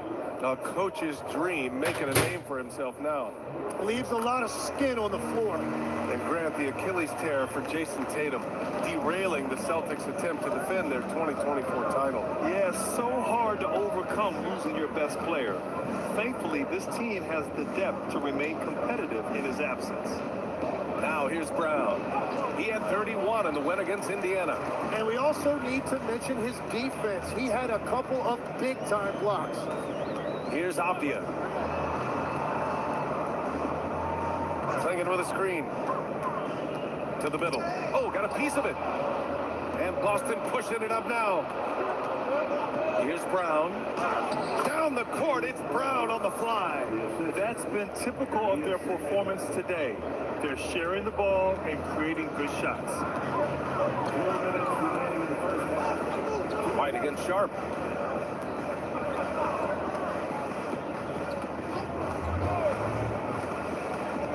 Driving inside. Pass to Kamara. Three-pointer on target from range. Kamara's got 6. Much more efficient this quarter. Feeling more and more confident. Boucher a screen on Apia. And play stops. A whistle there. Happy holidays. I'm Bailey Circuit from the Ringling Circus. It's that time of year, my absolute favorite season. The holidays always bring me so much joy. Between decorating my doghouse with colorful lights and spending time with friends and family, it really makes my gizmos glow. Another thing I absolutely love about the holidays is the music. So I have a little something for you, featuring some of my friends and I. Dashing through the snow in a one-horse open sleigh. Oh, the music go, rocking all the way. Bells on bobtail ring, making spirits bright. Oh, fun it is to up and sing the sleighing song tonight. Oh, jingle bells, robin laid an egg. Remix, jingle all the way. Oh, what fun it is to ride a one-horse open sleigh. I hope you enjoyed our little festive sing-along. It was so much fun doing that.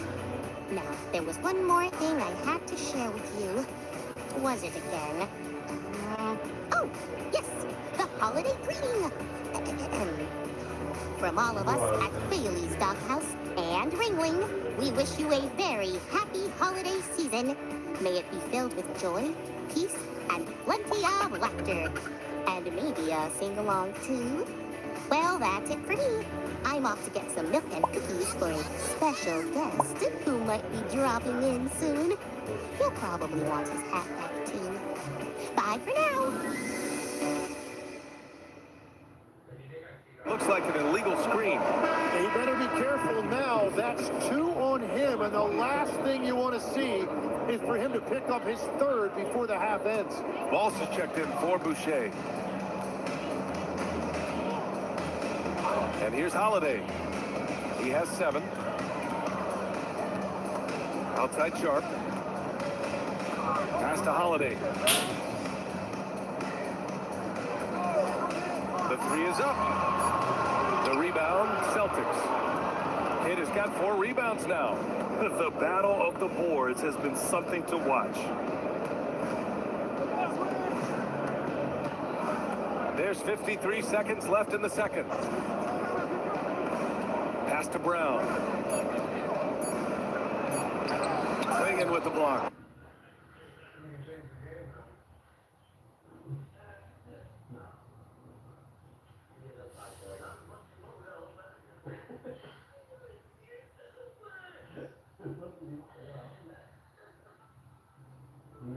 It's been a day. She's very close on that.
That's not what. You never seen Cat Down? No, you ain't Cat Down.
Right. Most of the new shows have like an A, B, or something. They ask people, but they don't need to invite to everything, so there could be people to download too. Exactly. Right, that's what I was. Getting back to normal, like she's always been with my friends, but it doesn't make it very nice that she went straight for me on set. What do you need?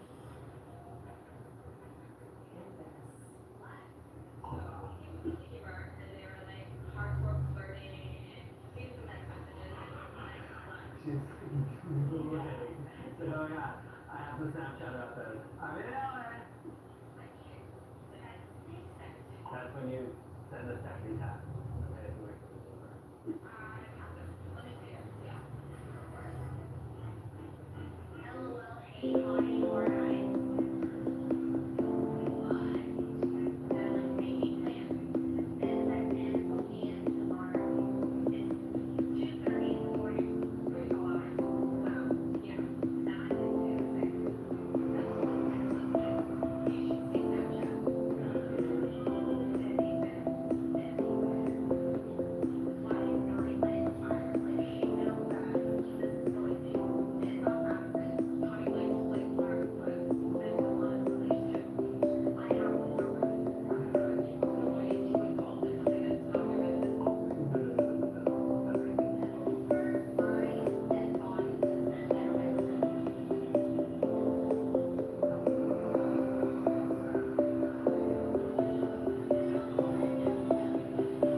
This is why my fans love me, because of the swag that I display on this court.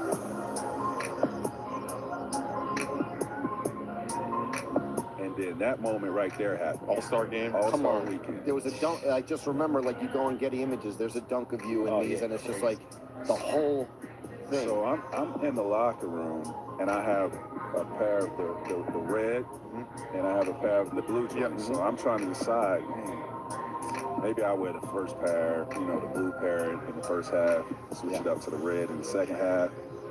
And I was like, nah, let's be innovative. Let's do something different. Let's mismatch. So I went with the mismatch. And also, like, I was all about just being innovative and creative. You know what I mean? Like, even from throwing it off the glass. Like, I wanted to do something that nobody has ever done. Like, I think about these things.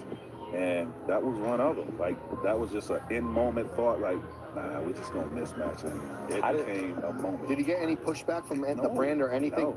No. How does it feel to have made a moment that now is in sneaker lexicon? Yes, like, right. You know what I'm saying? Like, say that. now, Jaylen Brown, like, he resurged them. Yeah. You send them a message on Twitter. What was it? I think it's Humble and Hungry. You said, stay humble, stay hungry. Yeah. Well, it's crazy too because obviously, you did it in game, but then Packer Shoes ends up actually re-releasing this as like a collaboration. What was it like did they hit you up and they're like, hey, we want to, Hell no, they ain't hit me up. Come on, left Mike. out of that conversation. Yeah. No.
same bar they were just at, or it's the new night?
Just spicy.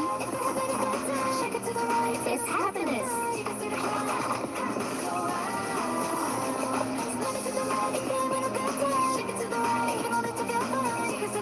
Spicy happiness and noodles. 농심 신라면. This holiday season, step into a home you truly love. It's the season of savings event at Tampa Furniture Outlet, and we're bringing you incredible low prices on all your favorite furniture styles. With the largest selection of name brand furniture in Tampa, we have everything you need to upgrade your space. On a budget, we offer interest-free and no credit needed financing. Find a lower price. We'll beat it. Guaranteed. Experience comfort and savings like never before this holiday season with the help of Tampa Furniture Outlet. Visit us today.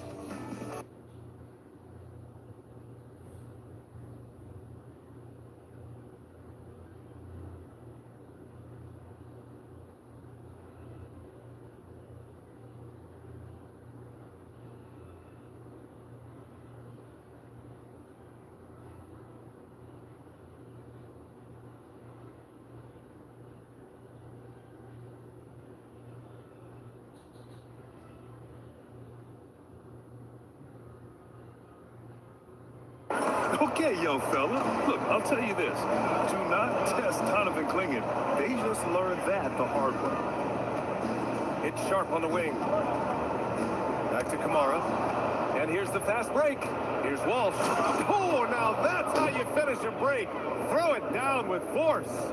Got to give him credit for jumping on the ball and making the most at the other end. Boy, inexcusable at this point of the game. They got to be more composed in these moments. And then the thunderous dunk, adding insult to injury.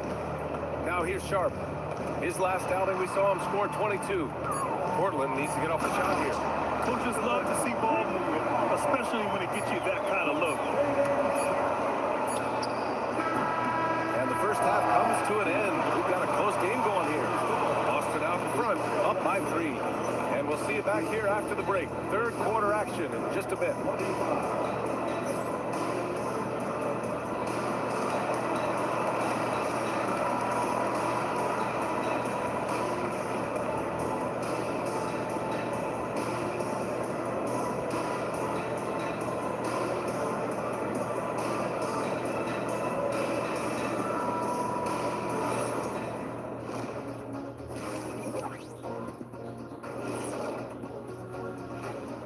Howdy, folks. The moment you've been waiting for is here. Before we recap the first half, let's see what the standings look like in the East. Being at the top of your respective conference has got to be a good feeling. Right, fellas? A very good feeling, Ernie. And you always want to be sending a message out there to those teams. What does the message say, Kenny? It says, good luck, brother. You'll need it. Let's get back to our game featuring Portland. That first half was pretty even. They were sloppy and gave the ball away too much. And that comes down to one thing. Focus. I'm sorry, Shaq. I was distracted. Focus. Did you say something, Shaq? Yeah, my focus was... What, did you say something, Kenny? What? Yeah, I said focus. I said focus, not I want to kiss. Focus.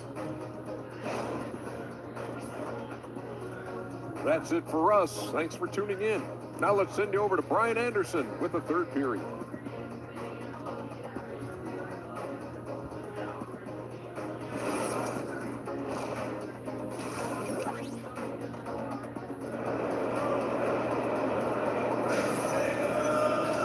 We've got second half action for you, and if the next couple of quarters are similar to the first, this one could go down to the last possession. Sam Hauser with a strong contribution so far in this one. I like how they control the tempo and play to his strengths. There is nothing better than watching scorers get their points within the flow of the offense.